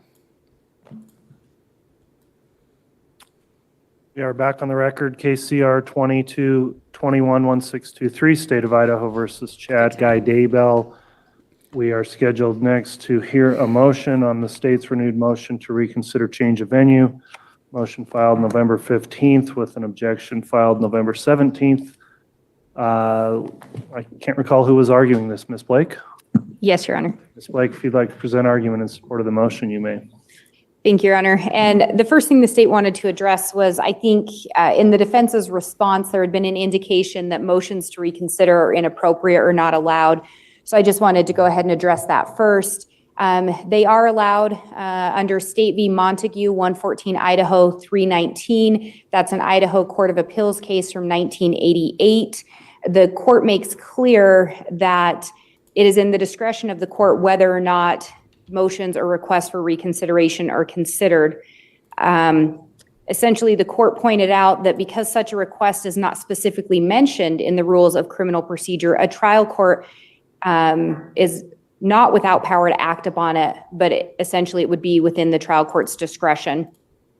And they also looked at the federal rules of criminal procedure, which similarly do not contain any such motion, a rule regarding a motion or request for reconsideration, and specifically found the federal courts have held that a trial court is free to entertain such a motion when made. And then essentially the Idaho court joined in that finding. In addition, State v. Wolf, it's 2013 APP Lexus 86, and that's an Idaho Court of Appeals case from 2013. In that case, there was a motion to reconsider a Rule 35, and similarly, the court looked to State v. Montague for guidance and found that a motion to reconsider can be allowed, and then they went through an analysis as to whether or not it was proper with the Rule 35. Ultimately, they found that it was proper, that it could be considered by a court, a motion to reconsider a Rule 35. In that case, it came down to a timing issue. I think a couple years had actually passed on some appellate issues that court was looking at, but the actual motion to reconsider was found to be appropriate. So I do think it's clearly established in the Idaho rules that a court is allowed and can consider a motion to reconsider. The courts go on to talk about, I believe it was State v. Montague, it may have been Wolf, I apologize, I should have had notes about that. But essentially, they talked about that there were some additional facts and considerations that were brought forward for the court to consider. I think it was in Montague, and it was regarding some evidence that was not presented at a motion to suppress by the state, but that the state had in its possession. So they had asked for a motion to reconsider and present that evidence. The appellate court found absolutely the court could consider that. They did kind of admonish and say maybe the state should have brought that the first go round, but where it was new information not previously presented to the court, they found it was absolutely appropriate for that court to reconsider. The reason I bring that up is I think we find ourselves in a similar situation. However, this information was not within the state's possession at the time the original motion for change of venue was brought forward. But we do have we are in a new situation with the passage of time, as well as new media coverage and heightened media coverage in Ada County. So Before we go into the merits of the motion, then I'll make a comment on that, on the reconsideration, because I think there's some inconsistency in the Idaho case law, because I'm aware of other cases. I know of one in particular that, and I don't have the cite off the top of my head, but I've used it on many occasions with attorneys in criminal cases that says, unlike the civil rules and the Idaho criminal rules, there is no motion to reconsider. That being said, I do think that within the court's discretion, at times, there are certain types of motions that merit reconsideration, motions that develop additional evidence, motions in limine, et cetera. This particular motion, as it relates to a request to reconsider the change of venue, I would find appropriate. So despite potentially conflicting case law on that, I think it's procedurally proper to bring the motion. And so I'm just saying, don't be concerned about a ruling based on you can't reconsider this, because I think in this case it can and should be reconsidered. So with that in mind, if you'd like to go into the merits of the argument, you can. thank you, Your Honor. And I appreciate that clarification from the court that there is case law disputing that. I had found the cases that specifically allowed for it. So looking at the merits of the motion itself, where the state believes that we are at is there are a couple different rules that govern requesting for change of venue. The state does not believe that we are in a position of actually requesting a change of venue. That was done by the defendant, and Idaho Code 1801 specifically says the defendant can request a change of venue if they feel that there would be bias or prejudice or an issue with holding it in the actual venue where the crime is alleged to have occurred. In this case, there's no question that Fremont County is the originating venue and the appropriate venue. The defense brought a motion back in, it was ruled on in October of 2021. It was filed before that. So it was ruled on quite some time ago. I know the state had done a motion, essentially kind of a hybrid motion to reconsider and also to consider bringing in a jury. So reconsidering some of the findings made with that order. However, now there has been a significant longer passage of time, in addition to the fact, of course, the biggest change was the defendant essentially demanded a severance, requested the severance, and was granted that severance. After that severance was granted, the co-defendant, Lori Vallow, opted to proceed with her trial in Ada County. And the reason I say opted to proceed is, as the court probably recalls, it was actually the defendant that brought the original motion to change venue and was granted the change of venue to Ada County. However, at that time, the cases were still joined for trial, and when Ms. Vallow was found competent and her case also started moving forward, the indication from her and her counsel were they were fine with the change of venue. They were in favor of it, essentially, and they never requested anything different. So we proceeded with her trial. That started the end of March of this year and proceeded into mid-May.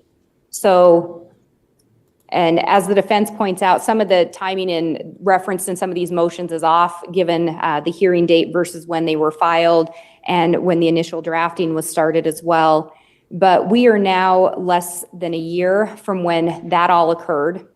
During that trial, there was daily coverage. I know that's been covered in part in the motion to allow cameras back in the courtroom that was argued today by the parties. A lot of that was already referenced. There were daily reports coming out. There were interviews being conducted on the courthouse steps daily throughout the trial. Those interviews included comments on evidence that was presented, opinions on the credibility of witnesses, opinions on the culpability of the defendant and the co-defendant. I know there were some references made regarding Chad Daybell during that time as well. So with that, we just think based on the original argument made by the defendant that he thought the coverage was too pervasive here in the 7th Judicial District and specifically Fremont County, we now find ourselves in essentially that same position, but in reverse. The coverage in Ada County has been very pervasive. The state does recognize that when we look at the numbers, the coverage in the 7th Judicial District as a whole and Ada County area as a whole is very similar. Ada County numbers tend to come in a little bit higher, but we recognize the coverage is still broad in both areas. However, we would indicate that at the original change of venue, there were no specific findings made with regard to Fremont County. Fremont County was clustered into the 7th Judicial District, and in part that dealt with a witness for the defense that ultimately any testimony regarding Fremont County ended up being excluded because enough people weren't polled to make accurate or sufficient findings regarding the pervasiveness in Fremont County. Some of the other things looked to were the vigils and things that had gone on in relation to this case here in Fremont County. At the time the order had come out, it would have been approximately 14 months since the most intensive media coverage, which really circled around the finding of the children's remains. Since the finding of their remains, I believe at the time the motion was filed, it had been about 28 months. And so we have a significantly larger passage of time from when that media coverage was so intensive and from when the vigils and things were being held here in Fremont County. But we are now only about 6 months away from when that was going on in Ada County. There were crowds gathered at the Ada County courthouse steps to hear the reading of the verdict. In addition to that, in Ada County, we had approximately 1,800 jurors that were summoned in. We had approximately 700 that were subjected to voir dire, and which included some of the information regarding the underlying facts of the co-defendant's case, which are also similar to the underlying facts of the defendant's case here today. So we have a significant pool of jurors that have now been exposed to that. In addition to that, those jurors are not told not to talk about the proceedings, whereas in Fremont County, a grand jury was seated quickly and the grand jury proceedings are secret. So any jurors that sat here in Fremont County on this issue have been still ordered not to speak about that, whereas the jurors in Ada County are now free to discuss that. In addition, when we talk about individuals. Like there's one thing I do want to bring up here that occurred in Fremont County that I think was probably the pinnacle of media exposure of the whole case. Lori Vallow sentenced here July 31st of this year in this courtroom, and I haven't looked at any objective data, but I would guess that was probably the single most covered event of either of these cases, and that occurred here in Fremont County pretty recently. So, and I think what we had found on that is Ada County was covering that just as heavily as this area would have been. So I do recognize that occurred here in Fremont County, but it was of daily coverage. But the event here, I guess you could say, was maybe more than that, because I know people were literally camped out here the day before. They were all around the courthouse for 24 hours before that, and the courtroom was packed to capacity. And I see that, if I'm following the logic of your argument, of being pretty problematic as it relates to potential jurors here in Fremont County. And I can understand the court's concern with that. I guess the state's position would be, when we're looking at the media coverage and what has been broadcast, the quality and the quantity, what we found is that it was very similar in Ada County. So even though the sentencing occurred here, the media coverage was just as pervasive in Ada County regarding that event occurring here. I do recognize we had a packed courthouse. I recognize there were a few individuals that camped out on the courthouse lawn. I would also indicate during the trial in Ada County, the courtroom most days was packed to capacity. There were some days that it wasn't, but we had an overflow room to allow for individuals to watch the trial. And I do think that that was attended at times. Through certain portions of the trial, I think that was pretty packed as well. I didn't go down to look, but I know the courtroom was at capacity for some of the events with that trial, including, I think at a minimum, the closing statements and also the verdict being read there in Ada County. But I do recognize the court's concern with that. I guess the state's position would be that the coverage did not continue, even if it was pervasive, even if that was a highly covered event, it did not continue for months after that.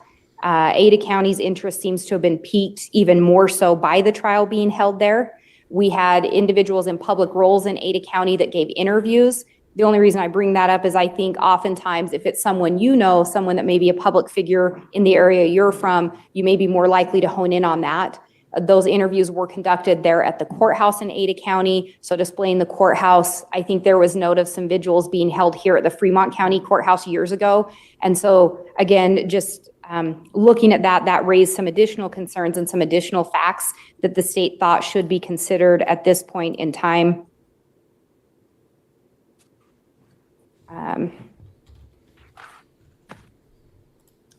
And I think, again, just really focusing on the defendant's initial arguments in his motion to change venue. Essentially, it was a motion to change it out of the 7th Judicial District because there was really nothing presented specific to Fremont County. So the state's position is Fremont County does have a smaller population than Ada County, and we absolutely recognize that. But we do believe, given that we were able to seat a grand jury, given the passage of time from some of the main events occurring here, and I will give the court, with the exception of the sentencing, the other main events that have occurred here, there's been a longer passage of time from when we had this massive trial. The court had also focused on the media coverage regarding the co-defendant in the initial order granting the change of venue. That coverage only intensified during the trial there in Ada County. Again, the state does recognize that coverage was here in the 7th Judicial District as well. But again, nothing specific with Fremont County has been presented or located regarding that. We do believe that a fair and impartial jury could be chosen here in Fremont County.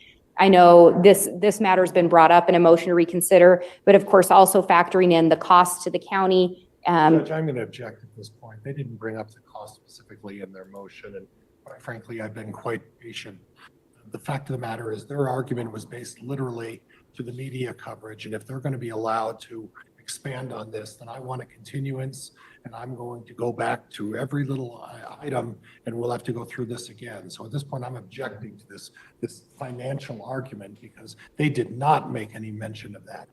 I thought there was a mention. There was a brief mention, but I'll just keep it brief. That is all I was going to say really regarding that. Is what was contained in the motion is obviously some of the factors the court can factor in and consider when determining whether or not a change of venue is appropriate are the costs and things. I think the court addressed that in the prior motion. The state, Fremont and Madison County are cognizant of that issue as well. And so we just bring that to the court's attention also. As an alternative in our motion, we had indicated, again, looking at the population of Fremont County and considering that that may be a concern for the court and a factor because of the pervasive coverage in Ada County, because the defendant opted to request a severance and the co-defendant opted to proceed in Ada County, I think we are now in a different situation. So we would ask the court to reconsider whether or not Ada County is the appropriate change, the appropriate venue, if the change of venue is still determined to be appropriate, given that. Ms. Blake, do you have I don't know for sure the number. Do you know currently what is the population of Fremont County? I mean, I should know. I think it's around 14,000 people. That sounds about accurate. I don't know when the last census was done. I should have that information, but that sounds accurate, which I do think is a large enough number to pull in 1,800 potential jurors if we were to follow what we did in Ada County. All right, and I would need to confirm. I had heard at one point from a jury commissioner here that I thought there were around 2,000 qualified jurors total out of Fremont County. And at our last trial, we pulled 1,800 for starters, and that was not a capital case. And we may have to look at additional issues that come up with juror disqualifications with a capital case.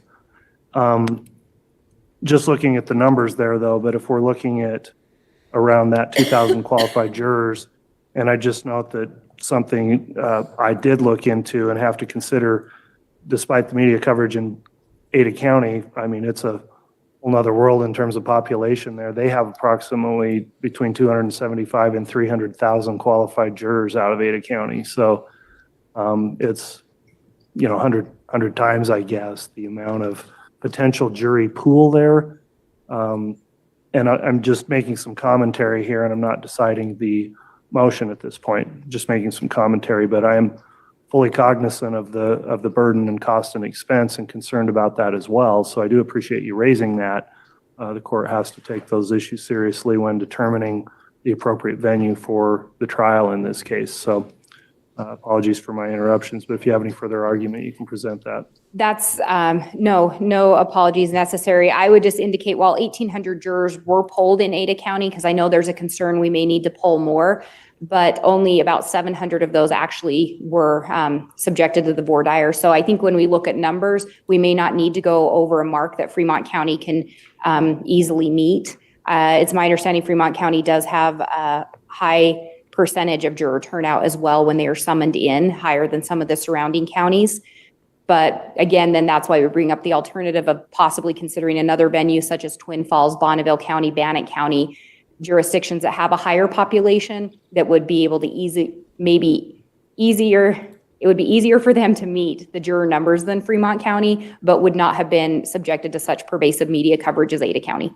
All right, well, I appreciate the argument and comments, Ms. Blake. Thank you.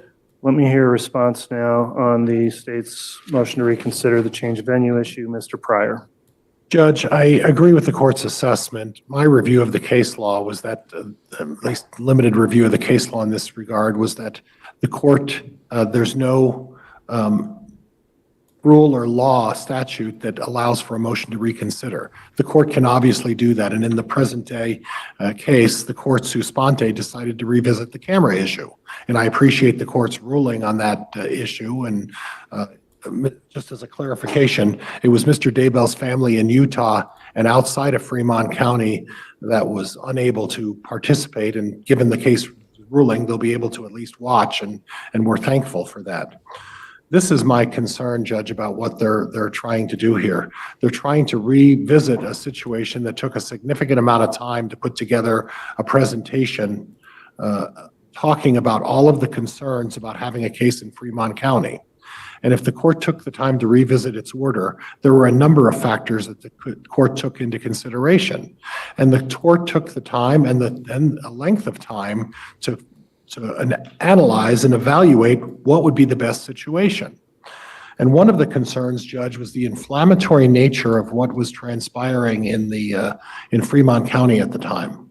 And you talked about it in your order that there was a lot of inflammatory information that was being disseminated out there, and this was of a concern. I had an opportunity to go home and visit my family over the holidays. And I went by a site that 40 years earlier, as a young man in high school, was the scene of a horrific situation regarding one of my very close classmates, the death of that classmate. And that in no way diminishes or minimizes what happened in this case, and that's not the intent here. But Judge, the emotions of seeing that 40 years later brought back the same very harsh feelings, the very same strong feelings, the anger and the resentment, and that event took place 44 years ago, and all it took was me driving by that site, and it brought it all back.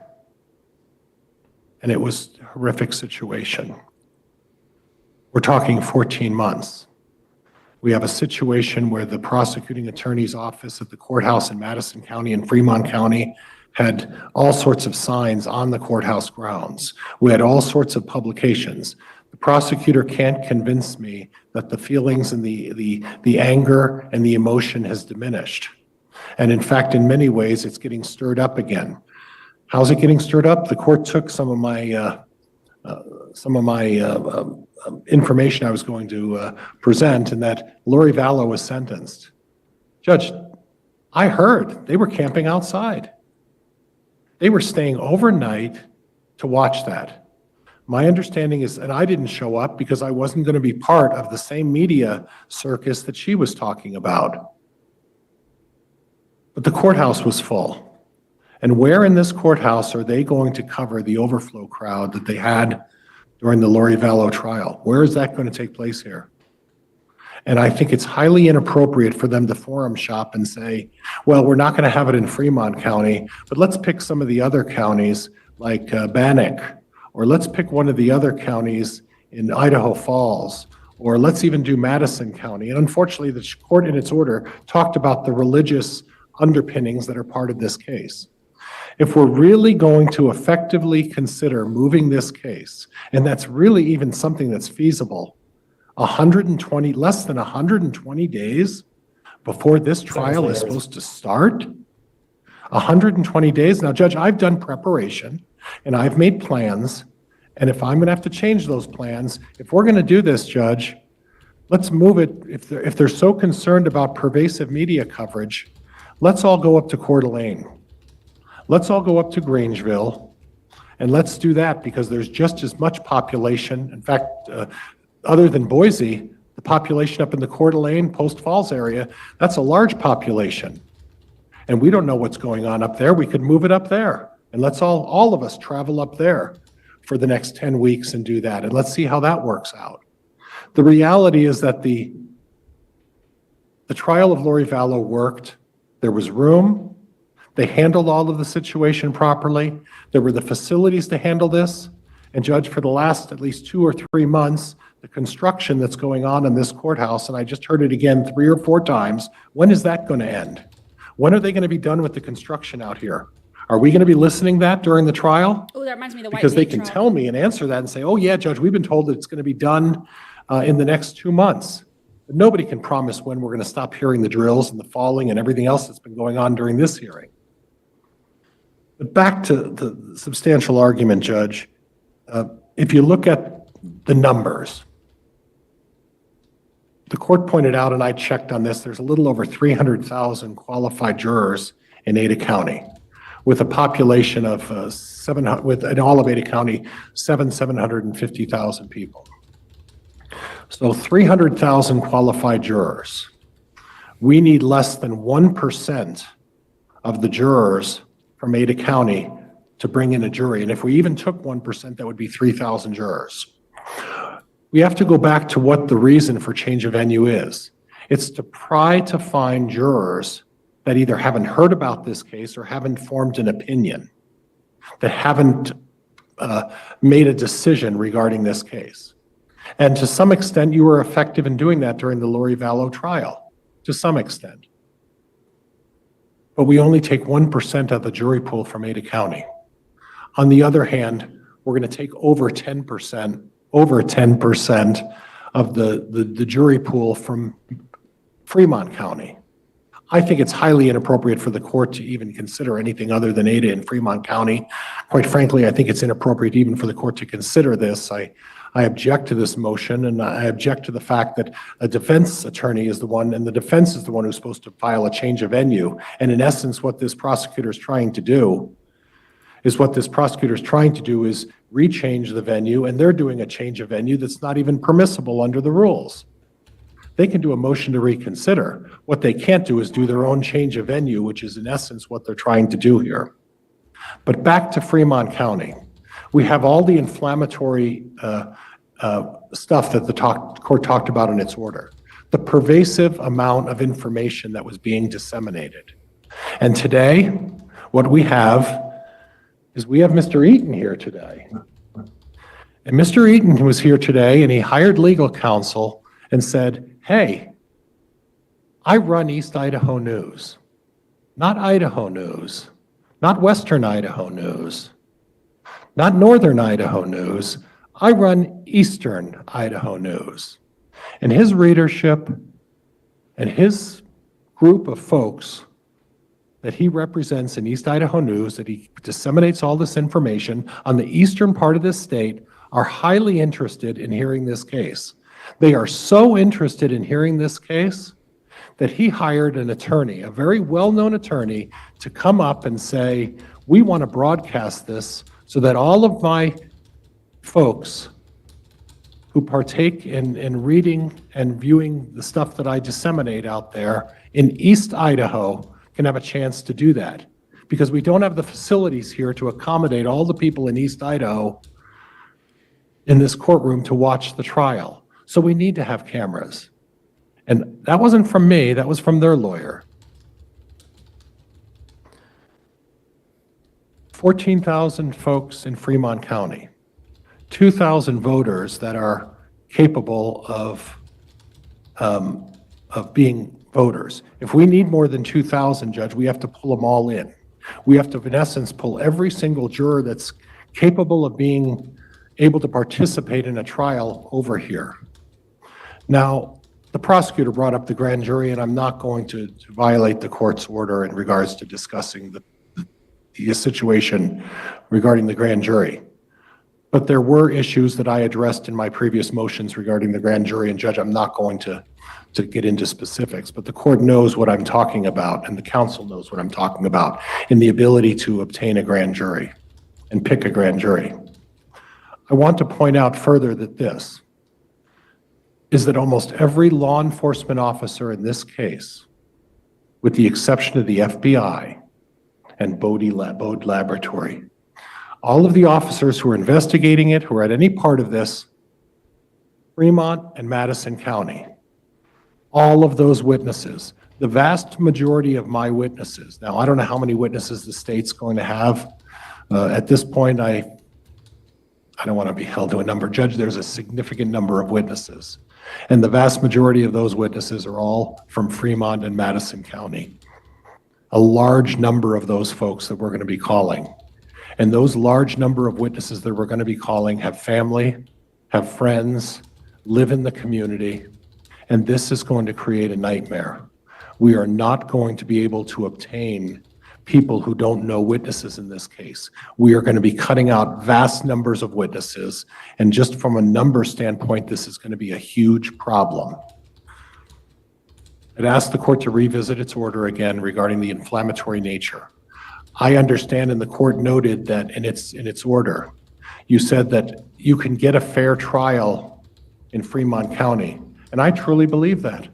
I truly believe that in any standard case, the average criminal case, the folks in this community would provide a fair and just verdict in any other case. But as the court pointed out in its order, this is not an ordinary case. This is a high-profile case, and it doesn't matter that the media attention occurred in Ada County. The media attention has saturated the entire state, the entire country, and my sister, who is going to hate me for mentioning this, who lives in Europe, knows all about this as well. It's going to be very difficult to find jurors that aren't related to people in Fremont County. We're going to have a very difficult finding people who have not been exposed to this, of those 2,000, and it's going to be far easier if we have to pick from a pool of 300,000 as opposed to 2,000. And Judge, for all of those reasons, I'd ask the court for you to deny their motion to reconsider. All right, thank you, Mr. Pryor. Ms. Blake, any rebuttal argument? Just briefly, Your Honor.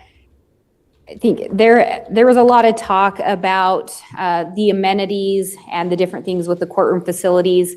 The state's position is that is not appropriate to consider as a reason to change venue. I don't think that's ever contemplated in case law or in the rules regarding change of venue. Additionally, it was mentioned that the state cannot bring a change of venue. Idaho Criminal Rule 21A clearly indicates either party can. However, the Idaho Code references specifically the defendant. However, the state does not see this as bringing a new motion for a change of venue because Fremont County was the appropriate venue, and the state's position is it remains the appropriate venue. We hold all the other hearings here, just simply trial was moved to Ada County, and we have just asked the court to reconsider the granting of that given the new information. They specifically mention East Idaho News, that they are here. What the state has found is East Idaho News actually has an international following. People from around the world, as well as the nation, including the whole state of Idaho, follow East Idaho News. It is not a news outlet that is specific to East Idaho. In fact, there's nothing to show that there are more followers here in Eastern Idaho with that coverage.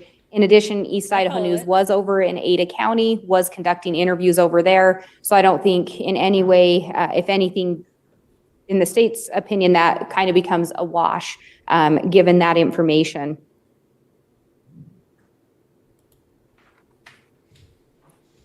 And I think, so as the state's indicated, looking at the prior concerns raised by the defense, we think those prior concerns now exist just in relation to Ada County. It sounds like the defense is of the position that it should remain in Ada County, even though those concerns exist, and there has been that pervasive media coverage.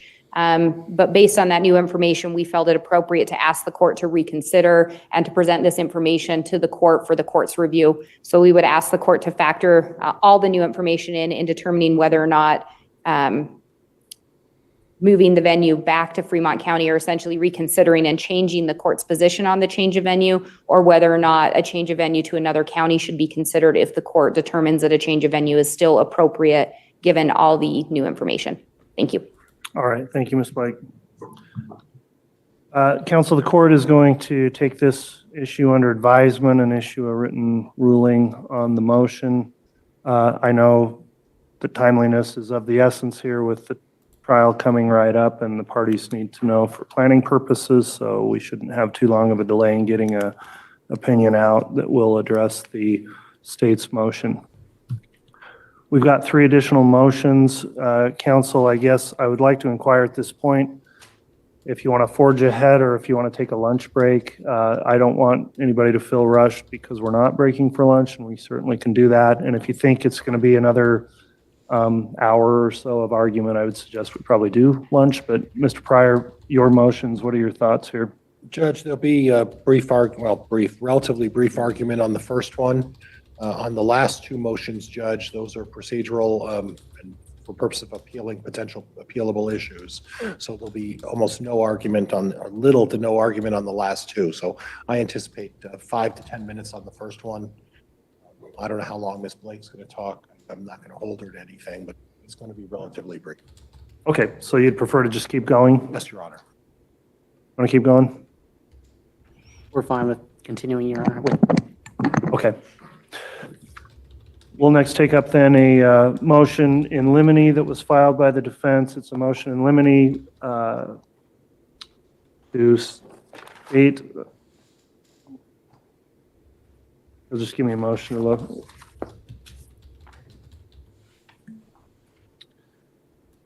Motion's filed November 9th by Mr. Pryor on behalf of the defendant, entitled Motion in Limine to Limit State to Consistent Arguments on Defendant's Relative Culpability.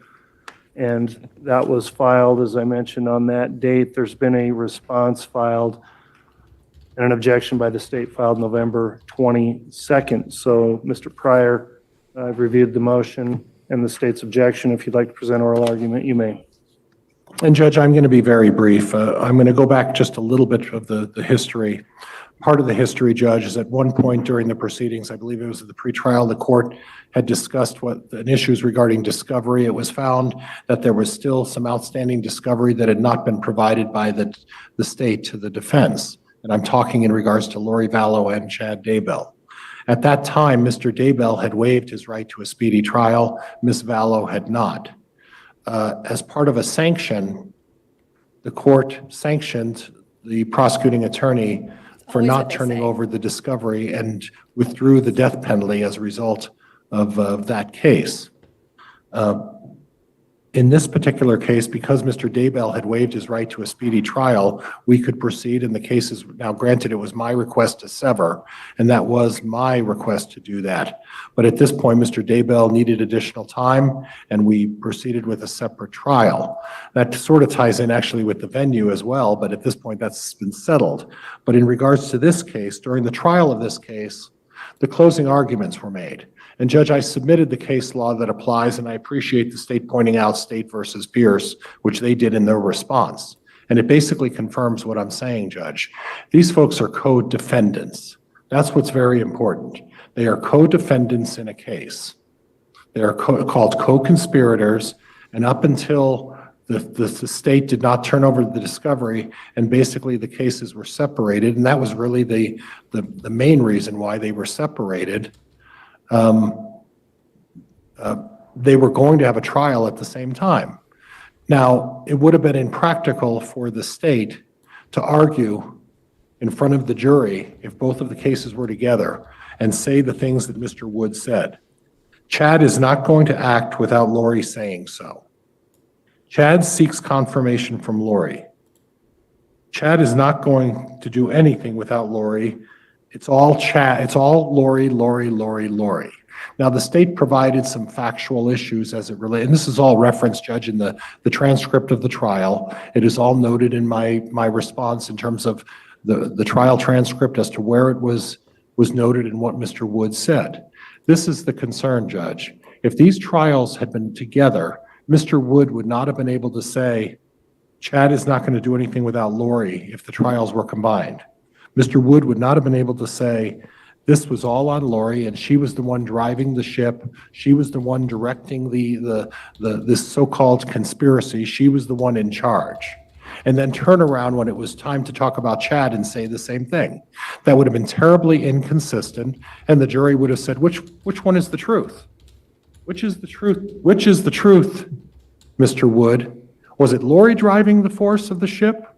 Or was it Mr. Daybell driving the force of the ship? Which one of these was the one running the show here? And what he said in front of, and it was very clear, there's no confusion here. Mr. Wood specifically said this was Lori, and she was the one in charge of the conspiracy. There's no ifs, ands, or buts about that. He was very clear. Now, the case law, particularly the federal case law, and Pierce, alludes to the fact that a prosecutor cannot, in one instance, sit there and tell one set of jurors a year ago, or whatever, 8 months ago, say one thing to one set of jurors and stand up in front of them and say, Lori Vallow was the one running the whole show. Tell that set of jurors that, and then turn around in Chad Daybell's trial that's going to occur starting hopefully in Ada County in 4 months, and tell them, oh, well, I know I told the jurors in Lori Vallow's trial that Lori was in charge and she was the one driving force behind everything, and she was in charge. But you folks here at this new jury in Ada County in April and May, I'm going to tell you something different. I'm going to tell you now, I've decided that now Chad is the one who was doing all of this. And it was all Chad leading the conspiracy. It was all Chad who was the leading force, and he was dictating everything. They're not allowed to do that, and the federal case law supports that.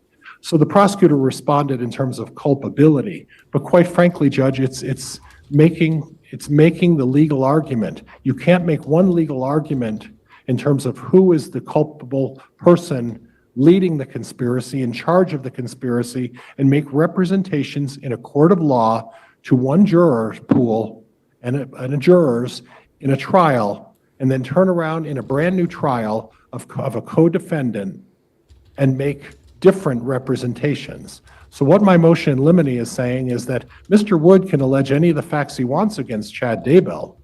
What Mr. Wood cannot do under the case law, at least the federal case law and under Pierce, is Mr. Wood cannot make the representation that Chad Daybell was the one behind and leading the conspiracy, was in charge of everything.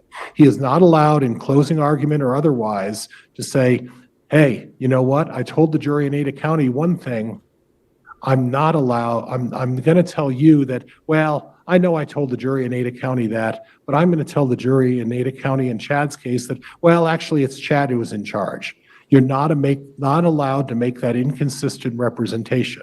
They can make any factual representation they want, and I'm not going to stop them from presenting any facts that they want to present as long as they're relevant.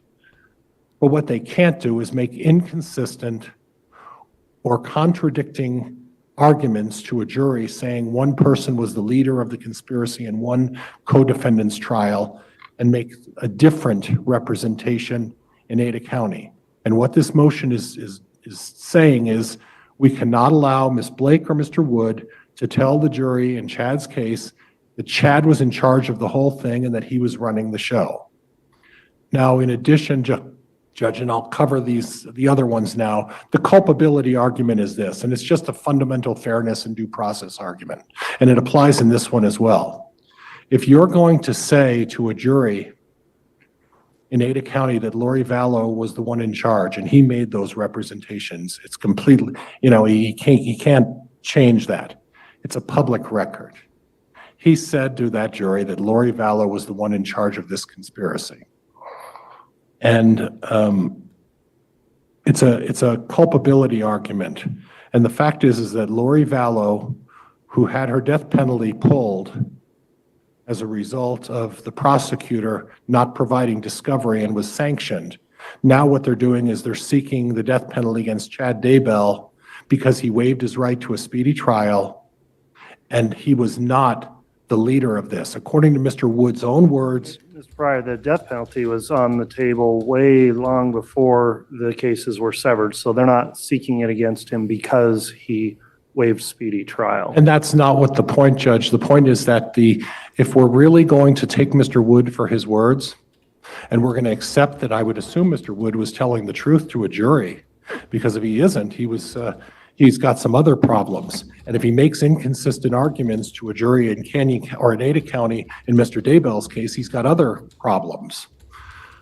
But that's not the point. The point is simply this, is that when you're talking and making a representation to a jury in Ada County in Lori Vallow's case, and you say to those jurors that Lori Vallow was the one who was in charge of the whole conspiracy, and that Chad would do nothing unless Lori told him to do it. And Lori and Alex were following, or Chad and Alex were following Lori's lead. He doesn't get to say the same thing in the other trial. And on top of that, we're seeking the death penalty against someone who is allegedly is a lesser co-conspirator and wasn't even the leader of the conspiracy. So that's where the death penalty arguments, Judge, and I will leave it at that. All right. And to be clear then, Mr. Pryor, did you incorporate your other two motions within that argument as well, or did you want to? I did, Judge. Okay. I did, Judge, and for the interest of saving some time, that's where the arbitrary and capricious and the other arguments come in, is that if you're seeking the death penalty against someone who is, at least according to Mr. Wood's words, were not the leader of a conspiracy, my argument is simply this, is that you're seeking to put someone to death when in fact Lori Vallow, according to their theory of the case, was the leader of this entire scheme. All right, thank you, Mr. Pryor. So the court's now heard the argument as it relates also to the motion to strike the death penalty as arbitrary and capricious, and also the November 9th motion to strike the death penalty on relative culpability.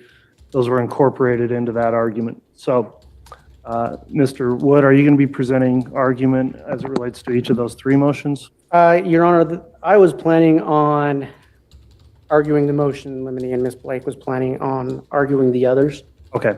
And that's fine. You can divide those up. I'm fine with that.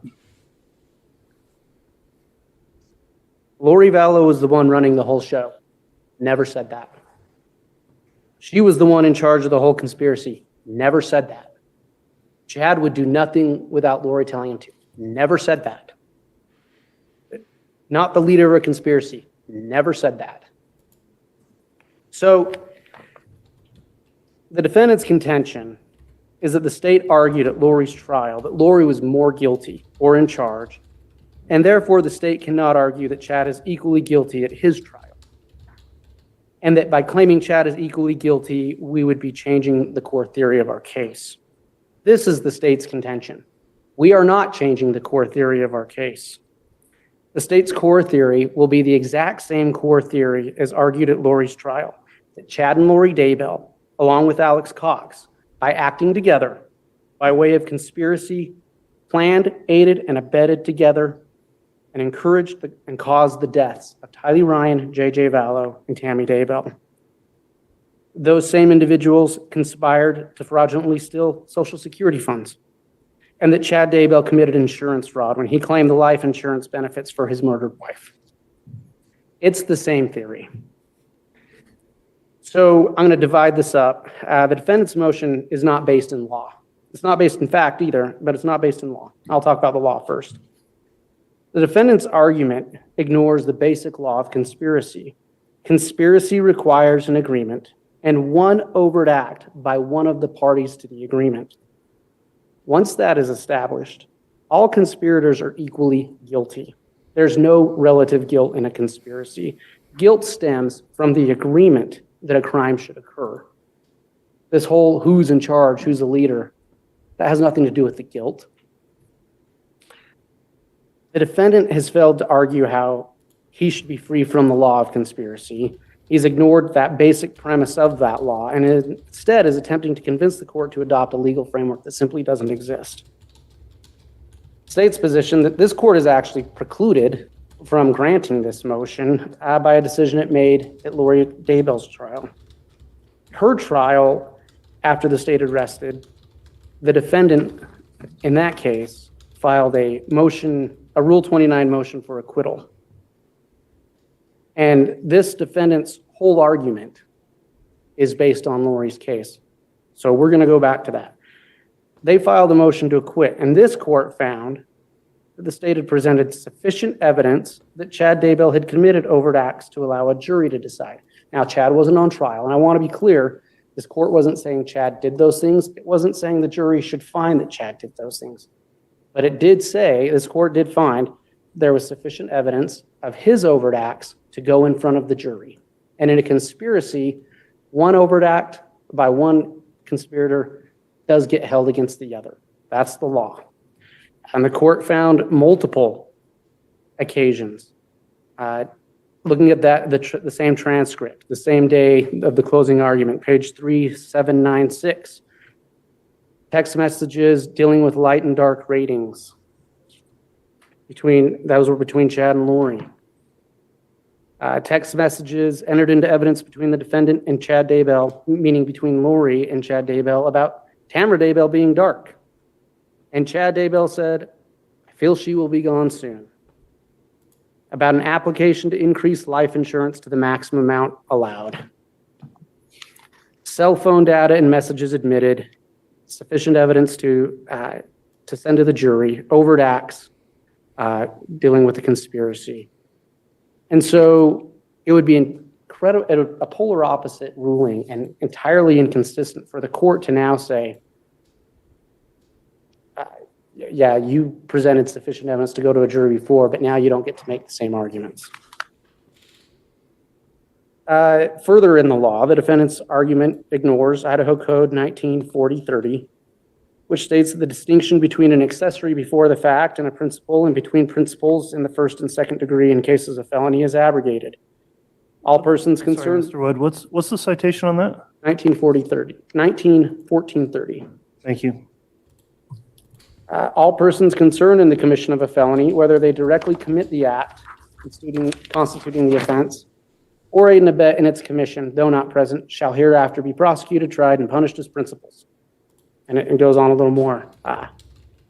So in Idaho law, there's no distinction when you're dealing with co-conspirators or aiders and abettors between the trigger puller and the aider and abettor or the co-conspirator.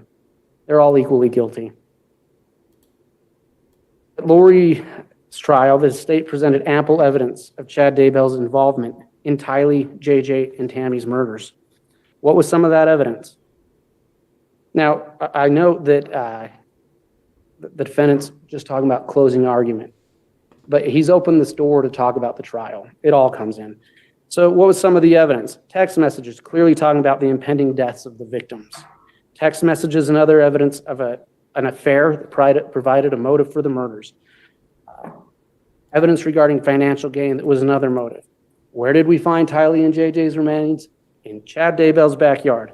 And who told us where to find them? The evidence was that Chad Daybell told law enforcement where to find them in his infamous text to Tammy about killing a raccoon and burning limbs.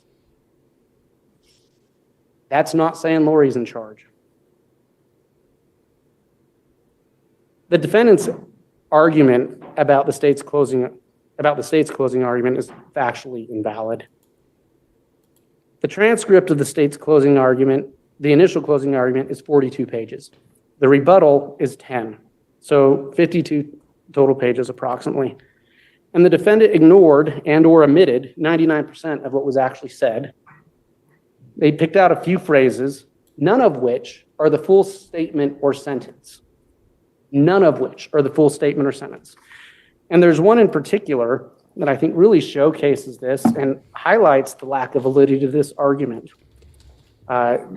In the defendant's brief, he speaks about a quote about Lori being the conduit of information to Alex. And when you actually look at the citation that's given there, he literally omits the first part of that sentence, not just a whole statement, the sentence that talks about the relationship between Chad, Lori, and Alex. So never mind that we're talking about Chad. We're just going to take this little snippet and try to twist it into something that it doesn't say. And so what else did he leave out? They ignored the state's language, any of the state's language that placed blame on Chad Daybell. They left out the many times that the state referred to Chad and Lori as they in regards to planning, in regards to the conspiracy. They left out when the state said that Chad and Lori are driving this together. This is all in my brief. They left out when the state references Chad's text. So Lori about JJ, Tammy, and Tylee dying. They left out when the state referenced Chad and Lori Daybell's plan and their future together. They left out the phrase referencing Chad, Lori, and Alex, which was used at least twice, acting together. They caused the death. We said that in regards to Tammy. We said that in regards to Tylee in the closing argument. Acting together, they caused the death. We didn't say Lori, it was in charge and made Alex and Chad do this. Now, to be clear, we did talk about Lori manipulating Chad. We talked about Chad manipulating Lori. That doesn't make one of them more guilty or less guilty. They left out the evidence presented by the state of Mr. Daybell's so-called patriarchal blessing to Alex Cox, which was strong evidence of religious manipulation of Alex on this defendant's behalf. They left out the evidence presented at trial that Alex believed Chad said everything Chad said, and he'd do whatever Chad told him to do. In their brief, they make a common thread argument that at one point when we refer to Lori as the common thread, being a common thread doesn't make you more guilty or less guilty. In fact, the fact that this individual, that this defendant married within weeks after his wife's death, is what the evidence showed. The evidence showed had an affair with. The fact that she's a common thread is highly inculpatory for this defendant. It doesn't make him less guilty.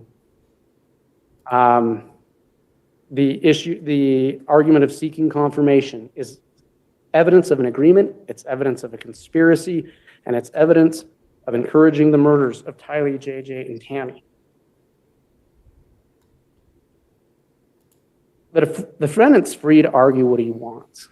He's not free to say that we said things we didn't say, and he's not free to take snippets of what we said and ignore the rest of it.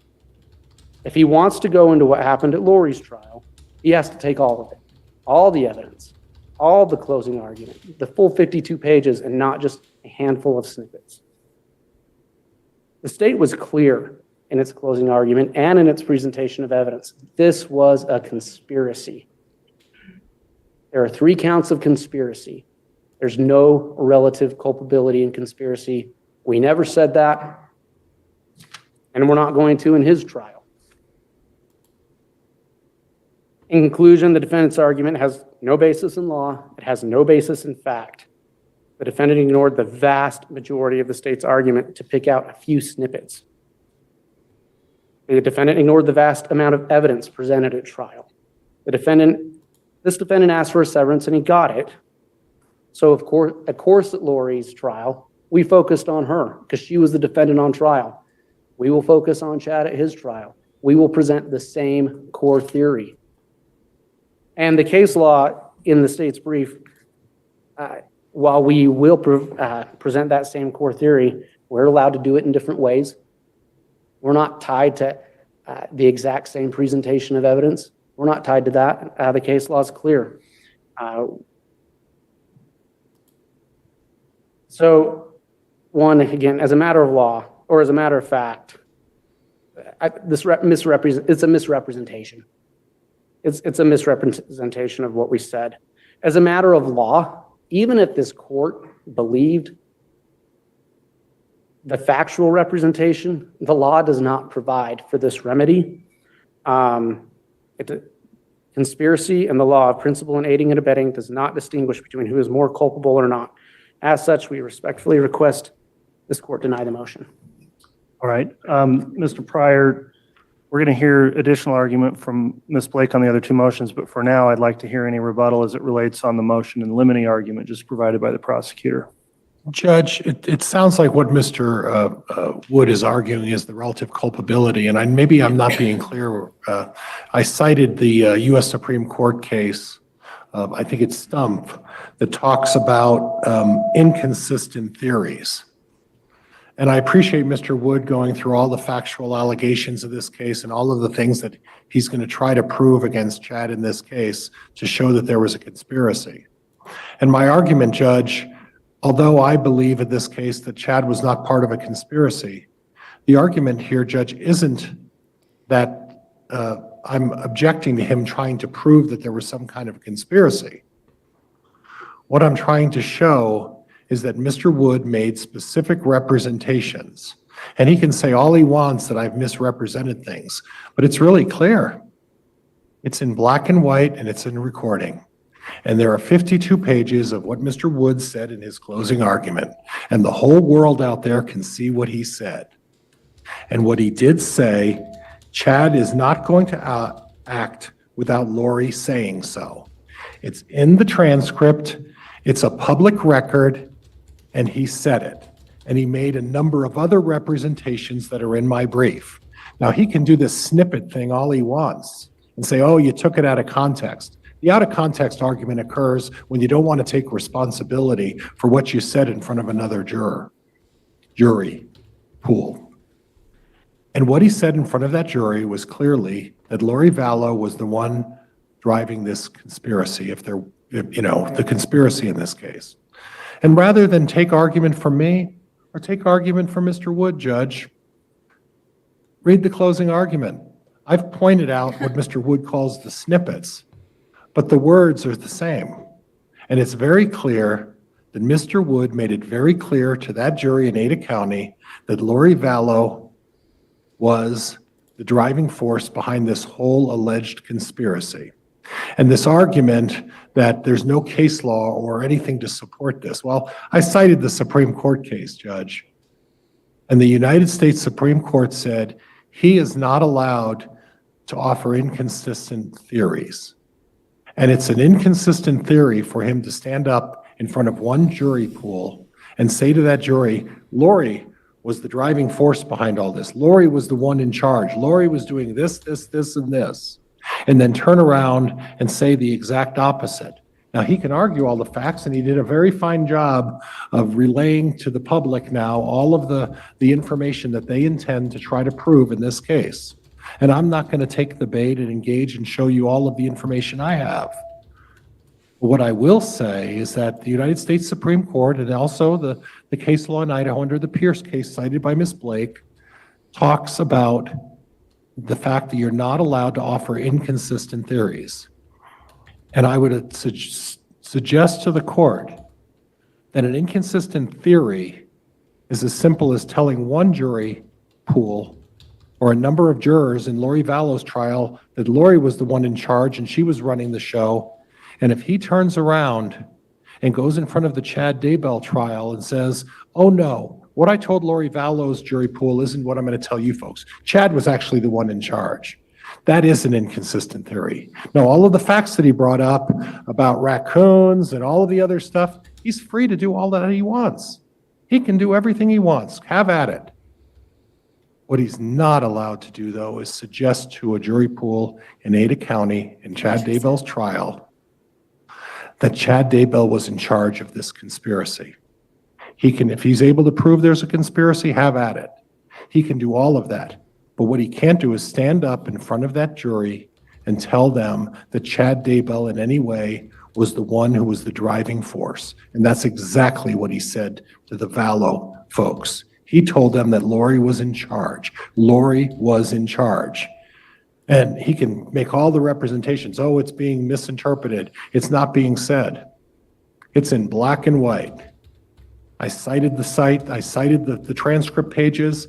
I put the quotes that he said, the words he used, and it's in those documents. So I leave it to the court. You look at it, Judge, and you tell me whether he represented in a court of law that Lori was in charge. And then if the court decides that Mr. Wood is allowed to change his theory and tell a different jury that, no, I told them one thing, but I'm going to tell Chad Daybell's trial a different thing, so be it. All right. This is as it relates then to the motion in limine, which was filed on November 9th. We will hear in a moment state's response on the final two motions of the day, but I've considered the argument on this motion and I'm prepared to make a ruling at this point. I'll first note that some authority here on the standard I look at, a motion in limine is a request for a protective order to limit or exclude evidence at trial and applies only prospectively. The purpose of this type of motion is to avoid injection into trial matters which are irrelevant, inadmissible, and prejudicial. That case is State versus Wallmuller, 125 Idaho 196, Court of Appeals case from 1994. And then a civil case cites the same standard that applies here. A decision to grant or deny a motion in limine is left to the broad discretion of the trial court, and that's Gunter versus Murphy's Lounge, 141 Idaho 16. And that similarly, the trial court is afforded broad discretion in admitting evidence and will not be disturbed on appeal absent a clear abuse of the discretion. Chapman versus Chapman, 147 Idaho 756. So the motion before the court right now is a motion requesting that the court limit the state to certain arguments that are argued to be consistent arguments on the defendant's relative culpability. The state has countered that the citations provided in support of this motion are taken out of context. The court, having looked at the context and some of the citations in the state's brief, does agree that there were matters taken out of context in support of the motion. The underlying theory here of the state is a conspiracy charge between the conspirators, Chad Daybell Lori Vallow and Alex Cox and others. That's been from the outset through the indictment in the case, the state's theory. The court presided through the trial with Lori Vallow and heard the state's theory at trial as well. The state correctly points to Idaho Code 191430 about abolishing the distinction between accessories and principals, which gives the state broad latitude in arguing their theory of the case as it relates to a conspiracy charge. And the question before the court right now is there something in the record which would require me under a motion in limine to prohibit certain conduct or argument from the state? And I don't find that there is anything brought in the motion that would prohibit the state in its theory of the case at this point. I will note clearly I do agree with the general premise that the state cannot come in and argue a set of facts A at trial number one and then turn around and argue distinct, separate, other different facts B at trial number two in the interest of trying to convict two individuals. There certainly would need to be some consistency in a theory of the case if the evidence is the same. However, I don't see any evidence that the state is engaged in that or is going to. If in fact at trial there is some contradictory argument made that directly contradicts evidence or argument made, the court would reconsider that ruling as it comes up at trial. That may be also subject to the impeachment of the defense to raise at trial, since the transcript of that first trial is all available. But for purposes of making a preliminary ruling on the evidence through this motion in limine, I don't find there's any grounds to grant the motion. So for that reason, I am denying the motion. We'll submit an order to that effect. Mr. Pryor, do you have any questions on that ruling? Judge, I just want to be clear that given the fact that it was Mr. Wood that made the representations to the jury, what I'm reading the court's order is that if I find that, at least from my perspective, that Mr. Wood is making contrary, inconsistent representations, that that transcript, including the closing arguments, would then be available to the Mr. Daybell's jury for review. Is that what the court's saying? Well, what I'm saying is you would have the ability to raise a motion at trial, and we would likely take that up outside the presence of the jury to, if you believed there was a clear contradiction, and we could head that off before the jury heard it, but I'm not making any ruling on that at this point, and I don't believe the state has done that. I don't think they will do that, but I think they understand how that would work, trying the second case with the same facts with a separate defendant.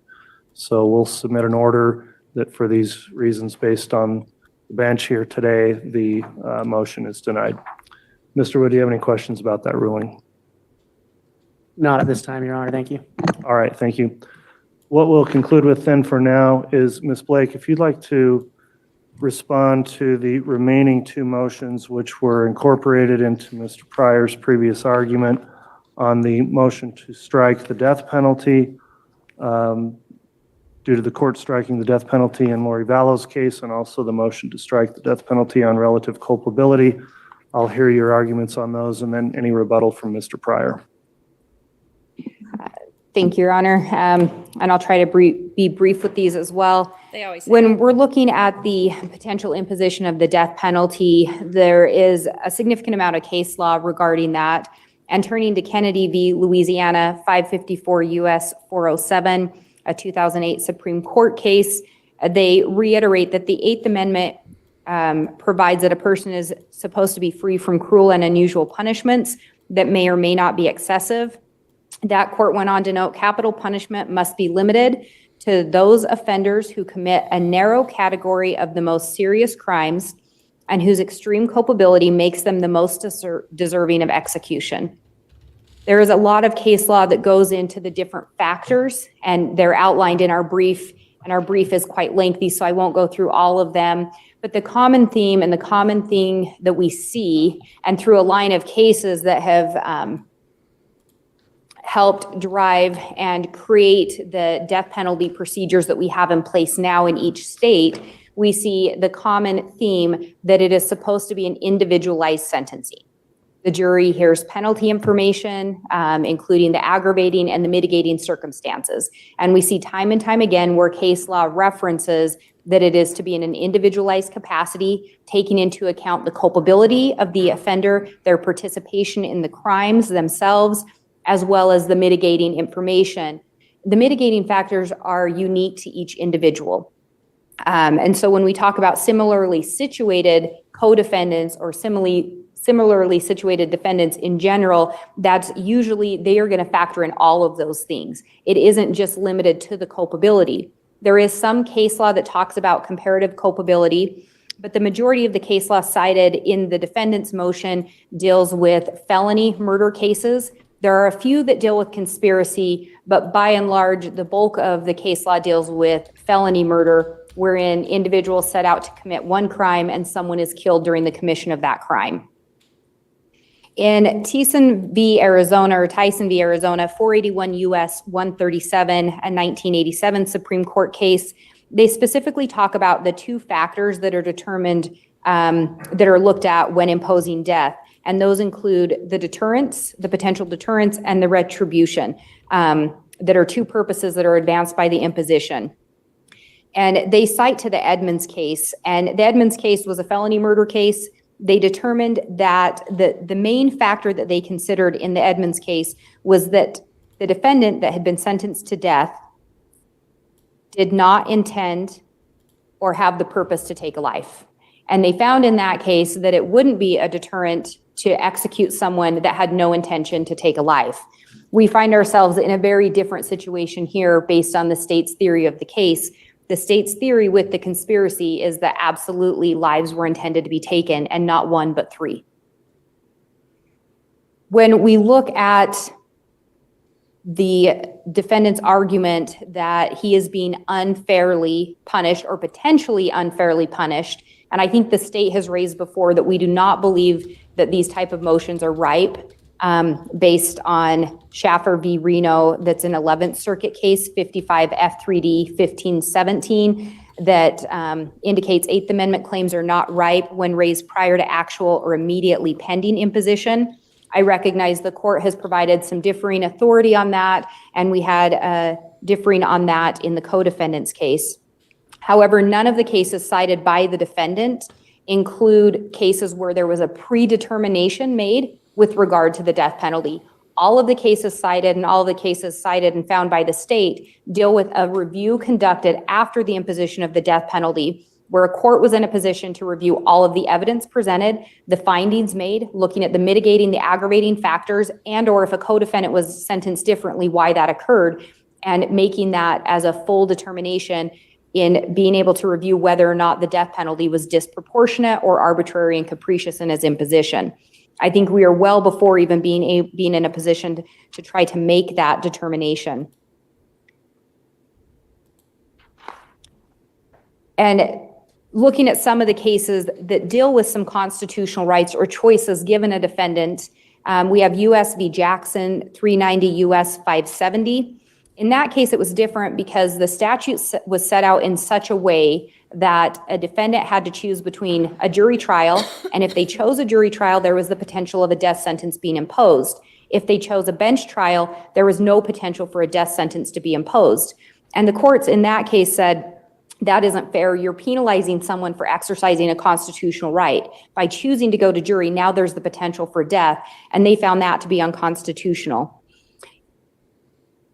Turning to State v. Lopez 144, Idaho 349, that provides that a defendant's waiver of speedy trial is a voluntary relinquishment or abandonment of a known right.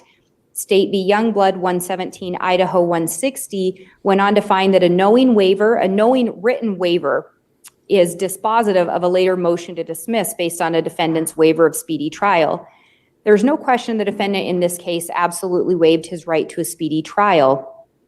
It is different from U.S. v. Jackson because when he chose to waive the speedy trial, there was nothing contingent upon his waiving that and the death penalty being pulled or being imposed.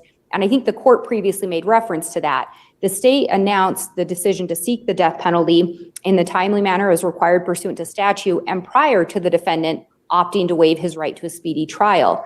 the potential imposition of the death penalty is in no way linked to his waiver of speedy trial. I know the defendant tries to argue that it is because the co-defendant, by not waiving her speedy trial, ultimately ended up making an argument, and a successful argument, to get the death penalty removed from her side of the case.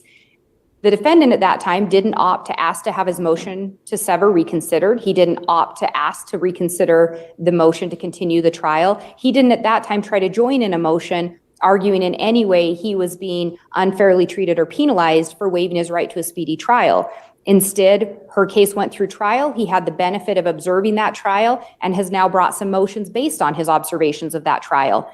And only now is trying to bring this as a reason to have the death penalty pulled from his case.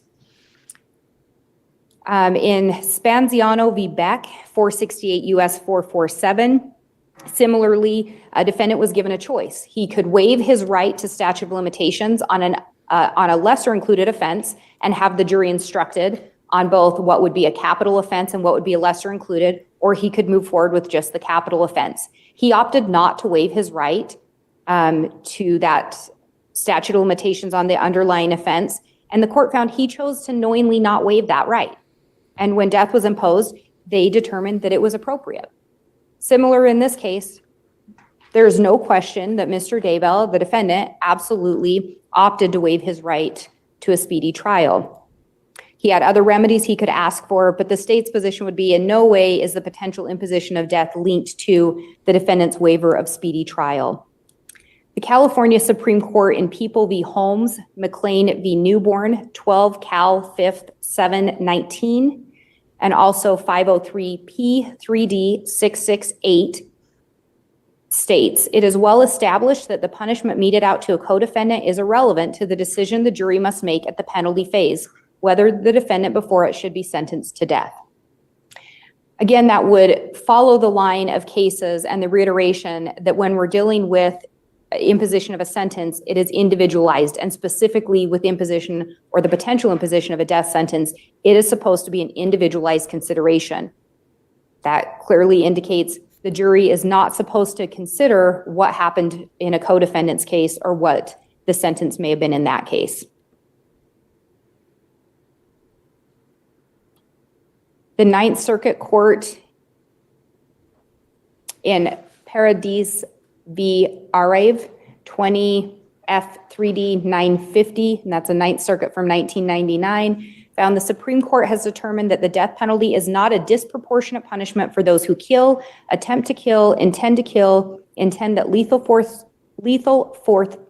be applied, or act with reckless indifference to human life while playing a major role in the felony that results in the murder.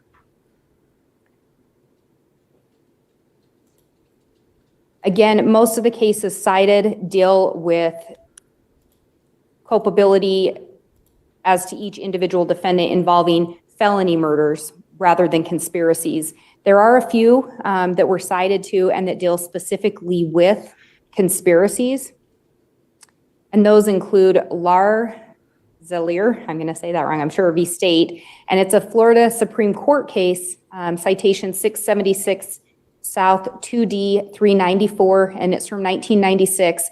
And they determined that where there was a conspiracy, a co-defendant, that it was appropriate for her to be given the sentence of death, given the fact that it was determined that she was more culpable and that she was a mastermind and driving force behind a murder that was done for financial gain. Even though there were two others that were not charged and one co-defendant that was acquitted, the court upheld her death sentence as appropriate. In this case, when we talk about relative culpability, and I won't rehash it too much because it's been hashed out, but one thing that I will indicate with regard to the defendant is he has an additional count of first-degree murder over and above what his co-defendant has. He also has 2 counts of insurance fraud over and above what his co-defendant had. Those are specifically in relation to the death and the homicide of his wife, Tammy Daybell. When we look at that Florida court case, we're in a similar situation where the state's theory would be he was absolutely a moving, driving force behind that homicide and that it was done for financial gain. And while the co-defendant was charged in the conspiracy, he does in fact face an additional charge. In looking at People v. Kleiner, it's an Illinois Supreme Court Court Case 185, actually, I'll give the other citation, 705 Northeast 2D 850, a 1998 case. And basically, again, that's talking about that when we're looking at an individual sentence, we have to look at the nature of the offense, each individual's relative involvement or culpability, the defendant's character or background, including any criminal record, and the potential for rehabilitation. In that case, they had determined that it was appropriate to give a trigger man a death sentence where the co-defendant who initiated the plan was not given a death sentence. The court upheld that in part given the background of the two. And again, could not be considered until all the evidence was presented and before a jury. One of the other major differences with most of the cases cited is they were not cases in which both co-defendants went to a trial. They were not cases in which the court one of the defendants going to trial had pulled the death penalty as a potential sentence. They are generally cases where a plea deal was taken or cases in which both went to trial and ended up with different sentences from their respective juries. The Idaho Supreme Court in State v. Gibson, 106 Idaho 54, it's a Supreme Court case from 1983, found that the death penalty is not an unduly severe punishment for an aider and abettor to a murder when that person intends that a killing takes place. Again, we see that intend language again and again in a lot of these cases and their review of it. What did the defendant intend that a homicide take place? In this case, again, the state's theory is absolutely the defendant intended for 3 homicides to take place, not just one.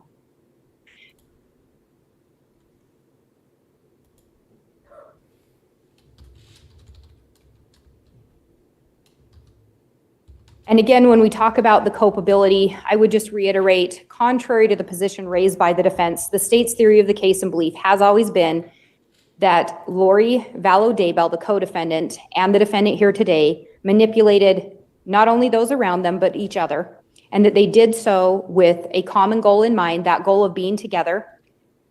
To ultimately achieve that goal, it included the ending of 3 people's lives and had the underlying goals as well of financial gain and lust. So the state's position would be several things. One, that it would be premature to even make a determination if the court were to even consider that death should be pulled for any of the reasons outlined by the defendant at this juncture, that we would be premature until we see all the evidence presented and are able to weigh everything for the court to make an appropriate culpability analysis and relative culpability specifically. In addition to that, that would be if the court found any grounds to even consider that. The state's review of the case law, and as more clearly outlined in our brief, would be that the defendant fails to provide any valid reason or grounds or case law to support this court being required to remove the death penalty as an option. And to the contrary, that if the state has brought the death penalty, that it should be the jurors who make a final determination whether or not this crime or the crimes alleged are of such a nature that regardless of any mitigating evidence presented to them, that the imposition of the death penalty is appropriate. So we would ask that the court deny these motions at this time. Thank you. Ms. Blake, on the premature argument then, are you asking the court to defer ruling? Our initial ask, and I probably said that backwards, our initial ask is that these just simply be denied. We think there are no grounds or basis or valid case law provided to support them. In the event that the court was going to consider either of these in any capacity, we believe that it would be premature to make that determination until the court makes a finding regarding culpability and relative culpability of the two. Again, as we outlined, Mr. Daybell, the defendant here today, has some additional charges that the co-defendant did not.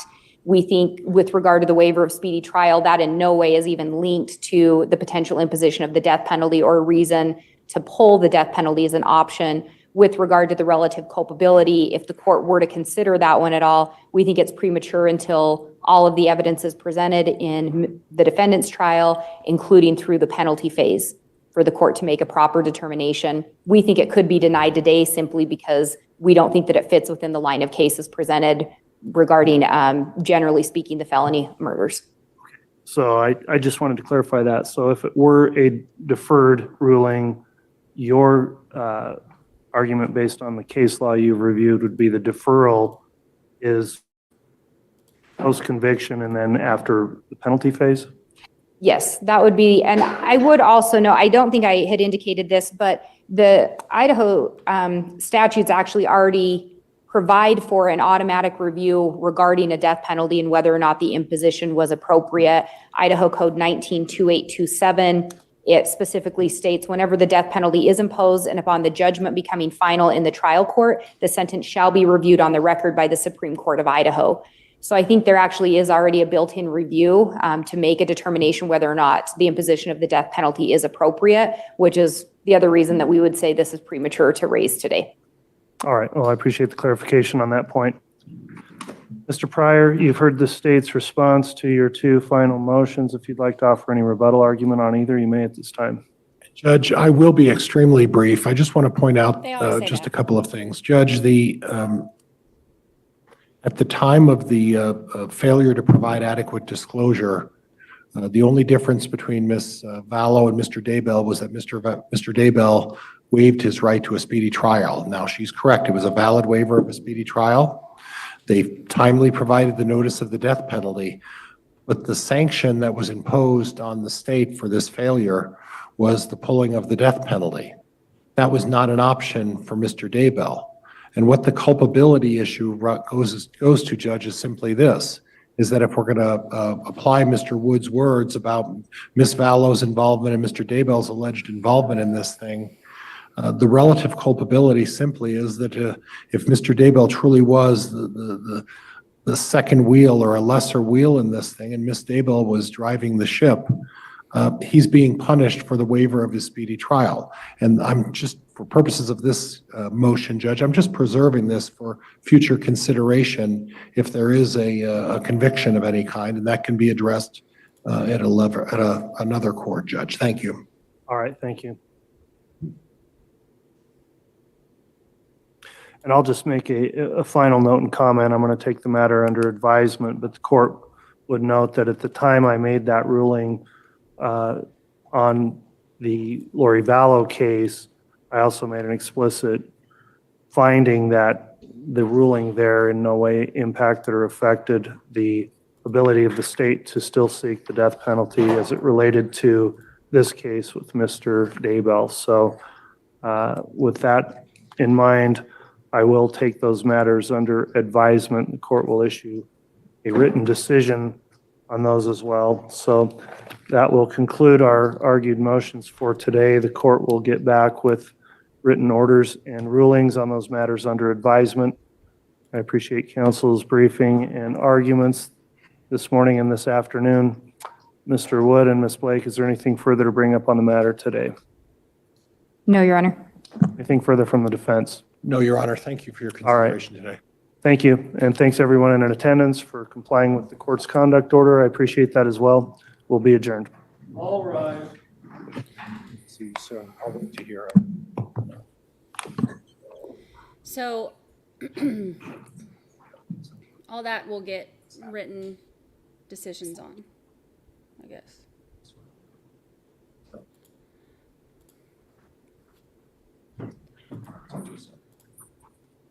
All that.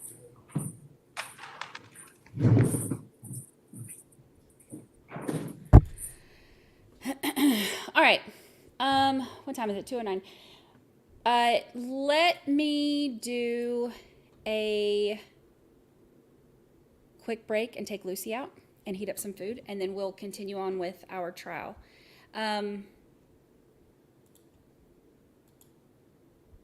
So we did, we started, when we started the trial, I know,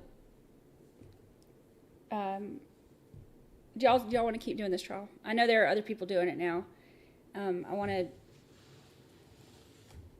to do what y'all want to do.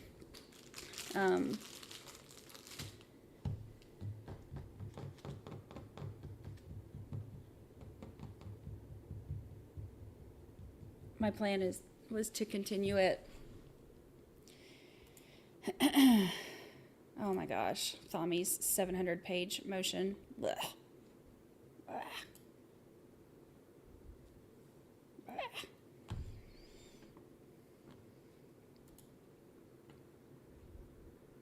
Okay, y'all want to continue? We'll continue.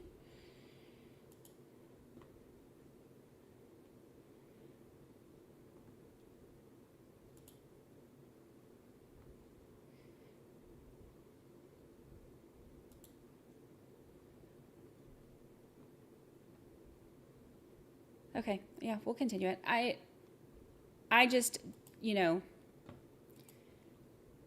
try to give y'all what you want. All right, I'm going to take Lucy out and heat up some food, and I'll be right back, and we'll get started. We've made it through the opening statements, so now we just got to catch up. And they did that jury did the visit to the bar this morning, so there's not a whole lot from today for us to have to catch up on. So, all right, I'll see y'all in just a minute.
Hello.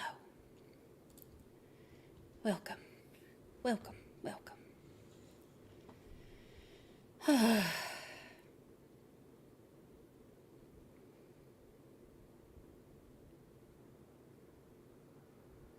Welcome. Let me catch up on, I missed all of y'all's comments. I've been heating up food and I took Lucy out. And also, I just looked at myself in the mirror for the first time today, and I was thinking, you know how like some days I'll come on stream and I'll have like my hair curled and I'll have on a little bit of makeup. And then some days I come on and I literally just, whatever I slept in, like, you know, or a hoodie or something, no makeup, hair is however it was when I woke up. That's how I go through every single day. Sometimes I'm like, you know what? I think I'm gonna look cute today. And sometimes I'm like, you know what? I'm okay looking homeless today. Just however I feel.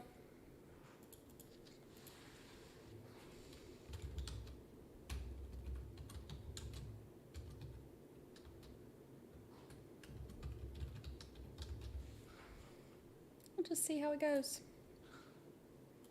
No biggie.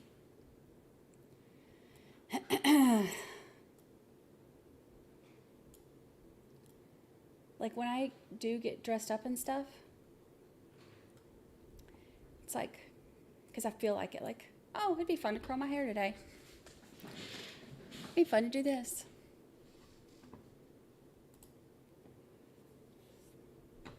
And sometimes it's like, you could not ever look at me on any given day and tell if I'm going like out with friends or to Dollar General, because it all just depends on how I feel. Is that weird? All right, let's see. Although Dollar General has seen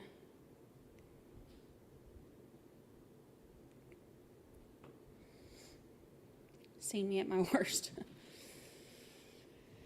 All right, let's see.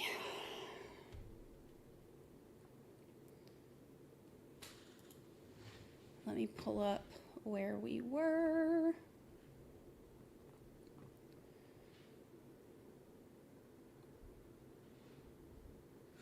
Where were we?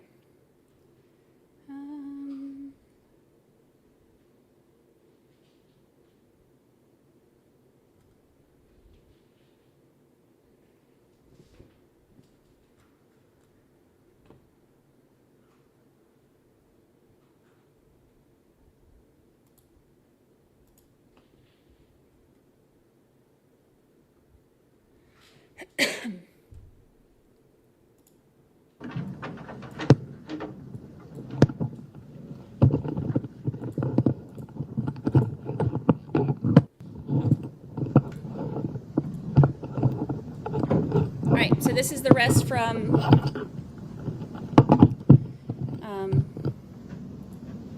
yesterday. Pick up where we left off. Right hand side.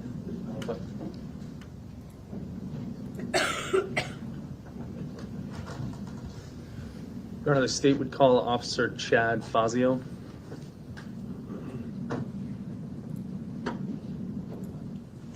First witness. Did I say Chad Fazio?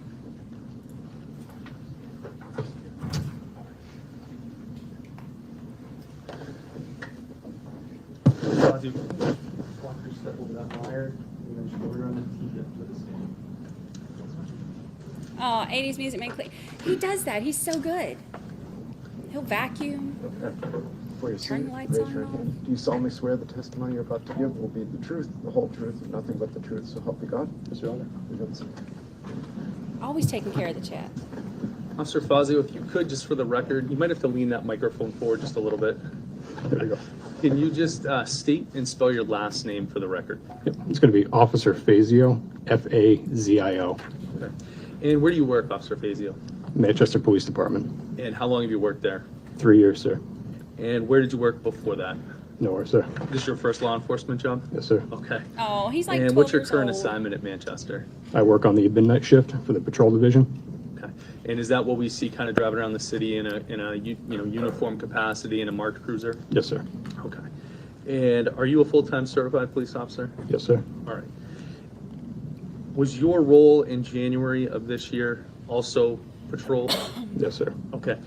I want to take you back to a specific time in January. I want to take you to January 28th in the early morning hours. Were you working at that time? Yes, I was, sir. What shift were you working? I was working the midnight shift. All right. And what was your area of responsibility that night? Do you have sectors or patrols, or how does that work? Yeah, so we have different sectors. That night I was 1-6. It's kind of just like an extra car. It's a floating unit where we have the liberty to kind of go anywhere in the city. Okay. Look, I know I'm getting old because I hear him say he's on the midnight shift, and I'm like, that's past his curfew. When grown-ups are starting to look like children to you, that's when you know you're getting too old. And at about 12:47 a.m. that morning, were you dispatched to a call? Yes, sir. What type of call were you dispatched to? It was a gunshot heard call. And where was that? It was at a 50 Old Granite Street. Okay. And did you witness the shooting? No, sir. Did you witness any of the events that happened before the shooting? No, I did not, sir. All right. So before we talk about your response, I want to talk a little bit about that area in general. So I'm going to show you State's Exhibit 1. And do you recognize this? Yes, I do, sir. Okay. What is depicted in this satellite image? Can you just help orient us and explain what we're looking at? Yep, so this is basically the downtown area of Manchester. Running north to south, the biggest street, that's going to be Elm Street. If sorry, you want to step down, Your Honor, do you mind if the witness steps down? Okay, sorry. Hold on. Yeah, step down right here. So Elm Street's going to be this big street running north to south right here. Hold on, yeah. Good, all right. That's it. Yeah, all right. thank you. So, like I said, Elm Street's going to be running north to south. We got the Snow Arena here, Lake Ave, and Granite Street are going to be running east to west. We got Market Basket here, and then Old Granite Street is going to be this little tiny street running right through there. Okay. So you mentioned some places, but just because the record's audio recorded, sometimes I need to point out specific things. So you had mentioned the Snow Arena, you had mentioned Market Basket. Are those reasonably and accurate reflected in this diagram? Yes, sir. Where those locations are? Okay. So if we just zoom in a little bit, I'm going to take you to State's Exhibit 2. Can you just help describe what we're looking at here? So we have Granite Street right here. Again, this is just the downtown area. We've got the Bank of America. We've got two of our bars right here, which is the Soho Bistro and the Go. And that's Old Granite Street, so just a little bit to the right, that's Granite Street. That runs down kind of between Elm and 293? Exactly, sir. Okay, all right. If you want to go back, go ahead and go back to the stand for me. All right, so when you responded that night, you said you were running a uniform capacity. Do you have body-worn cameras? Yes, I do, sir. And where are those on your uniform? I have mine right here. It's usually right in the center of our chest. Okay. And so it's looking forward? Yes, sir. And how does it work? As soon as you activate it by using your little device on our wrist or wherever the other officers put it, it begins recording at that time as soon as you hit it. Okay. And did you activate it this night when you responded? Yes, I did, sir. Okay. When you got to that Soho Bistro right at that corner that you pointed out, can you describe for us what you saw on your arrival? When I got out of the car, I saw that there was a large group of people in the middle of the street, which would be Old Granite Street, and then I saw a male laying on his back in the middle of that group on the pavement.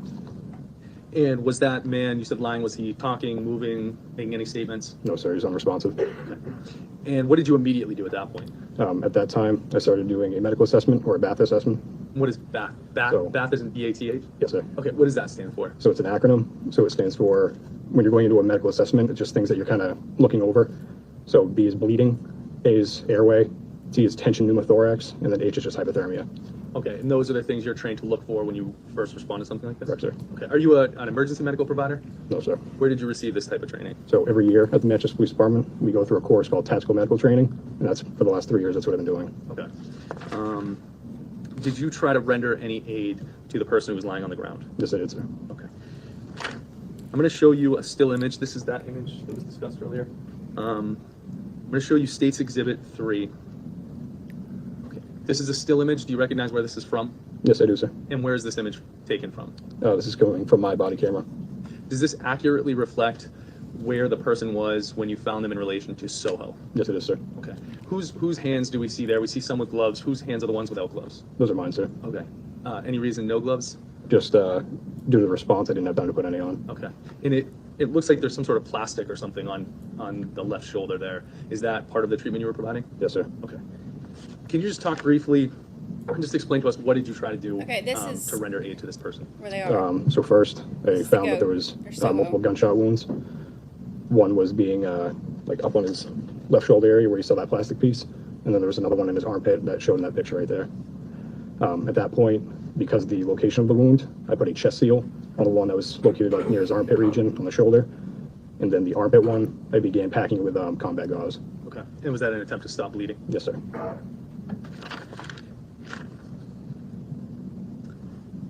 Did you perform, or did anyone that was there perform CPR? Yes, sir. Okay. And did emergency medical responders arrive at some point? They did. Okay. And did they take over treatment? Yes, they did. Okay. At any point during your treatment, did you see any responsiveness or signs of life from the person who you found lying down? No, sir. Okay. Did you ever see the person lying on the ground ever conscious again? No, sir. What happened after fire and EMS treated Timmy for a few minutes? They declared him 10-2, which in our terms is deceased. And what was your role after Timmy, or excuse me, after that person was pronounced dead? After that, I didn't have much role. I just basically cleaned myself off and provided scene security at that point. Okay. Did you have any further involvement with investigating what happened that night? No, sir. Just 1 second. Hi, Sunny Tanner.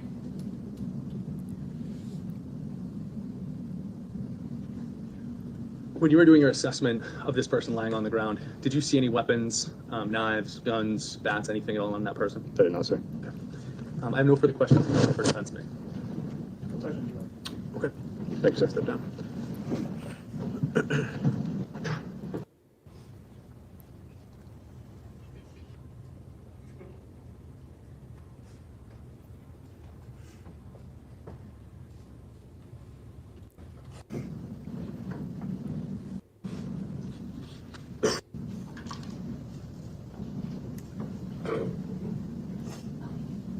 Next witness. Where's Mary Moss? Before you proceed, if you can just raise your hand, do solemnly swear the testimony you're about to give will be the truth, the whole truth, and nothing but the truth, so help you God? Yes, I do. Thank you. Good afternoon, Ms. Terrio. Hi, good afternoon. There's water up there too if you need it, and there's a microphone that's kind of in front of you, so if I can't hear you, I'll ask you to speak up, but just be aware that's how we're Thank you. recording. Could you please state your name and spell your last name for the record? Yes, my name is Jill Terrio, last name spelled T as in Tom, Herrriault. And where do you work, Ms. Terrio? Currently, I'm employed with the New Hampshire State Police Forensic Lab in Concord, New Hampshire. And what's your position there? There, I am a criminalist too, in the section of the pattern evidence unit, and more specifically, I am a firearm and tool mark examiner. And can you explain what the pattern evidence unit is? Excuse me. Yes, so the forensic laboratory is composed of a number of different forensic testing areas, and the pattern evidence unit, which is the unit that I work in, is made up of latent print and fingerprint examiners, shoe, footwear, and tire track examiners, as well as myself that examines firearms and tool marks. How long have you worked for the New Hampshire State Forensic Lab? It'll be 4 years in December. And do you have educational background that relates to what you do for work? I do, yes. In 2001, I received my Bachelor of Science degree from Rutgers University in New Jersey. And in 2004, I began on-the-job training through my first job in the forensics field at the Miami-Dade Police Department Crime Laboratory Bureau. Can you just explain the experience that you've had with Miami and what prior forensic experience you've had leading up to the lab? Yes. So in 2004 is when I was hired on by the Miami-Dade Police Department Crime Lab. And in that capacity, I began a 2-year in-house training program that was conducted under the supervision of a senior firearms examiner. And so that 2-year training program included learning about firearms and how they operate and how the internal parts and pieces work together to make a gun work. How ammunition functions inside of a firearm and how that's evolved over the centuries, and most importantly, learning how to use particular pieces of forensic equipment to examine bullets and cartridge cases that are collected from crime scenes in order to determine whether or not they were fired from a particular gun. So that was my in-house training. In 2004, I was also selected by the ATF, which is the Bureau of Alcohol, Tobacco, Firearms, and Explosives, to participate in their 1-year National Firearms Examiner Training Academy. And that training, in conjunction with my in-house training, followed similar steps in that I learned about how firearms operate, how different firearms such as rifles and shotguns and handguns work, how to examine bullets in cartridge cases using a comparison microscope to determine whether or not they were fired from a particular gun, as well as some other forensic testing duties that are typical of a firearms examiner. My instructors at the ATF program were firearms examiners from all across the country. So when I was finished with the in-house and the ATF training, I spent 10 years down at the Miami lab doing firearms examination. And then in 2014 is when I moved a little further north. I was employed by the State of Connecticut Forensic Laboratory, and there I was the supervisor of the Firearm and Toolmark Unit. Do you hold any certifications now that are specific to your field? Yes, I do. Through the professional organization that I belong to, which is called the Association of Firearm and Toolmark Examiners, they offer a certification program that a person or an examiner is eligible to sit for once they've attained 5 years, so 2 years of training and 3 years of doing casework. So when I was eligible to sit for that, I sat for the written test, and then upon successful completion of that, I was able to take a practical exercise where I received actual bullets and cartridge cases to determine what possible gun they were fired from. And then once I was completed that, I have to maintain a certain number of continuing education credits. And those are attained by attending training conferences, giving presentations at those conferences, teaching opportunities, and things like that. And that's in a 5-year cycle. And I've held that certification since 2009. So about how many firearms examinations would you say you conducted in your career? Oh gosh, going back to 2004, it would probably be in the thousands, I would say, between Miami, Connecticut, and up here in New Hampshire. Have you testified in court before regarding firearm examinations? Yes, I have. About how many times? On the state and federal and county levels in Florida, Connecticut, and New Hampshire, it's been just over 100 times. And have you previously been qualified as an expert in the area of firearms examinations? Oh, excuse me. Yes, I have. And again, feel free to. You have water there? Yes, I do. Okay. Thank you. We're all doing it. So, Your Honor, I would ask at this time that the court recognize Ms. Terry would be qualified as an expert under Rule 702 in the area of firearms. She may offer her opinion. So I just want to take a moment now with you to discuss some of the terminology that you use in your work. Do you have a model that helps you explain the process that you use when you're examining? Yes, I do. What is this a model of? This is a plastic model of a live round of ammunition and its component parts. It's all plastic. There's no live anything associated with it. Would you mind taking that out and showing that to us?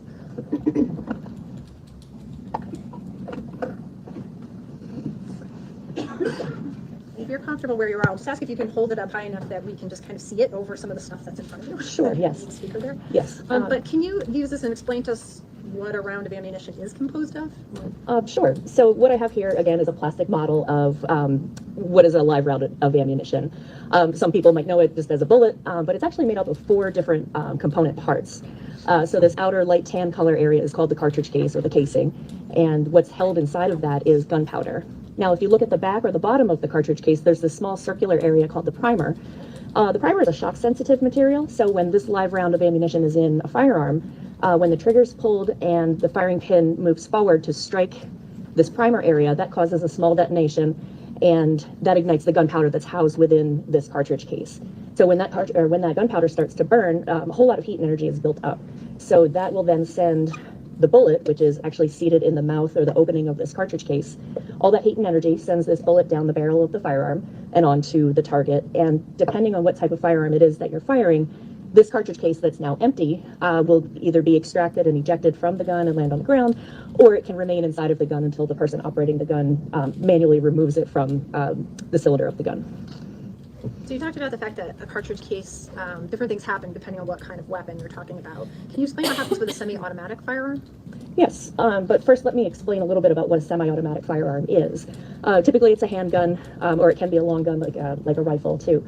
But what semi-automatic means is that with each pull of the trigger, the gun will fire. And that's a little bit different from, say, the type of firearm that like John Wayne, for example, would walk around with. He had what's called a revolver. So that's a little bit of a different way that the gun operates, where these cartridges are held in a metal piece called a cylinder. And once the person is finished shooting, these empty cartridge cases remain inside. But in a semi-automatic firearm, when the gun is fired, these empty cartridge cases are extracted and ejected, and they are sent out of the firearm. And you see a lot of those types of firearms in like movies and TV and that sort of thing. So every time the trigger is pulled with a semi-automatic firearm, the gun fires the bullet and then ejects the empty casing in some direction. I don't Yes. say necessarily on the side, but Yes, it will.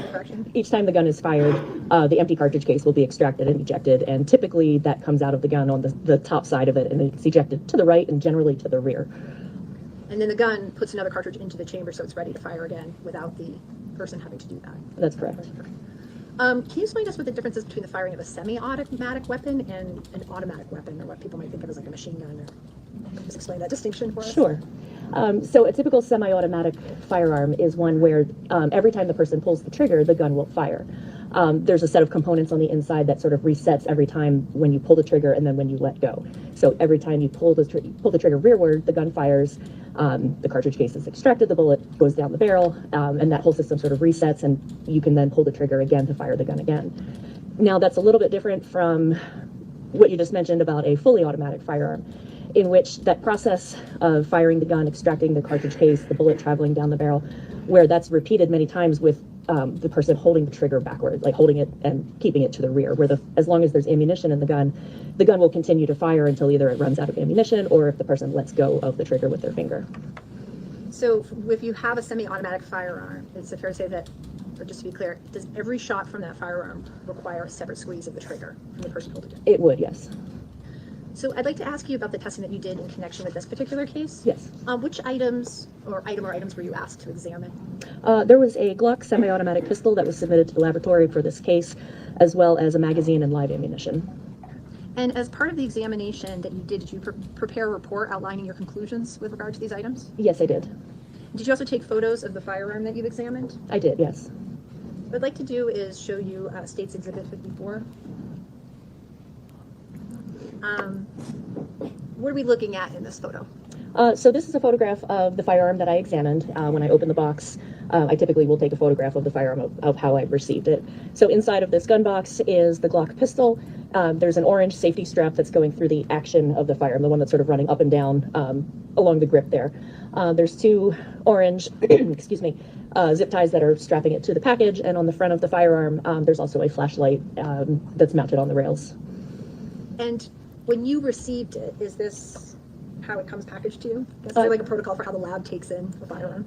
Typically, yes. This is standard submission condition for firearms that come to the laboratory. So could you describe this particular pistol and how it works? Yes, so this is a Glock semi-automatic pistol. Glock is a brand of firearm. They're from Austria that makes all different types of models of pistol. So this is a semi-automatic, and as I mentioned, on the front end of the firearm, there's sort of a laser and a flashlight combination that's mounted there. That's the black object that's right above the ruler there. But again, it's a semi-automatic. In a separate package, there was the magazine, or sometimes what people will call a clip, but that's the device that holds the live rounds of ammunition. So the way that this firearm operates is that if you have the magazine, and it's a sort of a spring-loaded little box container that you put the live rounds of ammunition in, that would then be inserted into the grip or the handle of the firearm. That area right there is hollow so that it fits a magazine in there. So to fire this weapon, once you have put the magazine in the grip or the handle of the firearm, the top portion of the firearm, called the slide, which is, it has kind of ridges on the left side of it right here, you would have to pull that backwards. It's under spring tension, so when you pull it backwards and then let it go, it will spring into place. And as that slide moves forward, it's going to take a round of ammunition from the magazine and then place it into what's called the chamber of the firearm. And at that point, this firearm would be then ready to fire. So what is required of a user? You've explained to us what's required of a user to shoot a bullet from this particular pistol. Well, I should say you've explained to us how the bullet is in place for them to shoot. What is then required at that point for the user to actually shoot the gun? So once that slide has been retracted and let to go forward, which will then chamber a live round of ammunition, at that point this type of pistol is ready to be fired. So then using your finger, you would then place your finger on the trigger, which in the middle of the firearm there, it's sort of that sort of triangular shape. You would place your finger on there and pull that backwards. In this particular type of firearm, pulling the trigger deactivates the safety features that are in the firearm. There's one that you can see on the outside here, which I'm going to explain in just a moment. But pulling the trigger in a Glock pistol will then deactivate the safety features and the gun can be fired. Can you explain to us what you mean by these safety features? Yes. So, actually, may I? Yeah, Am I allowed to step down and point? If you want to come down to the side of the... Maybe that would be... Okay, so as I mentioned, this particular pistol has what's called I'm just going to move the microphone just so we can get you on the recording. Where this photograph? So this pistol has what's called, one of the safety features is called a trigger safety. So if we're looking right here, this piece right here is the trigger, And this little piece that juts out, sort of sticking out from it, is called the trigger safety. And the only way that can be deactivated is by placing your finger on that trigger and the trigger safety, and oh, there we go, and pulling that backwards. When you pull the trigger, that allows this little piece right here that's normally in contact with the frame of the gun that will keep the trigger from moving. Once you press that whole set, the trigger and the safety, that will then deactivate that safety. But otherwise, if the firearm is just sitting, no one's touching it, no one's handling it, when it's at rest, this little trigger safety will keep the trigger from moving, the whole trigger from moving backwards. Does that also mean that if you hit the trigger from the side, for example, or jostled it in some way, would it fire at that point?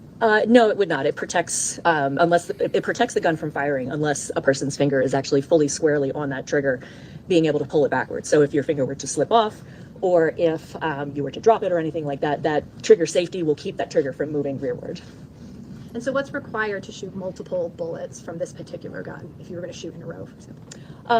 So as I mentioned just before, once the magazine is inserted and the slide has been retracted and a round has been placed in the chamber, you would just need to pull the trigger to fire. What happens next, all of this happens in a very, very quick fashion, in like an instant. There's a part of the firearm that's housed in this area of the slide called the firing pin, and pulling the trigger allows that firing pin to move forward and strike the primer of a cartridge. That primer was that small shock-sensitive material on the round of ammunition. Once that occurs, the firearm will go off. All of that energy and heat will send the bullet down the barrel of the firearm, and then all of that energy that was created pushes backwards on the slide and overcomes that spring pressure. That backward movement of the slide will then extract and eject the cartridge case that's now empty and eject it onto the ground. And then as the slide moves forward again, if there's ammunition in the magazine, it'll take the next round of ammunition and put it into the chamber of the gun. All of the internal parts have been reset, and you could pull the trigger again, and then the gun would fire again. And that process would be repeated until you either run out of ammunition or you stop pulling the trigger. So just to be clear, the gun's resetting itself essentially after you use it, but you still need to actively pull the trigger to shoot another bullet? That's correct, yes. Is there anything else that we should know about before I ask you to sit down, is there anything else that you wanted to indicate to us about the outside of the weapon? No, that's it, just the slide. This is the grip area right here. That's hollow where the magazine goes, the source of ammunition, and right here is the trigger. You mentioned a flashlight also?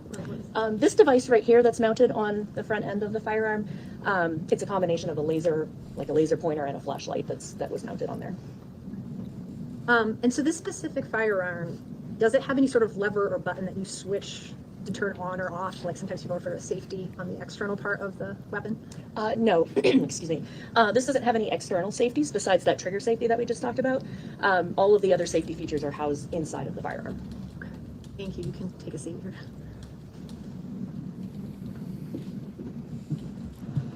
So what sort of examination did you perform with regard to this particular weapon in the magazine? So this firearm underwent what I would call an operability or a function test. When the firearm was delivered to the laboratory and it was ready to be worked, essentially I have a worksheet that I fill out that collects all of the information about the gun. So some of the basic things like the make, model, serial number, it would be how it operates, what are those safety features that are present on this firearm, its overall condition. I'll look down the barrel to count the number of lands and grooves, which is rifling, that's inside of the gun barrel. I will do what's called a trigger pull test to see how many pounds of pressure it takes to pull the trigger of the firearm. I will conduct what's called a jar-off test to determine whether or not it's susceptible to an unintentional discharge from it being dropped or something striking it. Once I've gone through all of that, the final step in the testing phase would be then to actually test fire it myself. And in that process, I'll select ammunition from the laboratory supply. The ammunition gets marked with the case number, T1, T2, as in test number 1, 2, 3, however many I fire. And once I've done that, there's a special room at the laboratory that houses basically a water tank, a big tank of water that a firearms examiner can test fire guns in. And that allows me to collect bullets from that firearm and collect the cartridge cases as well for any comparisons that may need to be done. So, and you engaged in this type of testing with this particular weapon? I did, yes. What conclusions did you reach about the functionality of this pistol?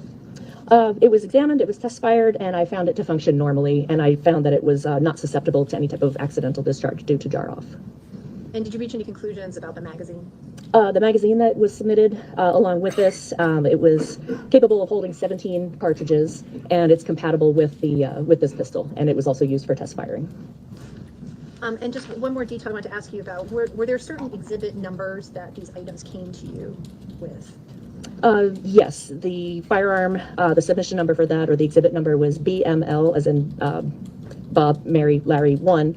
And then the package with the magazine and the live ammunition was BML1B. And who assigns those letters to them? Typically, those indications are given by typically the crime scene personnel. Let's see. Yes, so typically the people that collect the items from the crime scene, I believe that's usually their initials of the person that collected it. If I may just have a moment.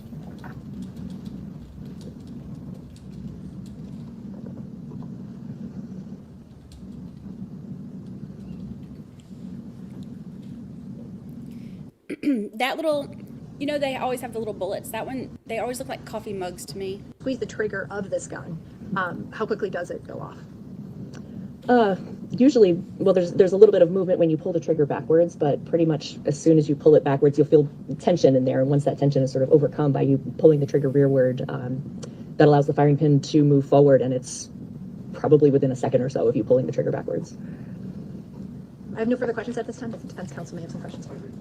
Yes, please.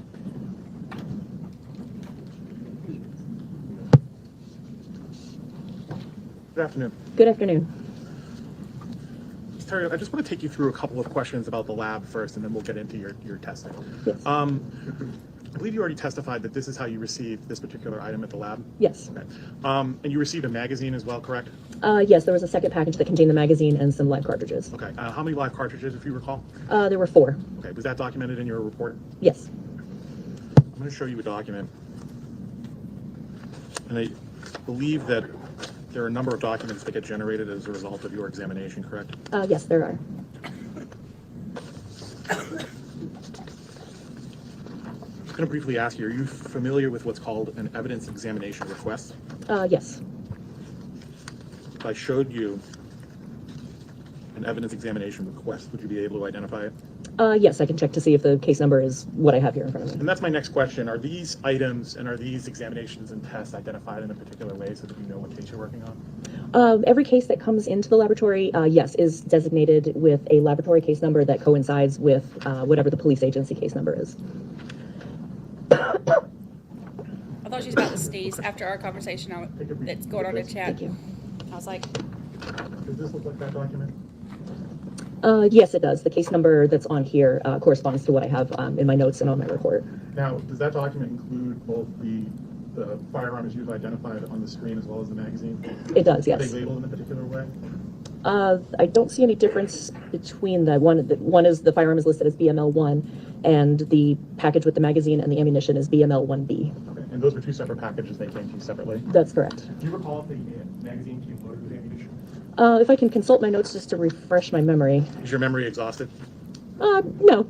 Do you need to consult your notes to determine how many rounds of ammunition came with the package? It's not something I have committed to memory, but I do have notes on whether or not the magazine was loaded or if it was unloaded at that time. Please consult your notes. please consult your notes. Yes, in this particular instance, the magazine was loaded and the 4 live rounds were inside the magazine when I received it. Okay. And you previously testified that you tested that magazine for function, correct? Correct. The magazine functioned correctly, yes? Yes, it did. And when you used that ammunition to test the function of the firearm, it's fair to say that you used ammunition from the lab and not ammunition that was collected as evidence, correct? Correct. I use laboratory ammunition unless I absolutely need to use the evidence ammunition. Okay, and so you unloaded the ammunition that came in that magazine and then tested that magazine, correct? Right. And then you would have preserved that ammunition as part of the evidence packet, correct? Correct. Typically, I will place it into a small Ziploc bag, and that goes back into the original packaging with the magazine. You document your findings, correct?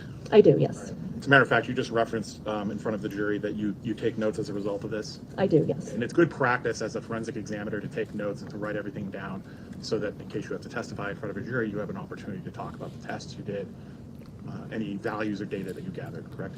Correct. I want to take you very briefly through something called a firearm examination worksheet. Do you have that with your notes today? I do, yes. Okay. So very briefly, I want to take you through your firearm examination worksheet that you filled out. So just so that we're clear, the lab number that you have on your notes, is that L2301755? That's correct, it is. Okay. And is that worksheet dated 4/10/23? It is. Okay. Are those your initials in the top right-hand corner under examiner? Yes, JRT. JRT, okay. And again, the exhibit number, that matches the item that you believe you brought in for testing, correct? I didn't bring it into the laboratory. It was submitted by police personnel, but yes, BML1 is the exhibit on my worksheet. I guess I should rephrase. When you accepted this item in for testing, is that the correct number? Yes, it is BML1. And we've already identified that it came in this box. Is there anything else about the box? Was it sealed? Was it unsealed? Anything like that? It was sealed with blue and red evidence tape. It was a typical gun box that handguns are typically submitted to the laboratory. That's standard, correct? It is, yes. And again, based upon your data and your observations, this is a Glock model handgun, correct? Glock is the make, yes. The specific model for this gun is the Model 17. Okay, and Glock makes a number of models, and you identified this as a Glock Model 17, correct? I did. Okay, and that's a caliber 9mm, correct? Correct. Okay. Now, the firearm has a serial number, correct? It does. And you documented that? I did. And that serial number is AFXE105? That's right. Now, not all firearms have serial numbers, correct? But this one did. Most that are imported or created or manufactured in the United States do require to have a serial number on the frame of the firearm, and this one did have a serial number on the frame. So when a manufacturer creates a frame, right, when they create a firearm that functions, they have to submit certain documentation to the federal government, and that includes the serial number, correct? What sort of paperwork the manufacturers deal with and how their information is submitted to the federal government is out of my area of expertise. I'm not aware of any of that type of information. The serial number, does that help in tracing firearms? I believe it does, yes. Have you ever done a firearm trace? No, I've not. Have you ever seen a firearm trace? No, I've not. Now, you listed off a number of coursework, classes, certifications that you've taken as a firearm examiner as part of your career in education. Does any of that education deal specifically with Glock firearms? One of the courses that I've taken a number of years ago was an armorer's course that was put on by Glock individual or folks that work for Glock. Okay, and have you taken any recent courses that deal with Glock firearms or Glock firearm manufacturing? No, I've not. I believe the class that I took was probably in 2006, if I remember correctly.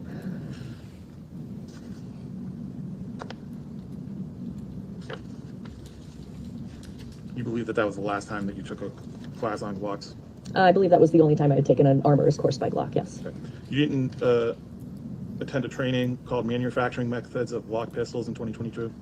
That was a webinar that was presented by my colleagues in the field on Glock pistols, and that was talking a little bit about, if I remember correctly, about the way that their barrels are manufactured. Okay. The state brought you through how this particular firearm functions, correct? Yes.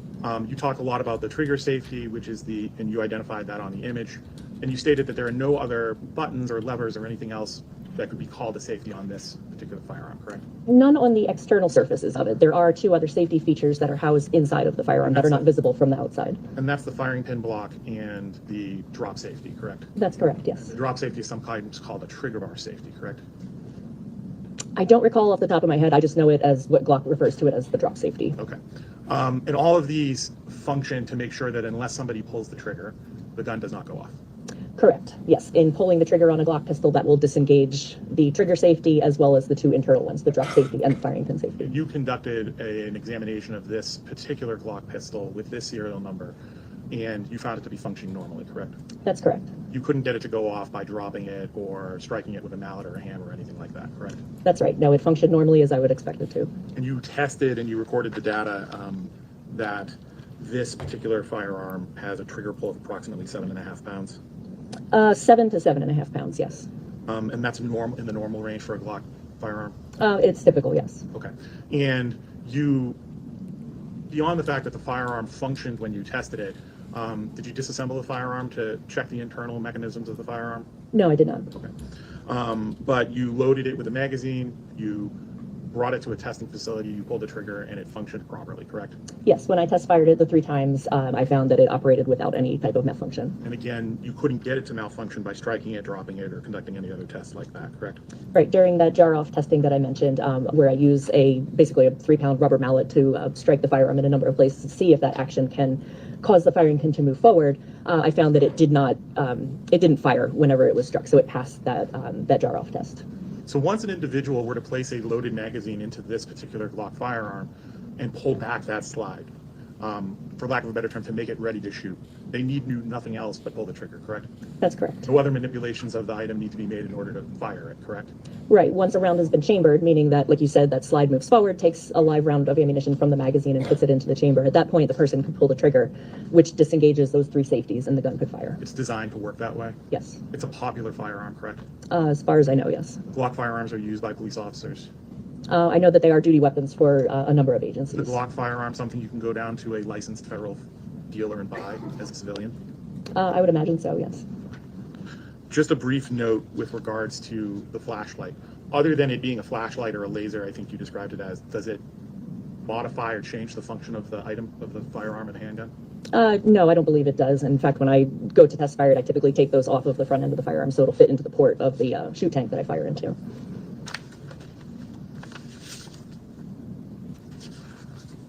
Now, you described for the state at length the difference between a semi-automatic firearm, a revolver, potentially a rifle, or a long gun, a handgun. Are there handguns that operate in different ways than a Glock handgun? If you're talking about, do you mean like the type of operating system that each uses, for example? I'll use language I think you're probably familiar with. The Glock firearm is considered a striker-fired firearm, correct? That's correct. There's yes. no external hammer on a Glock firearm, correct? That's right. So there's no hammer that a person could potentially pull back with their thumb or anything like that? Right. The firing pin or the striker is housed inside of the slide. Now, there are, in fact, semi-automatic firearms that do have a hammer that can either be pulled back or operated by pulling a trigger, correct? That's right. Yes, there are. Okay. And those would have heavier or lighter trigger pulls based upon the design of those firearms, correct? That's true, yes. Depending on how those firearms operate, there could be a variety of trigger pull weights depending on how the firearm operates. And you would agree then that there are other handguns, there are other pistols that operate similarly to a Glock but have different features, such as a hammer or an external safety or thing of that nature, correct? Yes, there are a variety of semi-automatic pistols that might operate a little bit differently, but and have different features that make the gun function. And as the state had you testify to on direct, this firearm, you pull the trigger, it operates itself, correct? And it reloads for the next shot. It does, as long as there's ammunition in the magazine. And that's semi-automatic. That's the definition of semi-automatic.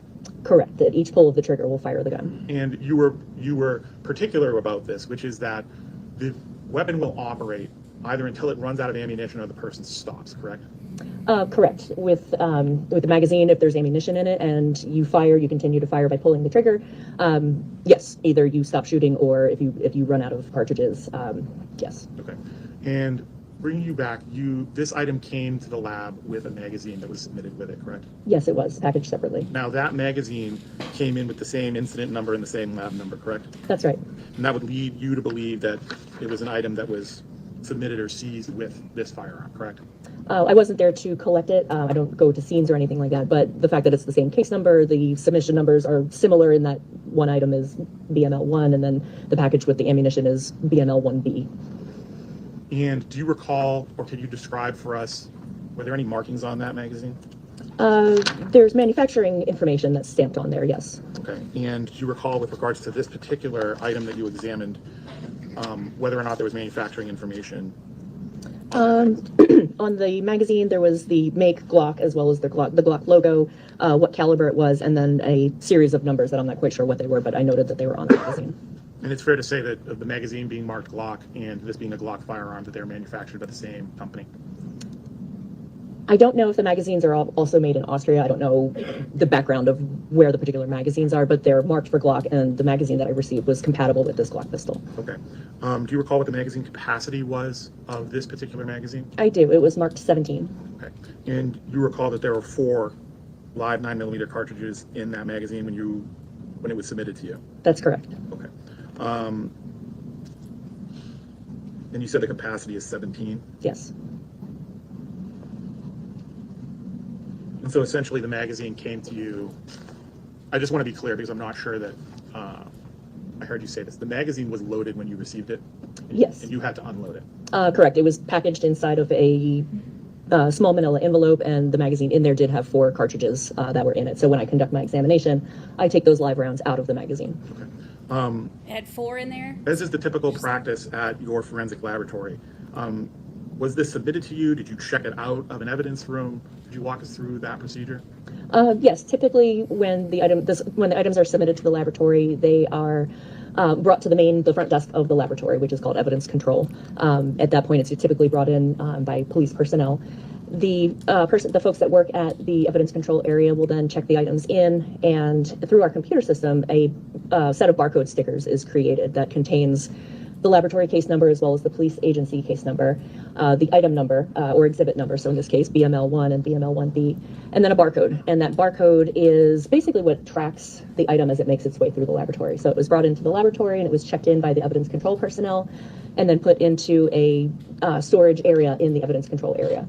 So when I'm ready to work the case, I will then request from the evidence control personnel the items related to this. So in this case, it was the gun and the magazine. They let me know when they've retrieved it from storage. I will go up to the front counter and they will transfer those items to me, and that transaction is recorded in the computer system through scanning the barcode items, as well as myself and the other person putting in PIN numbers to make that exchange. So once I've done that, then I take the firearm to my work area and then I begin my examination. So at that point, it's in my custody. And once it's in your custody and once you take it to your examination area, you take care to document everything about anything you're examining, correct? Correct, yes. And so you would have noted, again, all the data that we already talked about, the model number, the manufacturer, the capacity of the magazine, all of those things are important, correct? Yes, all of that information about the gun is what I document in my Including the notes. fact that it came to you loaded, correct? The gun itself wasn't loaded. I apologize, the magazine came to you loaded. The magazine did have ammunition in it, but at that point, the magazine and the firearm are separate, so it's packaged separately, and there's no issue of like a loaded gun or anything like that coming in. Understood, and that's why they're separated, essentially to keep them safe. But again, my question to you was that magazine was loaded as it came to you, correct? And you documented all that information. Yes, it was. I have no further questions for this witness, Judge. No questions, Your Honor. Thank you. All right, you can step down. Thank you. So this is a good time to break. So we will break for the day. We will resume tomorrow at 10 o'clock. So Sorry, I don't mean he was shot 9 times. I mean the firearm was shot, like that. When I say shot 9 times, I mean the gun was fired 9 times, not the. I know one of them didn't hit, right? And they said that there were 4 in there. Is that what she said? So remember. Oops. All right, let's go to today. Bar fight trial. Hey, pretty girl.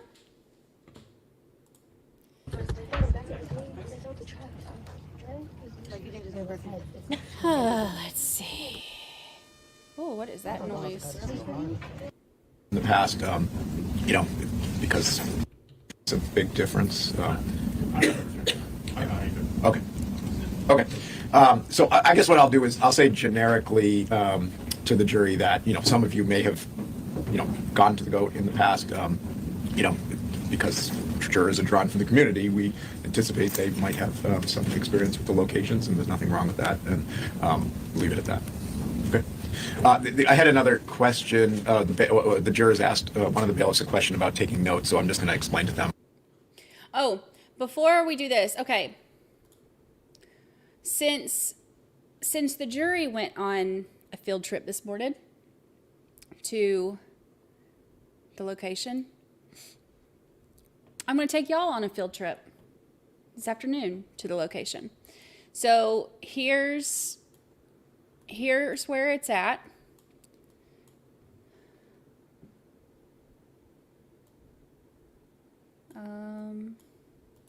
Here's the GOAT.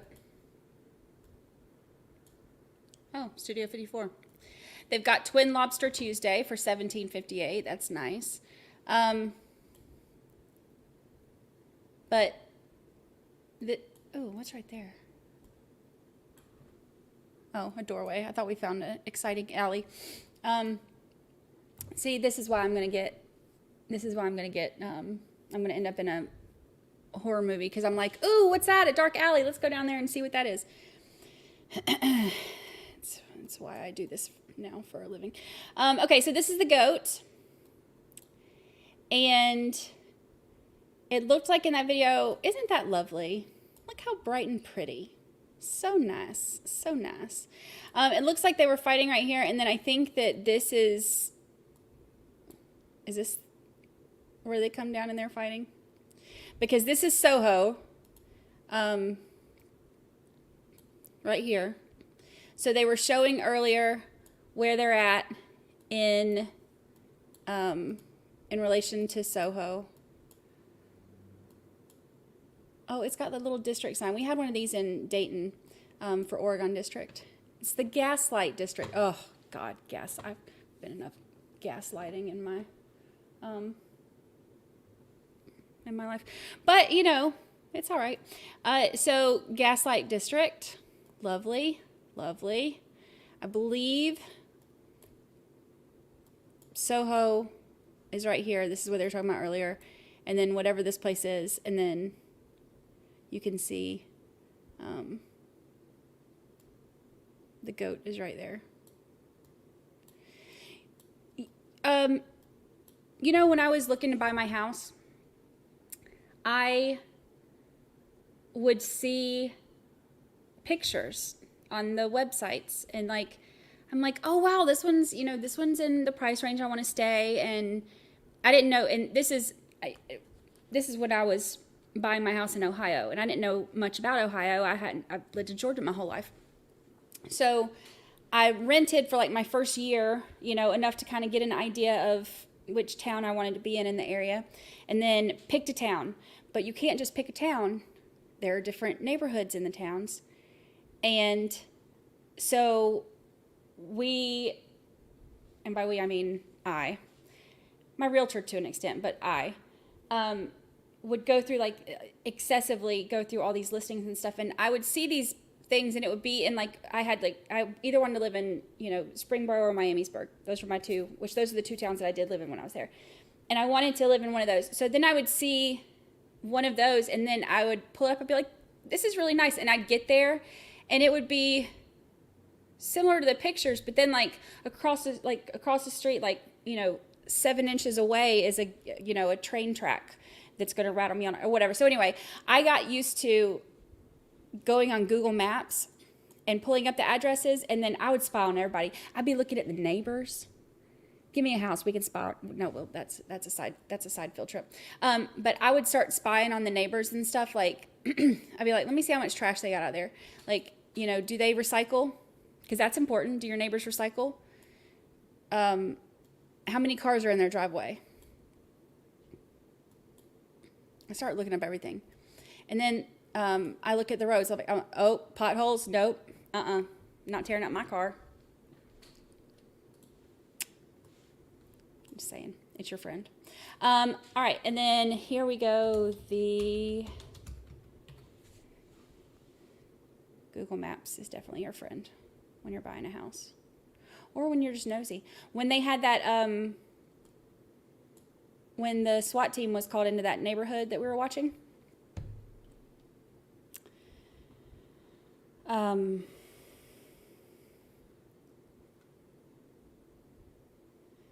see, when they were, come on, when they were doing that, you know, remember we were like searching through all there and stuff, going through basically door to door. Let's stay in touch. Let's not. But the videos that they showed too, hold on, let me find it. Because you can't really see.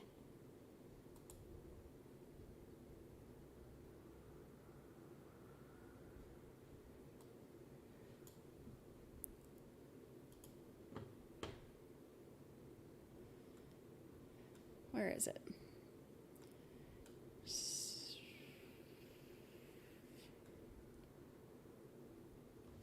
Oh, this is you see the ramp. Remember when they were talking about the ramp and the dance floor and stuff? So this is the ramp. They got the ramp going down to the,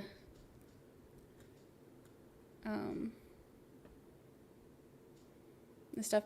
It looks like a nice place. Whiskey the people. But that's the place. So y'all get to go on the same field trip that the jurors went on. Sort of. Let's see what's down here.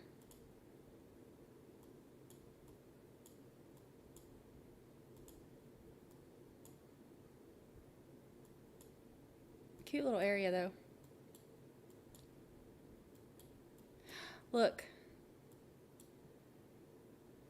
Look, with like interest rates and stuff the way they are, I bet you could buy this little house for $300,000. Just joking. BYOE. Bring your own everything.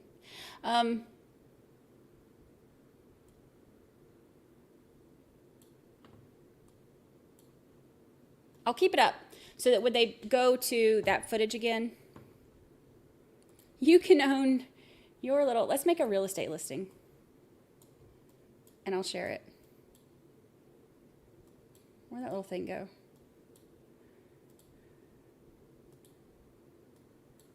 Cozy cottage in New Hampshire. Easy access, walking distance to all your favorite places.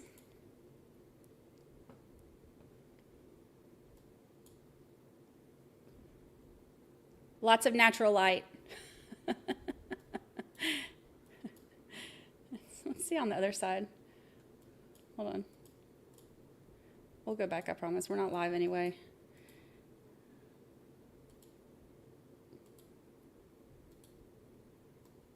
Walking distance to all your favorite spots.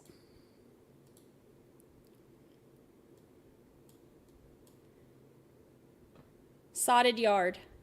Parking available, plenty of parking available, yes.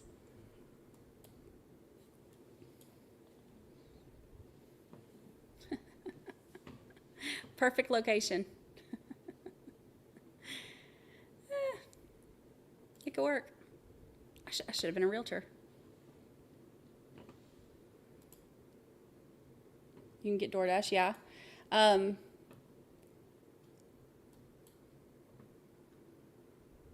Fresh paint.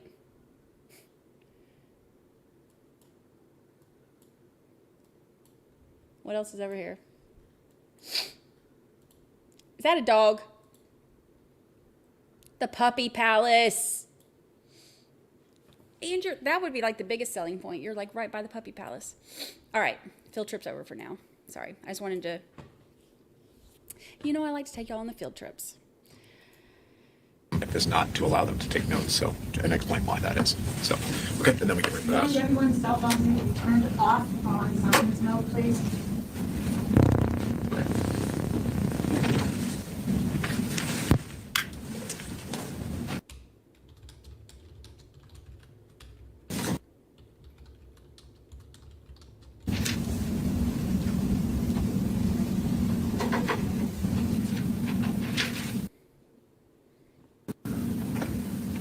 All rise for the jury.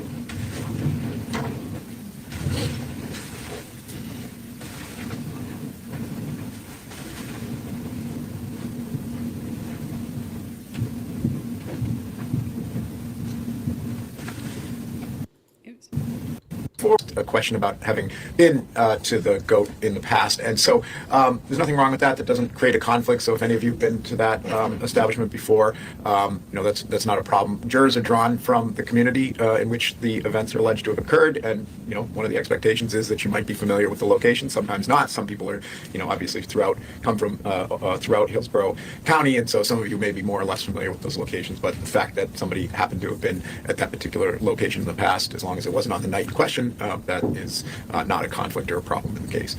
Second, one or more jurors asked a question of the bailiff about taking notes. So that's a complicated question, and sometimes I allow it and sometimes I don't. And typically in a case of a relatively short case like this, I do not take notes. And the reason for that is there are pros and cons to taking notes. You'll probably see me take notes. My job is very different than your job in this process. Your job is to determine facts and to pay attention to the witnesses and to judge credibility. And so if jurors are taking notes, that may distract you from paying attention to the jurors or paying attention to what's going up on the screens. The other risk with taking notes is that notes are not infallible, and what can happen is, once you're back in deliberations, if you have a disagreement about what a witness may have said or what may have happened during the trial, and one juror says, well, it's in my notes, so that's got to be accurate, that juror then tends to have more power, I don't want to say, but more influence in the deliberations. That's why we have 12 people. The reality is that's a better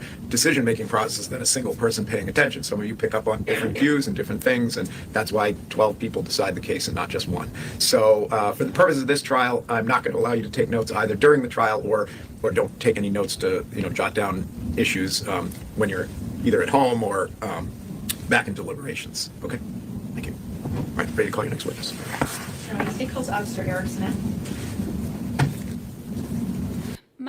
This stream isn't showing in the live thing. Somebody was saying that yesterday, that my live is not showing that I'm live.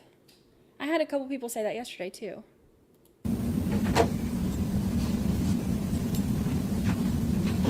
Just ask me to go up the...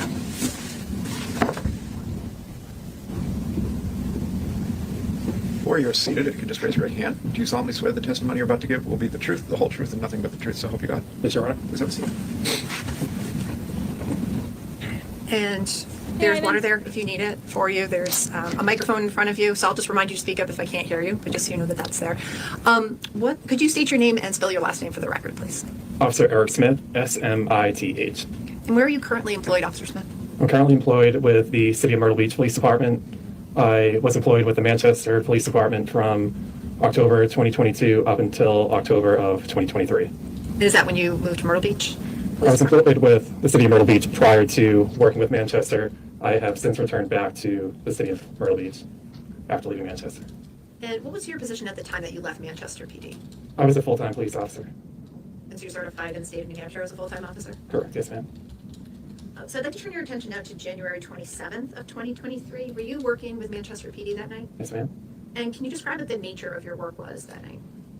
I was assigned to an off-duty overtime detail at the GOAT. And what's the general responsibilities of a Manchester police officer working in detail at the GOAT? It's an overtime assignment where we would just be stationed in that particular instance at the GOAT, and we would just stay inside of the bar. We could go outside, but just to remain on the property for mainly officer presence. So did the GOAT have their own security there at the same time that you were there? Yes, ma'am, they did. And how much of a presence do they have in terms of security? They usually had several. They would have a couple at the entry door. They would be scattered throughout the bar, a couple near the stage, back door, and throughout the establishment. So if there was a disturbance while you were working, who would handle it? The GOAT security. And then what would your role be with regard to that? It would just be a backup in case they needed any further assistance. However, there were usually several there to handle any other things that came up. Were you wearing a uniform when you were working that night? Yes, ma'am. And would you have your standard equipment on you? Like, would you have your duty weapon and everything else on you? Yeah, it was the full uniform, police radio, taser, firearm, handcuffs, everything. When did your shift start that night on the 27th? So the GOAT would hire us from 10 p.m. up until 2 a.m. And that's after the bars closed then? You're staying through to the end? Yeah, unless they release us early, but usually right up until 1:30 to 2 a.m. So I'm going to show you State's Exhibit 33 up on the screen. Is that coming up on the screen in front of you also? Do you know what you're looking at in this picture? Yep, this is the GOAT, the layout of the bar, of the whole establishment. So if you don't mind, I'm going to ask you to come over to the larger version that's down here. And I know I've been told if you, actually, do you mind going to the left side of the screen? I was told that we'll pick you up a little better on the microphone. Can you just show us where your position was when you were stationed there? So this would be the front entrance. So usually I'd be anywhere at the front entry door, primarily in this corner here. So I could pretty much see anyone who came in to the bar. I really didn't go much beyond that, usually right around here to this general area. And that's where I'd be the duration of the night. And you mentioned the other bouncers or security that are there. Where in general were people the night that you were there in terms of that type of presence? So there would always be at least 2 at the entry door, and then scattered throughout. So usually this would kind of be like an office area, like a front desk. This gray box would be like a front desk area. You would have at least one here, and then scattered throughout. This is like a back door. I think you would usually have one in that general area to prevent people from leaving out the back door with alcohol, their beverage. But yeah, usually throughout the whole general area, they'd be scattered throughout. All right, thank you. You can go ahead and take a seat.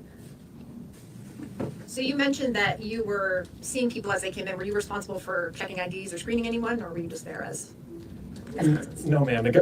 The GOAT security is actually pretty well trained at, with their special flashlights at looking at IDs and determining if they're legitimate. So I really never had any, role in checking IDs or anything like that. How busy about was the GOAT that Friday night? The GOAT is usually fairly busy. The dance floor area would be pretty well crowded. You'd be lucky to get a seat anywhere in there. So I'd like to turn your attention now to around 12:40 a.m. What was happening inside the bar around that time? So I noticed a large rush of people, mainly security, head to the ramp area, which is central to the bar. And I hate to ask you to get back up, but do you mind just showing us again on the diagram where you're referring to, for the ramp? So as I stated, I'd be somewhere in that general area, and I noticed that a lot of people were going to this central area where it says ramp right here. And so I pretty much moved from that area to that other area as well. Okay, thank you. So when you saw people moving towards that area, you're seeing security, can you describe what you did yourself? The GOAT security had broken up the fight at that point. Everyone was pretty much separated. I really didn't have any role. They pretty much separated them instantly and moved them from that ramp area out to the front exit. So to be clear, did you see the altercation itself, or did you just see the aftermath? No, ma'am, I didn't see the altercation. Were you able to see the individuals that were involved in the altercation? Just one. I didn't see the actual fight happen, just essentially the aftermath. Okay. So the person that you saw, can you describe what he looked like, what his appearance was like?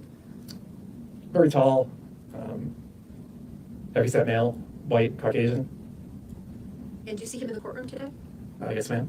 Can you describe him by where he's sitting and something he's wearing? Full beard, shaved head, sport jacket, blue tie. May the record just reflect that the witnesses identified the defendant, Your Honor. Look, Ivan, Can you describe what the defendant's appearance looked like to you at that time? He had a laceration on his the left side of his face in the cheek area. And could you tell if that was bleeding at the time that you saw it? It was a fresh injury, yes, ma'am. You described him as being tall. Can you just describe his size for me? Again, I don't want the words in your mouth. I'm 6'4", and he was taller than I am, so he was at least 6'4", so above average height and above average build. And when you say above average build, do you mind if I ask how much you weigh? I weigh about 220. And would you say that he was that weight or he was bigger than you? Definitely bigger. And can you describe what his demeanor was like? Like, how was he acting at the time that you saw him? He was aggravated from just being involved in an altercation. And I won't ask you to kind of speculate why he was upset, but can you just tell me what you were seeing from him in terms of how did he sound, how did he look? He was upset and yelling. So you described that security moved him, and I know you weren't sure who else was involved, but was it all the way out the front door? Can you just explain for us where you saw them go?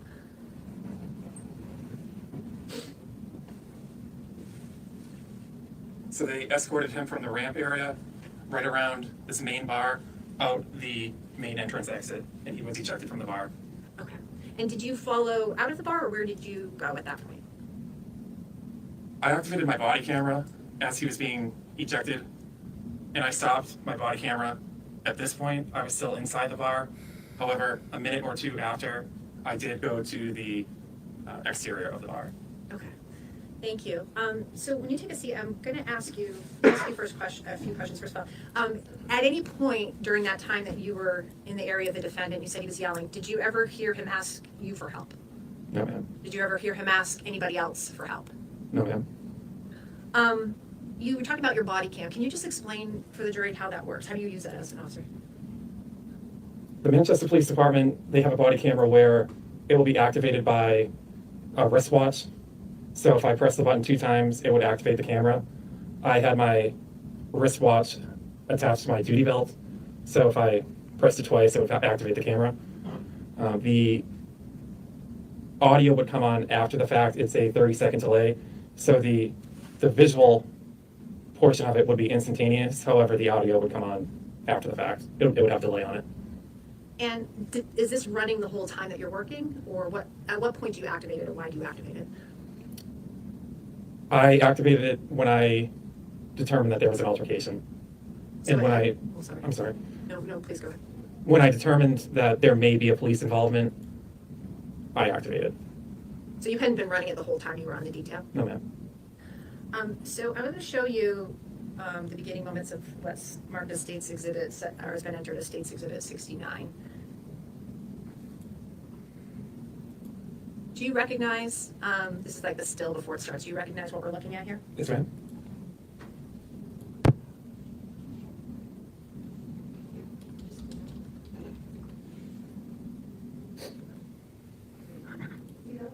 That's right, Rita. Thank you. Okay, thank you. Officer Smith, can you just describe for us, first of all, does this look familiar to you? Have you reviewed this footage? Yes, ma'am. Okay, and what is this here? Is it okay if I get up? Oh, yeah, absolutely. So this bar area here would be the central bar that was in the last map of the establishment. So we're looking into the goat from the perspective that you're standing? Correct. And I know it sounds like a strange question, but where on your body is the camera? It would either be somewhere around my left pocket, because in the middle of my chest would be a zipper to attach my my vest with my equipment, so it would be on my left offset of the center. Okay. So we're not seeing things from your eye, the same way that your eye would have seen it, we're seeing it from lower? Chest height. Okay. And you can go ahead and take a seat. So as we're watching through this, as you'd indicated, there's no sound normally in the beginning when your camera starts? Yes, ma'am, that's correct. And does it just turn on automatically at a certain point? After that 30-second lag time. Just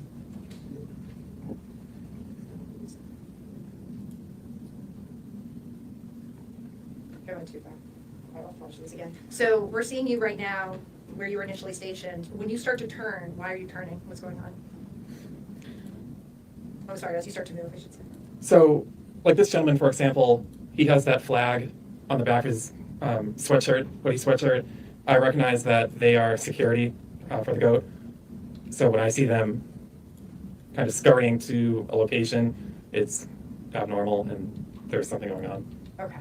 So, sorry, I confused the screen with looking at. But so every time we're seeing that black sweatshirt with a looks like a white flag in the back, those are security? Yeah, it says Whiskey the People with the white American flag.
So when you were following right before defendant leaves the goat, you described it as that Whiskey the People shirt. There's also some black sweatshirts that show like a white goat sign. Were those all bouncers that were?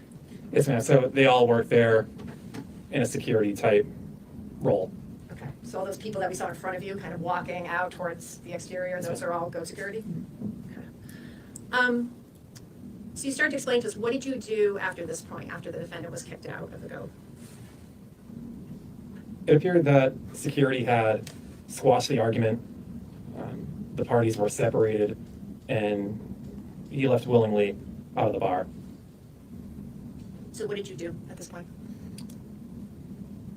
Where I turned off my body camera, I stayed there for about a minute, but then I went outside as well. And after you were outside, did you observe anything that caused you concern? Not at that time. I had just been talking to a few people, and as stated in my police report, it had appeared that the argument had ended completely at that time. What happened at that point?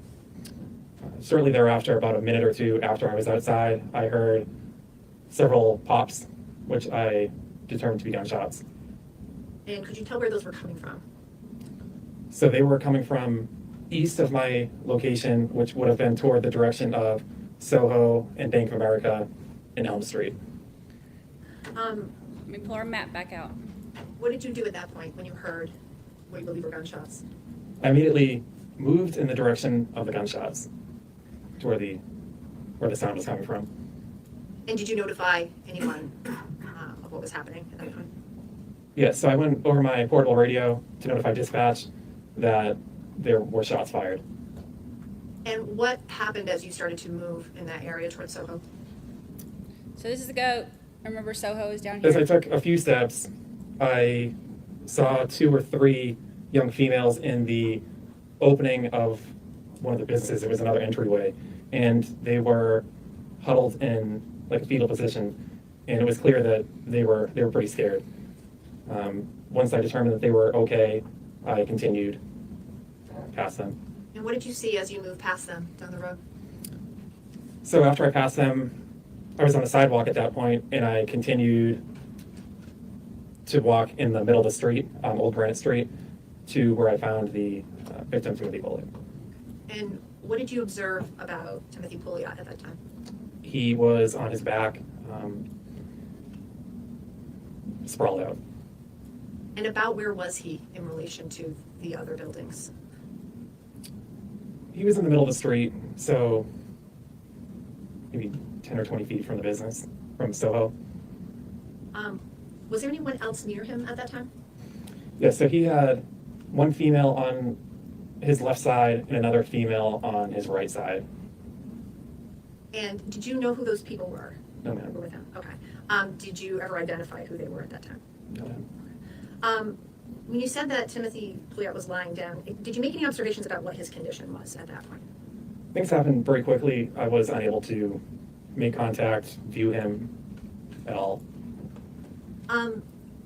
What did you do at that point? So if you've seen him lying down and you see the 2 people on either side, where did you go? How did you know where to go next? The female who was on the left side of his body pointed and said that the shooter was over there. She specifically said he's got a gun. And when you say over there, where was this person gesturing? Gesturing, or are they indicating somehow? Pointing toward the alley beside Soho. And so what did you do at that time? As I was standing there, I just rotated my body and was able to identify that the defendant was there with a firearm. And did you recognize him as the person you had seen in the go before? Yes, ma'am. Can you describe what he was doing when you first saw him? He walked toward me a few steps, and then I drew my firearm and pointed it at him. And you had said he had a firearm when you first saw him? Yes, ma'am. Do you remember what he was doing with it, where it was? How did you notice it? It was in his right hand, and he really wasn't doing anything with it. It was just kind of off to his side. Were there any other officers on the scene yet, or were you the first there? Not at that time, however, backup arrived very quickly, approximately 20 seconds after I radioed for assistance. So you said you drew your firearm. Yes, ma'am. And you pointed it at him. How did he react? He instantly put his firearm down on the ground and put his hands in the air. And what did you do at that time? I just held him at gunpoint. I notified dispatch that I had one subject at gunpoint, and about 10 seconds later, it was very quick, Officer Beliza came on scene, and he stood to the right of me. And what happened at that point once he was on scene also? As I held him at gunpoint, Officer Beliza detained him in handcuffs. What happened with the firearm? Were you able to see that? So after I should be specific, I'm sorry. The firearm the defendant was holding when you first arrived. What happened with that? After he was detained, I was able to go up to the firearm and I kicked it back away from him, just so it was safe. And you indicated Officer DeLee was the one that put him in handcuffs? Yes, ma'am. Were there other officers on the scene at this point, or still just the two of you? Officer Belisa was the first officer on scene. However, within a minute or two, there were several additional officers who had come to the scene. So I'm going to ask you to take a look. If we shut the lights again. We talked about your body camera. Did you activate your body cam footage again? You've activated it the first time when the altercation happened in the bar. Did you activate it a second time? Yes, ma'am. This was the second activation. Do you remember about when you activated it, or what made you think to activate it? When I heard the pops. So when you heard what you thought were gunshots, you activated it again at that point? Yes, When ma'am. you started going down Old Granite Street? That's correct. Yes, ma'am. And have you had, I'm going to show you what's been entered as State's Exhibit 70. This is about a 2.5 minute clip of the beginning, just the beginning part of your footage. Have you had a chance to review this? Yes, ma'am. Okay. And does this match your recollection of those first couple minutes after you activated your body cam? Yeah, yes, this would be Old Granite right in front of the bar. So again, like with the last time, there's no sound in the beginning, but then the sound kicks in at a certain point? Yes, ma'am. That's correct. So Old Granite is, oops. If their camera guy would be still. This part right in front of the bar, and then that was Soho. Is that the person gesturing? Mm-hmm. You can see her point in the direction. Point down. Point down. Point down. Get on your knees. Get on your knees. Get on your knees. Put your arms out. Get on your face.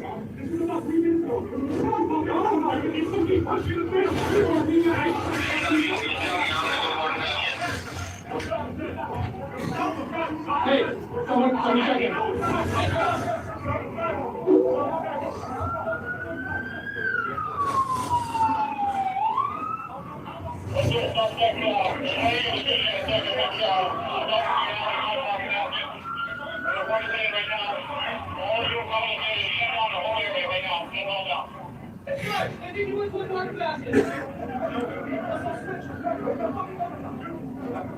Shots fired. Guy got shot.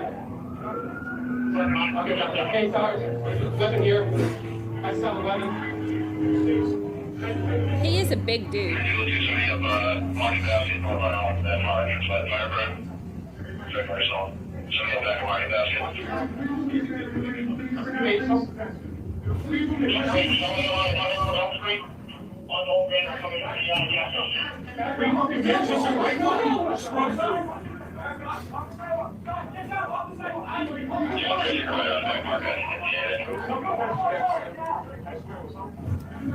Hey, Sarge. I got the weapon. Okay. So that part at the end where you're saying that's your voice that we're hearing on the body cam, Sarge, I got the weapon? Yes, ma'am. Okay. You had mentioned that you kicked the firearm away from the defendant before Officer Belisa put him in handcuffs. Where did it wind up about in that area? I think we could kind of see a little on the video, but is it about where you're standing in this case? Yeah, it was around the sidewalk. I know there's a snowbank, but it was around the sidewalk. Did you take any steps to make sure that it was secure after that initial kick? I never touched it. Okay. What did you do to, when I'm saying the word secure, I know, did you ever physically touch it yourself? Never. Okay. No. What did you do to make sure that it was preserved, that somebody could find it? I stood right next to it for approximately 20 minutes until I was relieved by Officer Gagney. The individual in the leather coat in the video, he was my supervisor, Sergeant Feather.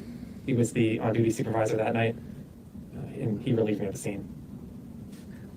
Just have to be able to-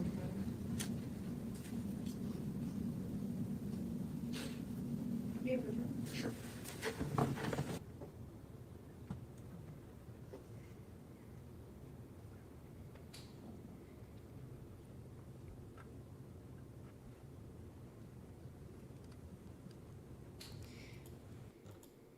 Part. So the video ends at this point based on some pretrial rulings I made about evidence. So don't speculate about what happened on the video or why you didn't see the rest of the video. That's based on a ruling that I made in connection with this case before this trial started. Okay. And I have no further questions at this time, Officer Smith. Or defense counsel has a question. You may, of course.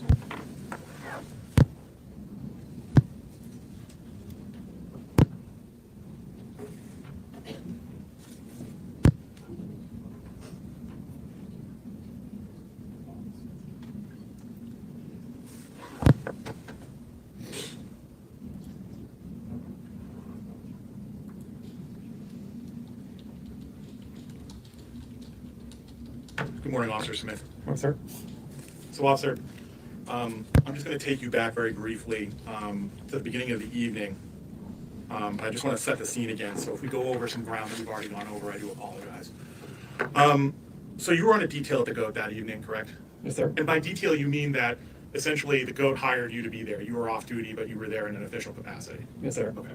And your job there is essentially to be a police presence, correct? Yes, sir. And you still retain all of your official police powers, right? You can detain, arrest, write reports, do all of those things, correct? Yes, sir, correct. As a matter of fact, you testified that you're in full uniform, you have your radio, you have your service weapon, you have all the equipment that you would normally carry as a police officer when you're on duty, correct? Yes, sir. And that's kind of the point, right? Like you're there in uniform as a presence in the bar for safety purposes. Yes, sir. Okay. And if somebody committed a crime in your presence at the GOAT, you would have the ability to arrest that person, correct? Yes, sir, that's correct. And as part of your uniform, you've already stated you had a body-worn camera, and we've already reviewed some of that video, correct? Yes, sir. Okay. So at some point that evening, you had reason to respond, and that's why you activated your camera, correct? Yes, sir. Now, just to place this in time, was this close to closing time? Had the band stopped playing? Can you sort of give us a general idea of what was going on at the moment you felt just prior to this altercation? It was around 12:30 to 12:45, shortly after midnight. The band had played their last song, and people were starting to leave. Okay. Had the lights been turned on at that point, or were they coming on, to your recollection? I believe that they turned them on like in phases, like they would have some lights come on, but it wouldn't be fully lit. Do you recall what time the GOAT closed? The detail goes until 2 a.m. However, some nights, if people cleared out of the bar quickly, we would be signed out around 1:30. It's fair to say there were still a number of people at the GOAT at the time that the incident took place. Yes, sir. Now, you've already told us where you were stationed and why. I'm just going to go through that very briefly with you. You're essentially at the front of the establishment, right? Between the main portion of the bar and the doorway. Is that accurate? Correct. Does that give you a pretty good view of most of the main portion of the bar area? Yes, it does. And you were in a good enough position to see that there was some sort of an altercation going on? Yes, sir. Okay. Now, I'm going to step you through this. Judge, could I just approach? Yeah, of course. So I've just started. I'm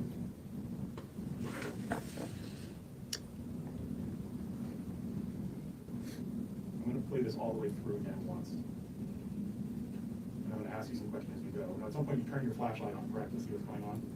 Correct, yes, The sir. individual that's in front of you right now, do you know who that is? No, I don't.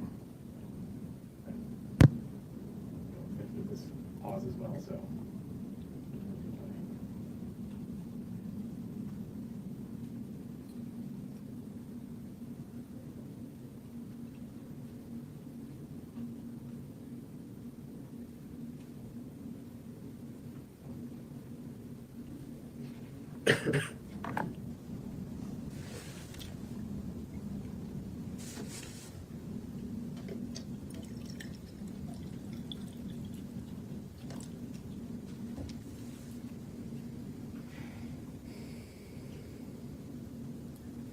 Stephanie Barnes, I fought today, but maybe tomorrow. They're still grinding other floors, apparently. I feel like I'm never going to be able to be home again.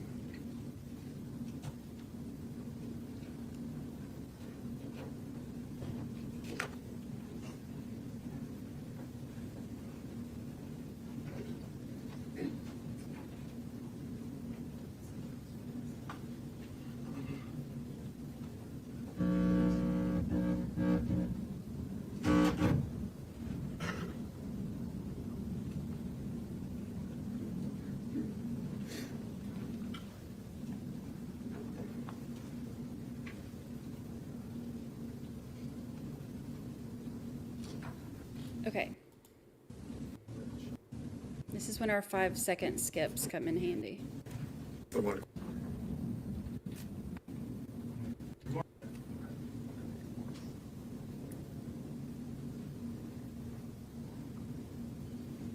you've already told us that they turn the lights on in phases. Do you agree it's still fairly dark inside the boat at this point?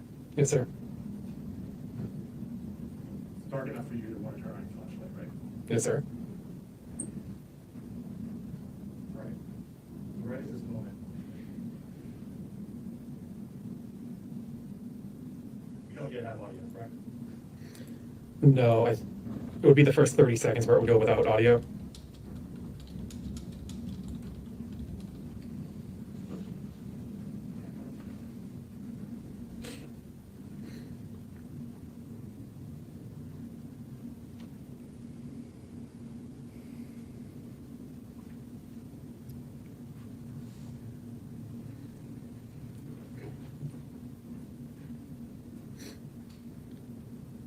Bye, chunk of bacon. I'm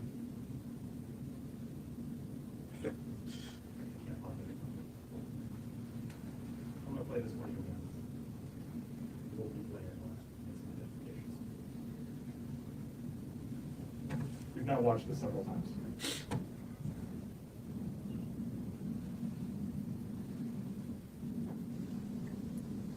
At this point, you're just making your way over, correct? Correct. You activate your flashlight. Now, you just previously said you don't know who this person is, right? Correct. I don't know who he is. Did you speak to him? Nope. Did he speak to you?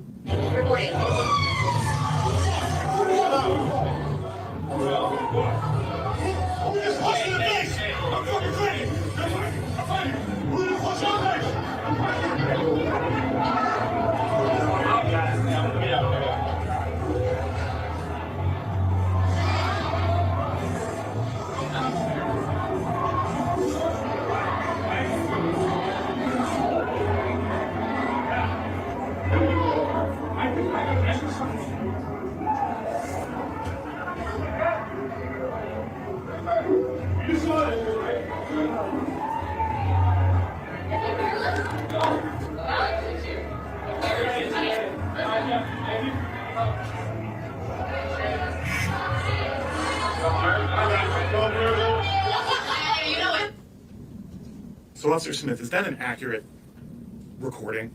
Is that what happened? Yes, sir. Okay.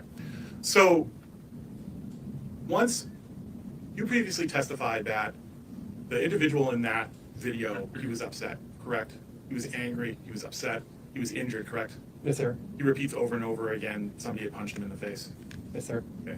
And he says, come fight me. Who just punched me in the face? Come fight me. Those are his words, correct? Yes, sir. And it's fair to say that as you followed him and everybody else outside the bar, your body-worn camera continued to record the statements of the individuals involved, correct? Yes, sir. Okay.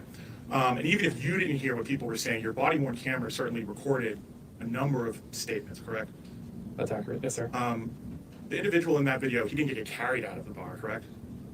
No, he walked out. He walked out. As a matter of fact, you previously testified that he willingly left. Yes, sir. And as he's leaving the goat, he says, did you see that? Did you see that? Somebody sucker punched me. That's accurate, correct? Yes, sir. Okay. And as he's leaving, he sort of repeats that. Did you see that? I got punched in the face. Yes, sir. And at that point, you stop in that little sort of front door vestibule area of the goat, correct? At which point you deactivate your body-worn camera because as far as you're concerned, the incident was over. Yes, sir. Okay. So at this point, you believe that everybody who was involved in that altercation has been put out of the bar? Yes, sir. Including the large gentleman with the injury, and you followed them out, right? You didn't lead them out. You didn't have your hands on him in any capacity, correct?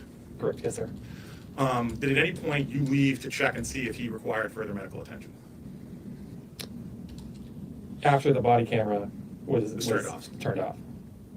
I did go outside approximately a minute or two later. Was he still out front of the bar at that point? I didn't see him now. Okay.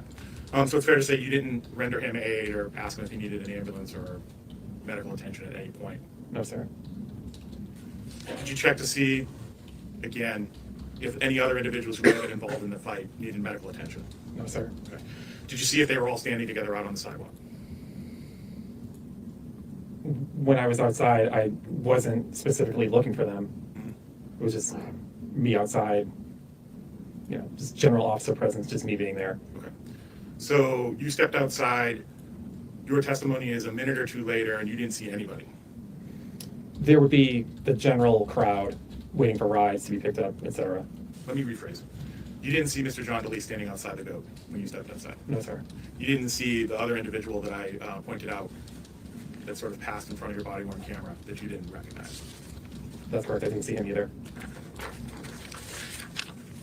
Now, at some point, you were standing inside or outside of the goat when you heard gunshots? I was outside at that time. Okay. And as soon as you hear gunshots, did you call dispatch? Almost immediately, yes, sir. And you start making your way up the street towards the sound of gunfire? Yes, sir. At this point, are you calling 911, are you calling over the radio that you hear gunshots? Yes, I did. You activate your body-worn camera so that it's recorded, correct? That's correct. And again, I can approach the screen, Judge. And this is an accurate representation of you making your way up the street? Yes, sir. That's me. Yeah, the jury said yes. So. I apologize. And you previously identified that this is the individual who was struck by bullets? Yes, sir. And you previously identified this as well? Recording. Yes, sir. You reach into his waistband right there, try something on the ground? Yes, sir. Come down. Come down. Yes. Get on your knees. Get on your knees. Get. I understand. In the video we just watched, as you're walking up to John DeLee, he reaches into his waistband, correct? Yes, sir. He takes something out of his waistband, Yes, sir. and he puts it on the ground? Correct. That's the handgun, right? Yes, sir. And he does that almost contemporaneously with you having contact with him. That's It's correct. very close in time to when you testified that you start to hold him at gunpoint. Yes, sir. And that camera, as you previously testified, that recording essentially sees what you're seeing. Yes, sir. It hears what you're hearing. So the moment he interacts with you, he's putting the firearm on the ground. He puts his hands up. It's fair to say that he's fully complying with everything you're asking him to do. Yes, sir. With the exception of one thing, you tell him to get on his face and he doesn't do that, right? He doesn't lie down on the ground. Correct. But he stays there with his hands out, yelling at you, they attacked me, it was self-defense. Judge, any questions? Yeah. Well, I guess it's leading. It's cross, so these are leading questions. Go ahead. His response to you, if you recall, was to put his hands out and say, it was self-defense, they attacked me. Correct? Yes, sir. Correct.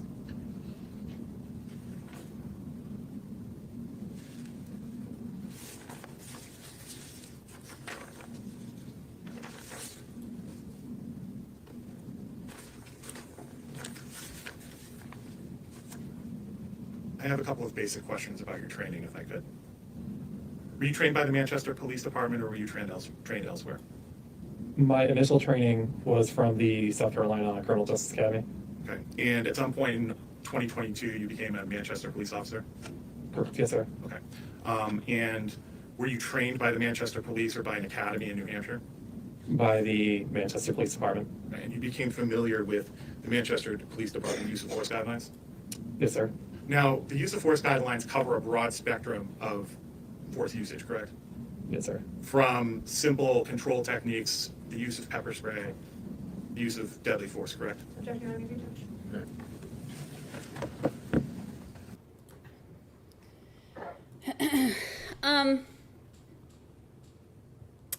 When this witness is over, we're going to end for the day, and then the rest of it we'll catch up on in the morning. We'll do speed trial, and I need to go try to get some of my stuff moved back into my place and get some rest. Although I do feel a lot better today than I have the last 4 days.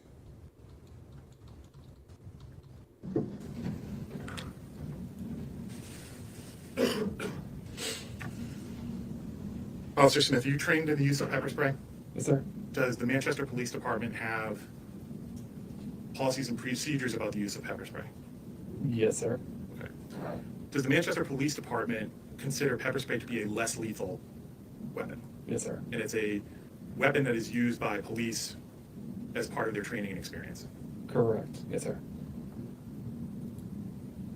When training or teaching police officers in the use of pepper spray, does the Manchester Police Department train you that the circumstances in which pepper spray could be used could be or could lead to issues around lethal force?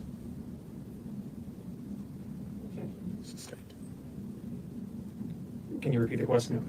I'll ask a different question. Is pepper spray, strike that. Does pepper spray have a disabling effect when used on individuals on the street? Yes, sir. Does it burn the eyes? It does. Does it cause difficulty breathing? Thank you, little bee. Does it cause difficulty breathing? Yes, sir. When it burns the eyes, can it make it difficult for somebody to see? Yes, sir. Have you used pepper spray on somebody in the course of your duties? No, I have not.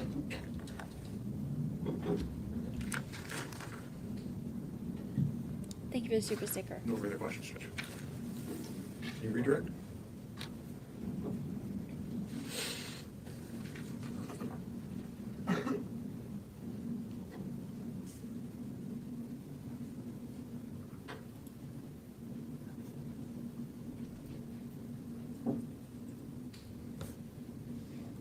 Oh my gosh, these long pauses.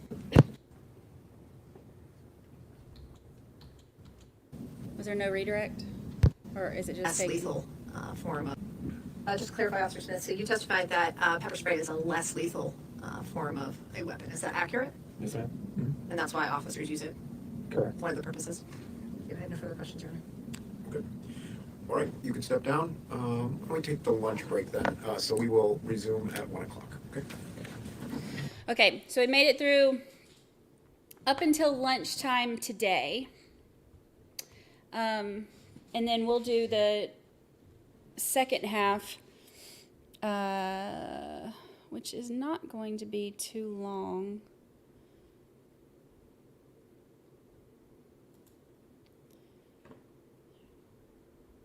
Like 2 hours.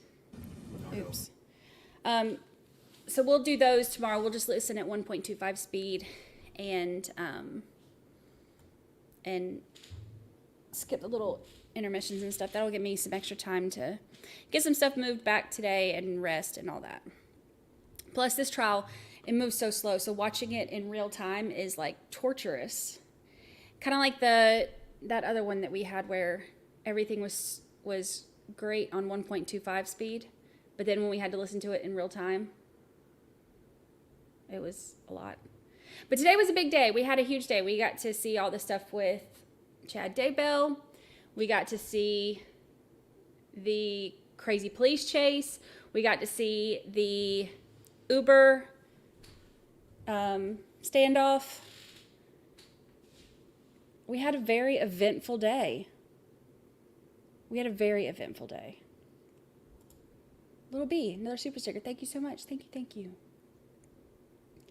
Thank you, thank you, thank you. Yeah, the wet paint trial, the one that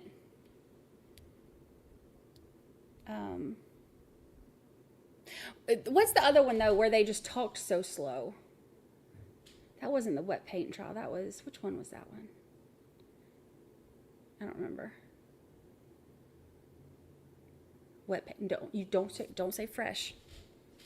Fresh is the new F word. All right, so tomorrow, I may be here again. I'm moving everything back into my condo tonight except for my computer because they're still grinding, so it's going to be too loud for me to do anything during the day, apparently. So I'm going to have to come here during the day for now. I'm going to have a commute for the first time in years.